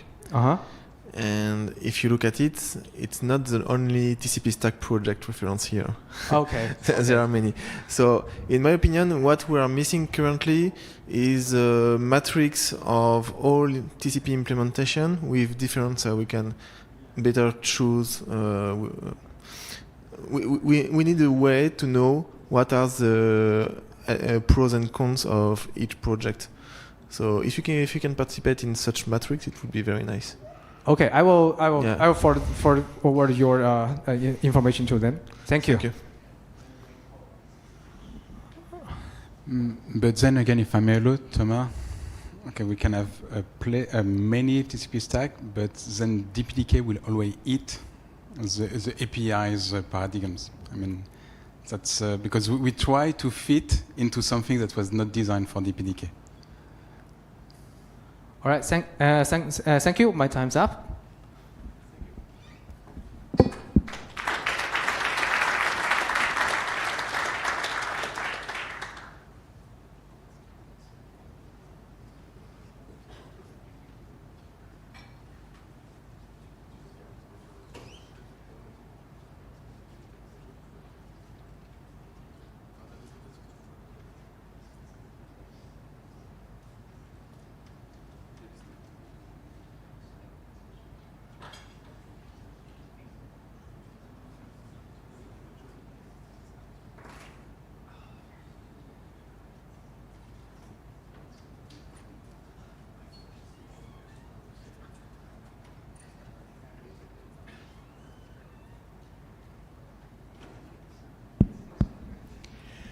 Okay, hello everyone.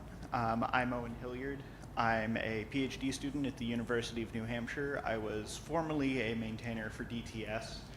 Had to stop doing that to work on my PhD. But I think in my time working with hardware accelerated distributed systems, there's some things that I think can be brought back to DPDK. So one question that kind of came up in my mind repeatedly while I was learning is, why don't we see more DPDK in databases? If you look at industrial databases, there isn't actually a lot that use DPDK. And that you'll see a little later why that is such an odd thing. But I would like to, in the venerable tradition, start with a quote that kind of sums up the feelings of the database community around networking right now. So, TCP/IP is a pig. It should be sent to the home for tired software. We need something lighter weight, better, easier to use. Kernel bypass networking would be nice. Michael Stonebreaker at HPTS 24. So you may know Michael Stonebreaker from Postgres, a 2005 IEEE John von Neumann Medal, or his 2014 Turing Award. And the idea of kernel bypass being too hard to be used widely was echoed at that workshop a lot. And that is most of the largest names in databases. RDMA is simply not an option. We can't do RDMA from Virginia to Ireland, and we need geo-distribution. And database specialists, they want to use DPDK because it is really the only viable option for something that will run pretty much everywhere and give good performance, but the barriers to entry are too high. So this comment in particular was referencing the kernel TCP stack, but there are frustrations of the kernel TCP stack, and then there's a lot of frustrations that are directly tied to TCP, the protocol. So where is this coming from? If you look here, you'll see a modern distributed database. This is Amazon's DynamoDB. Every single arrow is a network connection, and this is the minimal deployment. So when you are targeting single-digit millisecond response times with multi-data center replication like Amazon does, every single microsecond starts to really count. And TCP is not good for databases when that happens, because head-of-line blocking starts to become a major issue. And in addition, the fundamental algorithms of distributed systems are specified in terms of message passing. Logical clocks, Paxos, Raft, etc. So when you have a consensus algorithm, which already provides a significantly stronger ordering than TCP provides, TCP becomes kind of unnecessary overhead. Additionally, it should be remembered that TCP's original goal as a protocol was get the data while sending as few bytes as possible. That is not what databases mostly want to do. They want, give me the lowest latency possible, give me the highest throughput possible. And as a result, they will try to do message passing over TCP, and they face a massive API mismatch. So the logical solution would be, okay, let's use DPDK. We can fix the throughput or the latency issue depending on what your database wants. But it's hard to use, and importantly, it sounds too good to be true. And this is kind of important dual part issue. So a modern programmer is expecting a send this blob of bytes to that other server via an encrypted tunnel API. And that is one function without a whole lot of setup. And they are not expecting send these bytes onto the wire, or at a bare minimum, they want an ePOL wrapper, something like Boost ASIO. And second, DPDK is so much faster than normal networking that it sets off too good to be true alarms in everyone's heads, because they see numbers close to RDMA and they assume, oh, it's some exotic hardware. So database people are typically storage specialists or distributed systems specialists, not network specialists. And that means they're not sort of in the right frame of mind for looking at DPDK as I think everyone in this room looks at it. This gets compounded when most network stacks for DPDK implement TCP, which is not great for databases. And the ones that implement message passing are often academic and not really production grade. So a pitch for DPDK very quickly turns into a pitch to write an entire network stack.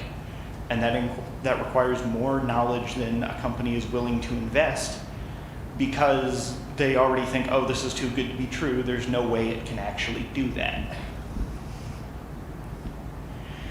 So some of you are thinking DPDK is too fast. So let's look at Mica. It is, as far as I'm aware, the first data store ever built with DPDK back in 2014 using DPDK 1.4.1. So at the time, Memcached was already a production grade cache, and MEMC3, RAMCloud, and Mastery were all the top performing things across academia and industry to compare it to. So this is a massive mismatch. This is an 80 times performance increase versus Memcached for functionally the same task. And it's also important to note, Mica is not a distributed database. A distributed database would have a bigger difference here. And much of these performance gains are just from being more efficient at talking to the single client that it's speaking to. So if you are looking at something which on a dual 8-core Intel Xeon from more than a decade ago, which is outperforming Memcached, you say, okay, let's step ahead 10 years. Still not a great graph for the kernel. So this is an AMD EPYC 9684X. So we have 6x star core count. Our memory has gone up by almost 2 orders of magnitude. And Mica is still 10 times faster after 10 years of hardware development if you compare Mica on original hardware to Memcached on modern hardware.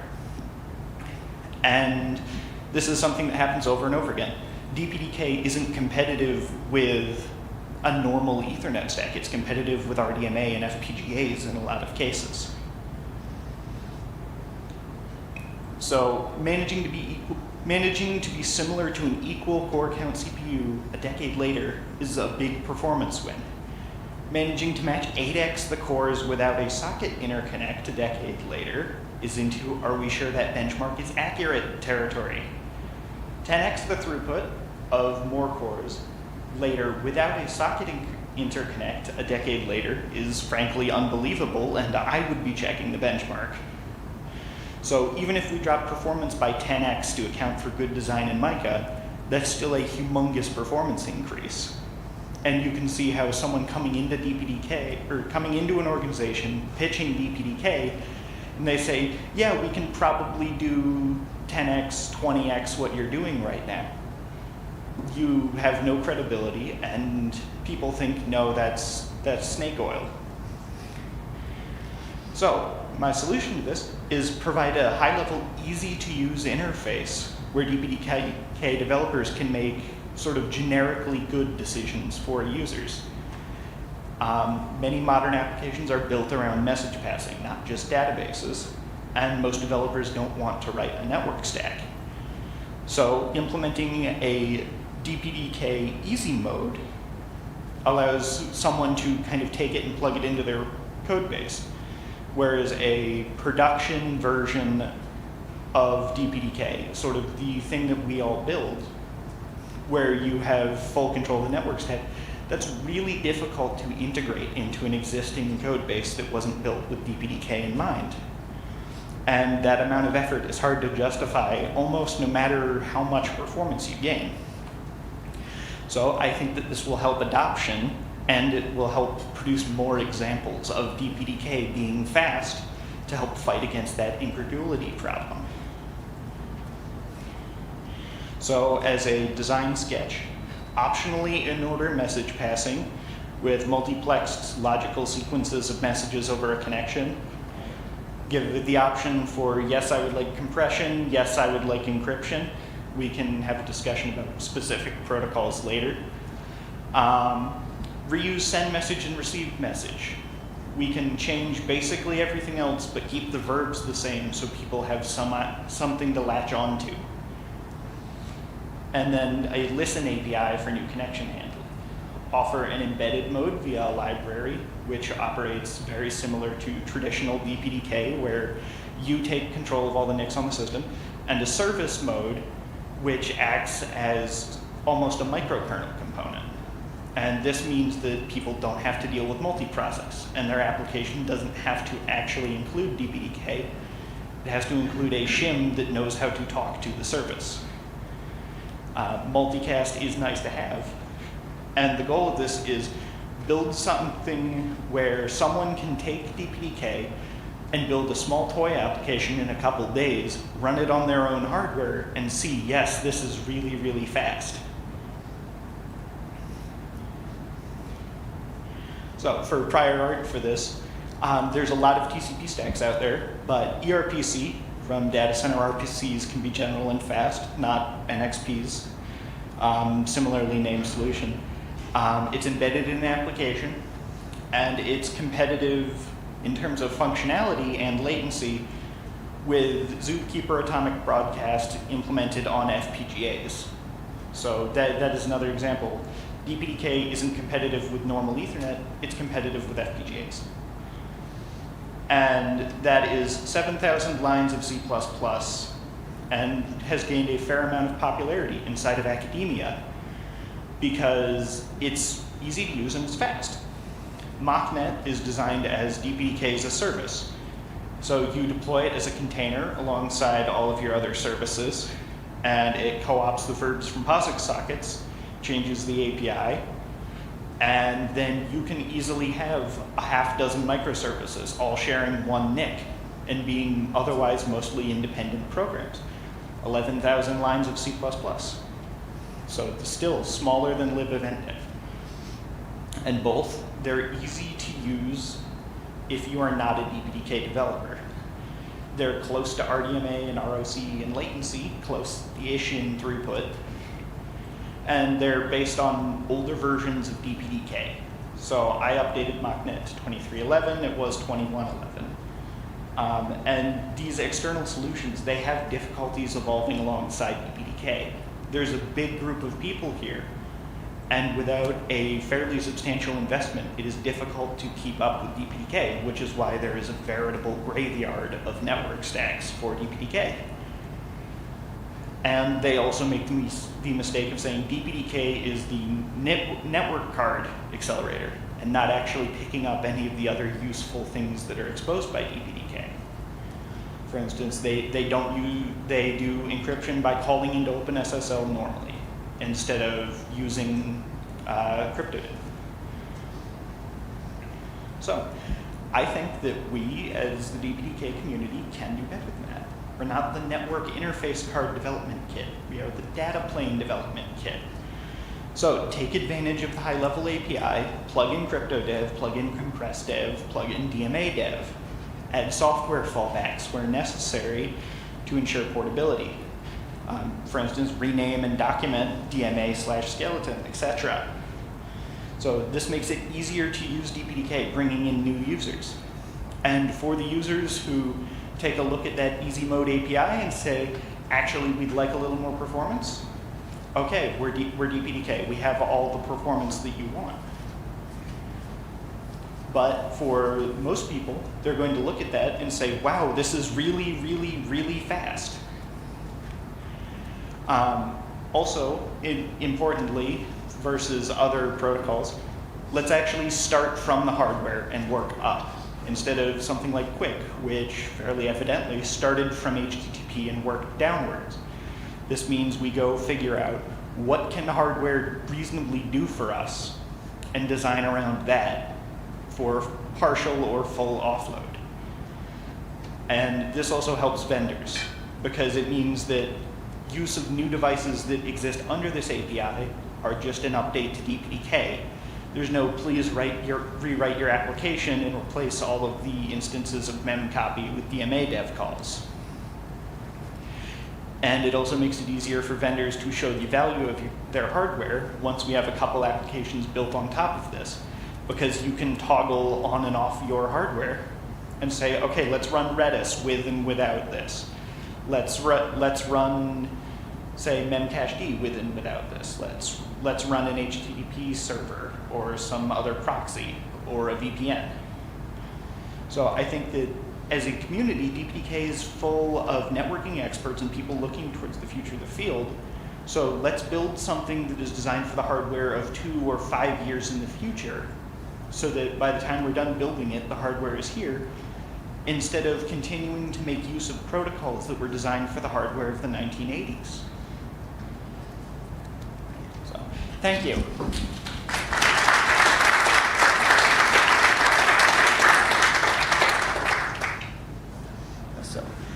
Yes, please come for questions. I am ready for quite a bit of discussion on this. This is working? Yeah. Martin, have you looked at C-Star?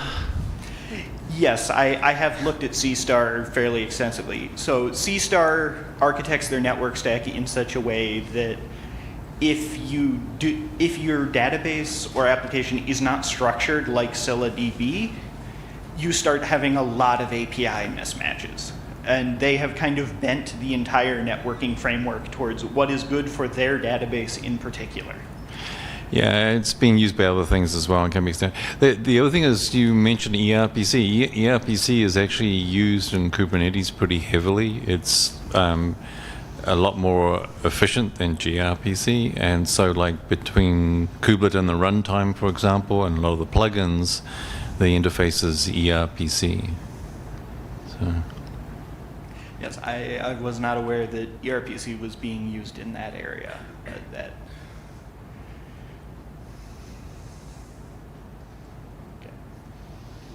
Any other questions, comments?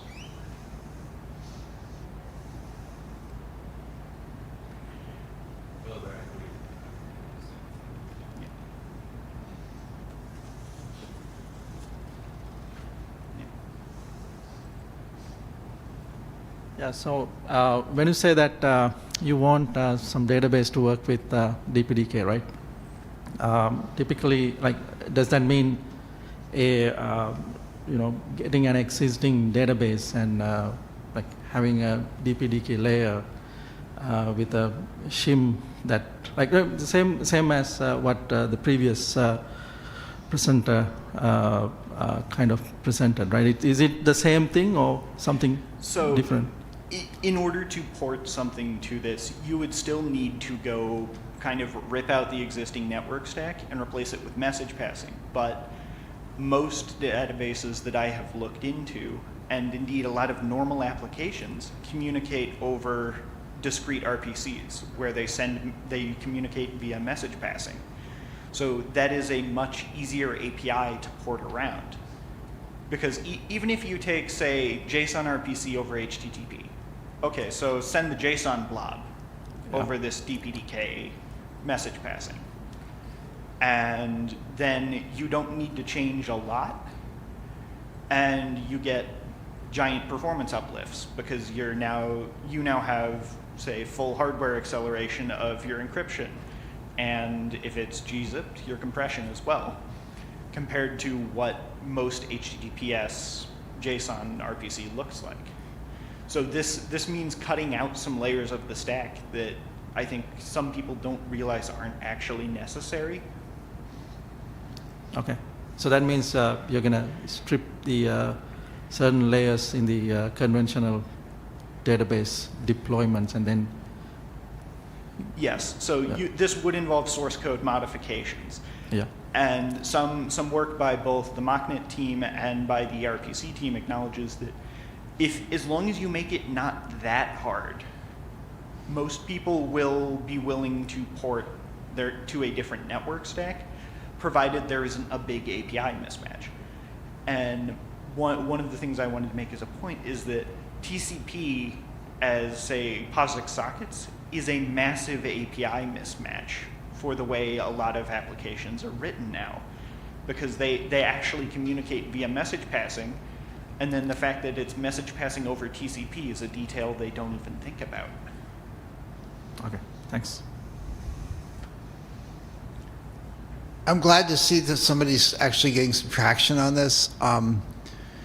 And a couple quick notes is one thing that I would also think that's a problem is the DPDK architecture threading model may be intrusive onto these kind of applications, as in they really don't want a thread pulling there. And by the way, if the thread that created the request becomes something that goes into a database request and is going to storage, you're going to get head of line blocking on the things waiting on the next thing on the receive queue. So you might want to kind of develop some kind of split brain thing where there's workers to pull things off and, schedule at the back end to send to other things if you have to go to anything slow.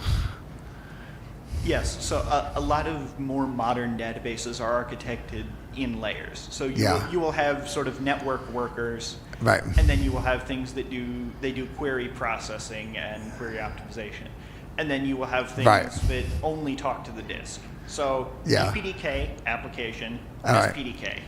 We can work on SPDK later. Then the other question was, if you can, send message and receive messages are on the way out to be replaced by IO ring.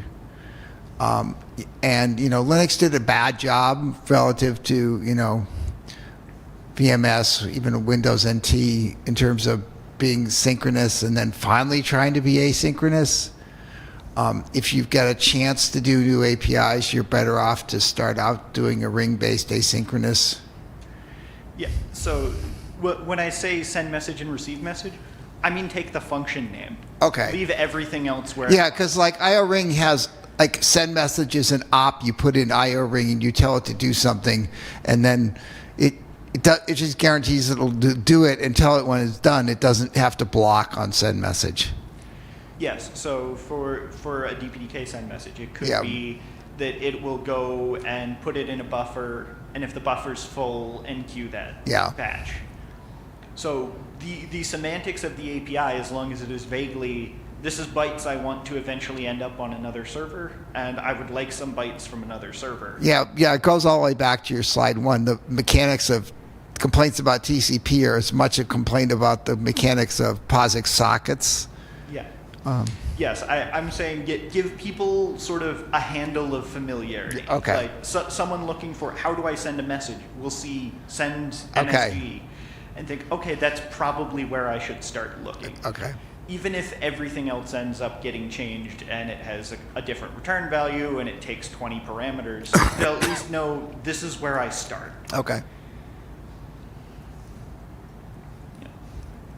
So thank you very much. I would love to come and collaborate with people. I'm not a hardware person, so I would like to work with some hardware people to design something that is actually going to be feasible for vendors to implement as partial or full offloads. Because I really think building from the hardware on up in a way that the DPDK community is uniquely suited to do will produce something that is better than what we currently have. Thank you.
Hello. Thanks for staying this late for the last presentation before the closing remarks. My name is Manuel Rodriguez. I work at Red Hat in the Telco Partners CI team. And I also would like to thank for all the contributions and the presentations I've seen. I belong to a team that starts to get familiar with DPDK. And today we are going to talk about an implementation that we have performed. It's basically automation around DPDK that we use with some of our partners. And also I would like to thank these two engineers. Saravanan, he initially started the main component called example CNF, that we are going to talk about this. And Ramon, he has been leading the efforts of this project, and it's thanks to him that I'm here presenting today. And I would like to, before starting, just leave it clear what we do and the reason of this presentation. So I work in a team where we test CNFs for telcos, multiple partners, and we use a platform of Kubernetes, in this case OpenShift. We want to make sure that CNFs do not break OpenShift or Kubernetes and the other way around. So we have to build automation in our CI to test from end to end the deployment of the platform, operators, configuration, and then make sure that a CNF can work. But we don't want to use a specific vendor CNF. We want to build something, and that's where we started to work on something based on test PMD and T-Rex that leverage DPDK. And because it's very complex, that's why we have to build automation from start to finish. We most of the time use bare metal servers that we bootstrap them from scratch, and there is probably like between hundreds of tasks that do the automation all the way to get to the point where we do a CNF test. We do not perform any tests. Like our test is very simple. We just for send packages, generate packets, and forward the packets. And we don't test performance if something there is an improvement. We are not there yet, but we hope we will get there at some point. The presentation is just, I will start with an introduction of the base components for everybody just as a reminder, then a quick demo, and we'll finalize with some conclusions. Okay, the first component, as I said, is we deploy clusters of Kubernetes. And the main components of Kubernetes, you probably are aware, are multiple components that provide tolerance and scalability on containers. We deploy these on physical servers, and we use OpenShift in our case at Red Hat. Another component, a very important component in Kubernetes, is operators. We use them to automate and configure certain aspects of the servers, like the SRIOV operator, and our implementation of example CNF is based on operators as well, because it allows us to do the reconciliation that the configuration that we want is already applied, and if it's not, then it needs to be reapplied. The main component of our pipeline is called, or this project is an open source project. We release it, it's open for everybody to contribute. Example CNF, which at the end is just images of test PMD and T-Rex to validate, to exercise this packet generation and packet forwarding. The requisites for our deployments are at least 3 physical nodes, and we call them workers because that's where we are going to deploy the CNFs. And we need 3 because we are going to perform a draining or a node reboot test. And usually we have 2 nodes, where in one node is running test PMD and in another T-Rex. But when we do a powered reboot or a draining, we want to make sure that there is a node available to take the load. And we use also an operator called SRIOV that will allow us to use the physical NICs and create the virtual functions, etc. And finally, we perform also certain configurations for CPU isolation with a performance profile dedicated for these nodes.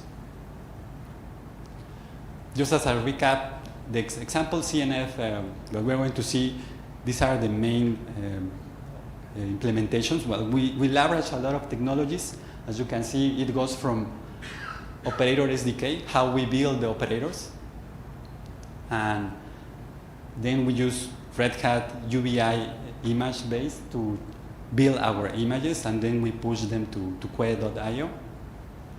These are the images that are going to contain T-Rex and test PMD. Of course, we use something to automate, and in this case, it's Ansible. And the kind of the base platform for us is Kubernetes that will allow us to have all the components to deploy and scale and monitor our workloads. Okay, so in the next slide now we are going to talk a little bit about example CNF operator. As I mentioned, the operators, we use OLM to build them, and we have 3 operators. We call them T-Rex operator, and it's the one that contains T-Rex. But test PMD and the CNF MAC operator. That's kind of the one that is new because it takes the information from one to pass it to the other. But at the end, all of them have this cycle of what a sample operator is, which is we have a custom resource definition, that what the operator should do, and there is a reconciliation loop that takes care that that implementation is in place.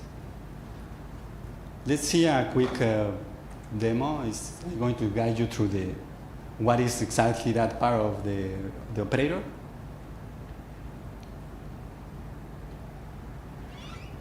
Here, we are going to go to a namespace where we install our operators. And then we list the CRDs, the custom resource definitions. There is one per operator. If we look at the custom resource, we are going to see that we are expecting certain information, MAC addresses, a runtime class, which is the performance profile for Kubernetes. And this is just what the custom resource is expecting.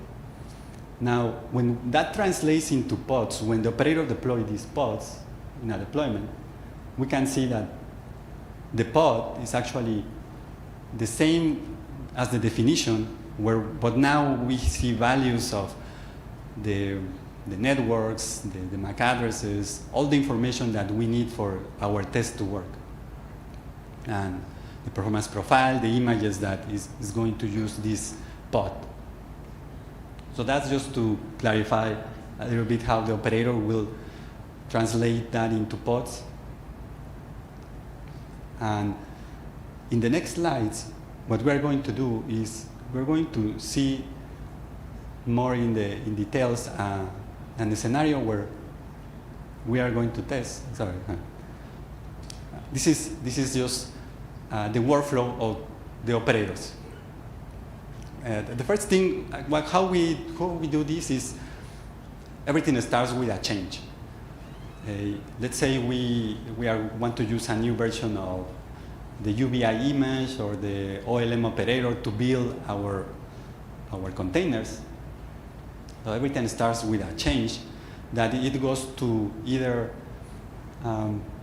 we build a catalog to pull that image. Once that image is available in Quay, if we have direct access to pull that image, it will be pulled from Quay. If not, we will get that image into a registry. But the part below in that workflow is how the operator is going to start from a custom resource and then is going to create a pod that is going to do something. In this case, we start with test PMD that creates the custom resource and then is going to create the pod. And then we create the same thing, but for the CNF MAC operator. That's going to be responsible of getting the MAC addresses and other network information for test PMD. Then we start a T-Rex container. Well, the CR starts a pod, and what we call a job will trigger the test, the packet generation test. And at the end, we're just going to collect the logs to understand if the packet generation, the packet forwarding was successful, if there was a packet loss, etc. As I said, we rely a lot on automation, and this role is available, is open source is available. It's called example CNF deploy. And it allows to deploy examples CNF, but it also allows other things related to certification programs for Helm charts, operators, and containers. We're not talking about that today, but feel free to look at that online. You'll see there is what we request most of our vendors to comply for a container or an operator or a Helm chart to say this is, it follows the best practices. And in the next slide, we're going to see a demo, but just before the demo, the idea of the demo is we're going to deploy test PMD and T-Rex. Then we're going to launch a test while we are draining a node, one of the workers in Kubernetes. And we're going to make sure that Kubernetes does the tolerance and redeploys a new pod in a different different worker because there is anti-affinity. And we are going to measure the downtime and packet loss at the end. So let's see the demo, and I will guide you through. In the left, in the top left, there is a test PMD pod, and in the top right, there is a T-Rex pod. In the bottom left, there is well, this is the command line where we are listing the pods, and in the other part where we are going to execute the job. As you can see in the top right, we are showing the statistics of test PMD and T-Rex, but they are empty. They're still the test is still not starting, so we are going to start it in the bottom block. As you can see, there is only one test PMD and T-Rex pods running, and the job is starting. So we are going to see the counters start increasing, the input and output, and we see the same in test PMD. And the next step is we are going to start doing a draining. We are going to cordon the node, and then we are going to empty the node from all its containers.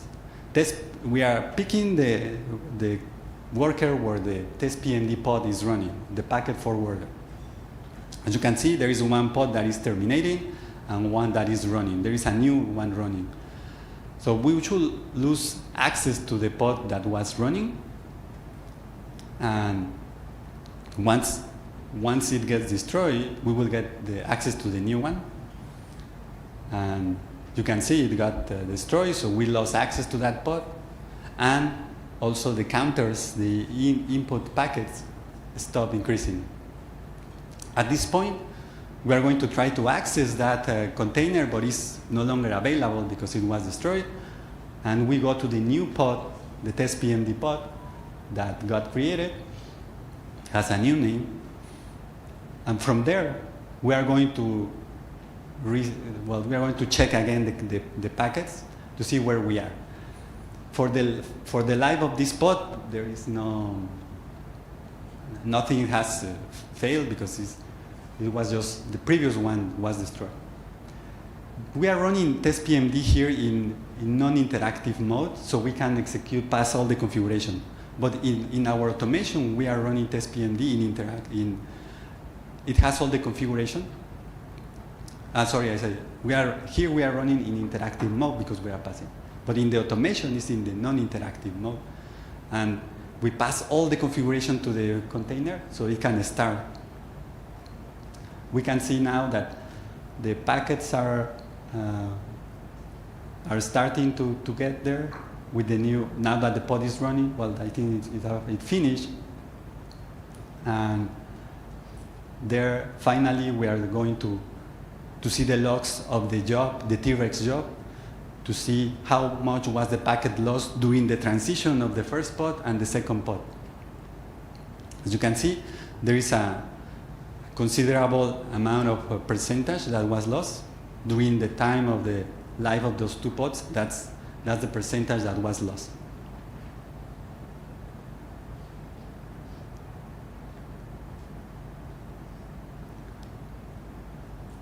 This is the output of this is the output of a different job, just as a recap, not the job that we saw in the demo. In here, we show it because when we look at the logs at the bottom, in the T-Rex logs, there is even a negative packet loss. And we struggled for some time to understand what was that. And after some troubleshooting, we understood that it was LDD traffic enabling the switch that was impacting our statistics. In case, I don't know if someone ever see that before. So just to finalize, the conclusions of this work have been that thanks to the automation, the use of resources in Kubernetes, the use of Ansible, we can accelerate the testing of new versions of Kubernetes, new versions of operators. We are not testing specifically the latest DPDK versions, but this is something that we can do in the future. And well, today we have seen how we can use automation to put test PMD and T-Rex on containers and run them in a platform, a Kubernetes platform. The challenges, well, the first one is that, as I showed you in the demo, we run to do certain things. We need to do interactive mode, but doing the automation, we require to do that in non-interactive mode, and that's part of that we would like to address in the future. How? Yesterday we saw a great presentation from Robin and David about Grout. We are talking with them to implement, to try to replace test PMD and start using Grout. Why? Because it will allow us to be able to do more configuration without having to do this back and forth in interactive, not interactive mode. And we also believe that it will allow us to expand our testing. As I said today, as you saw in the demo, it's just a basic packet generation and packet forwarding. But if we can do more, then we can increase the number of tests that we will probably be doing with a vendor CNF. Yes, that's pretty much it. Some links for you for every project that we use during the automation. And I thank you again for your time. And any questions, I'm open to our opinions, suggestions. Thanks.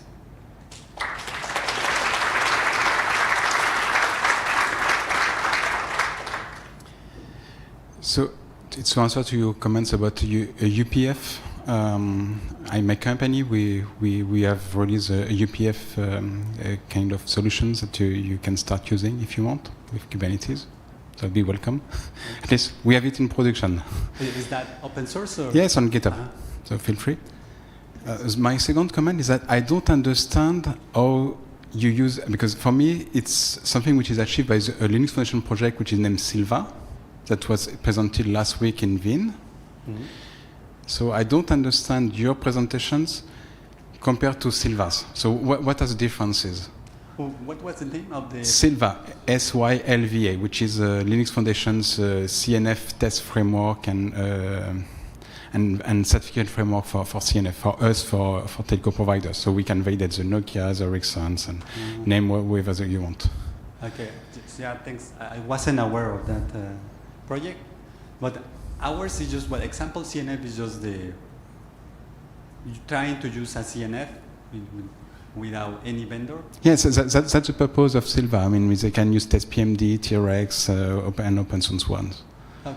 Well, in our case, this has been, the project was started like, I think 4 years ago.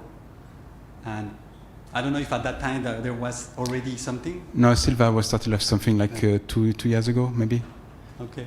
But something that, like I said, we are starting to get familiar with DPDK. That's the reason why we start to get to know more, and maybe it's something that we can start using, like Route or that new project. I would consider and bring it to my team. Yeah, because yes, I mean, I understand the test framework. So then we bring any CNF, Grout, test PMD, T-Rex, or whatever. So it'd be good to, at least for the next presentations, next BK summits, to understand the synergies between your work and what is done on Silva, because frankly, here I see a fragmentation of both activities. Yes, yeah, definitely. Like I'm expecting next DPDK summit we will have something, example CNF with Route, but now that you are making this reference, I'll make sure that we talk about that. Yeah, I'd like to understand which one should we use. Okay, thank you. Thanks. Yeah.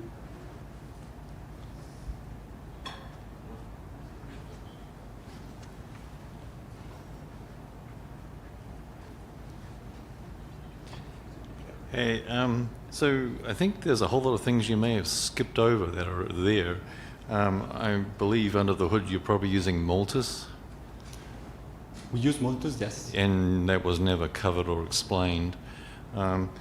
You probably have to use node selectors in order to target specific, to keep T-Rex and that on specific nodes and things like that. So there was a lot of steering. We never saw any of the configuration files. Yeah, I didn't mention it, but we don't have node selectors, but what we do is we have a group of workers, our performance profile applied to those workers, and when we deploy, example CNF, the pods are expecting to find workers that only match those workers. All right, so that would mean that you have device plugins for the SROV so that they're discovered. Exactly. Okay, that makes sense. Yeah. Are you using guaranteed QoS because you're using DPDK and they have to go hand in hand usually? Yes. And most people aren't aware of what that means. You showed in your diagram that you had essentially point-to-point connections between the extra non-CNI network devices. You didn't have a switch there. So as you skipped over all, you have to have some sort of IP management and other things in order for that to just work. Yeah, we don't have a diagram with that level, but okay. Yes, definitely. All right. I skip some of the. Okay. Yeah. Yeah. All right. Thanks. Thanks. You.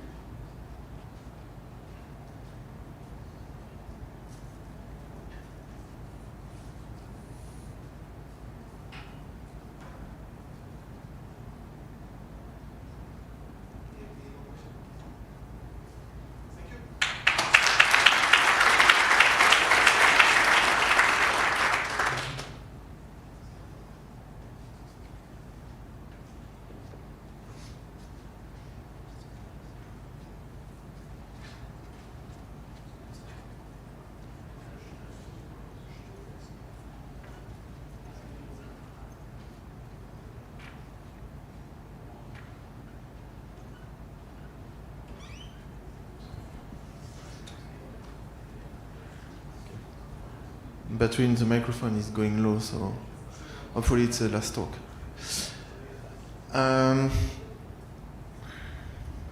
Yeah, well, not closing yet, but soon. So first of all, thank you everybody for joining this summit. Really appreciate. We have a good attendance this year. Special thanks to all speakers. It was very interesting. Of course, thank you to the program committee, which is based mainly by the tech board, and they prepared this schedule for you. I hope you appreciate. Did you appreciate the schedule? Yes. Good. And big thanks to organizer, people in the back of the room. They did a great job to make this event smooth, as smooth as possible. So thank you.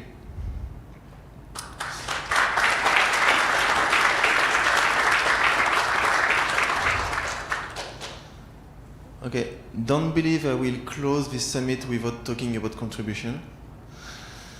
Yeah, we are welcoming contribution. We have listened about all these good things we have in DPDK, which were contributed during past years, and we have listened about all the things we have to improve. So there is only one way to improve DPDK: send some patches. So if you have ideas, if you think you can improve, send your patch. If you have some special skills and you want to become maintainer, we are also looking for this role a lot. So thanks in advance for volunteering. If you want to be rich, no, not for this one, I don't know. But anyway, you should send some patches. Talking about patches, we have some new patch apprentices this year. You can find all the names of these people who have passed the bar of 10 patches accepted. Congratulations.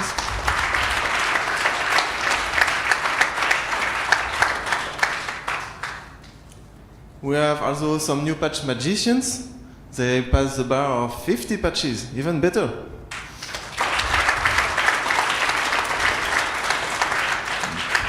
Do you believe it? We have some new wizards. Only 2 of them. Big thanks to you, Honapa and Andrew.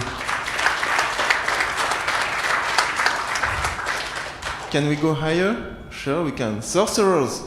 Oh, no, not this year's, but you can become the new sorcerers. Don't hesitate. One more grade. The best enchanters of this year are all here. Big thanks to everybody, and I hope you enjoyed.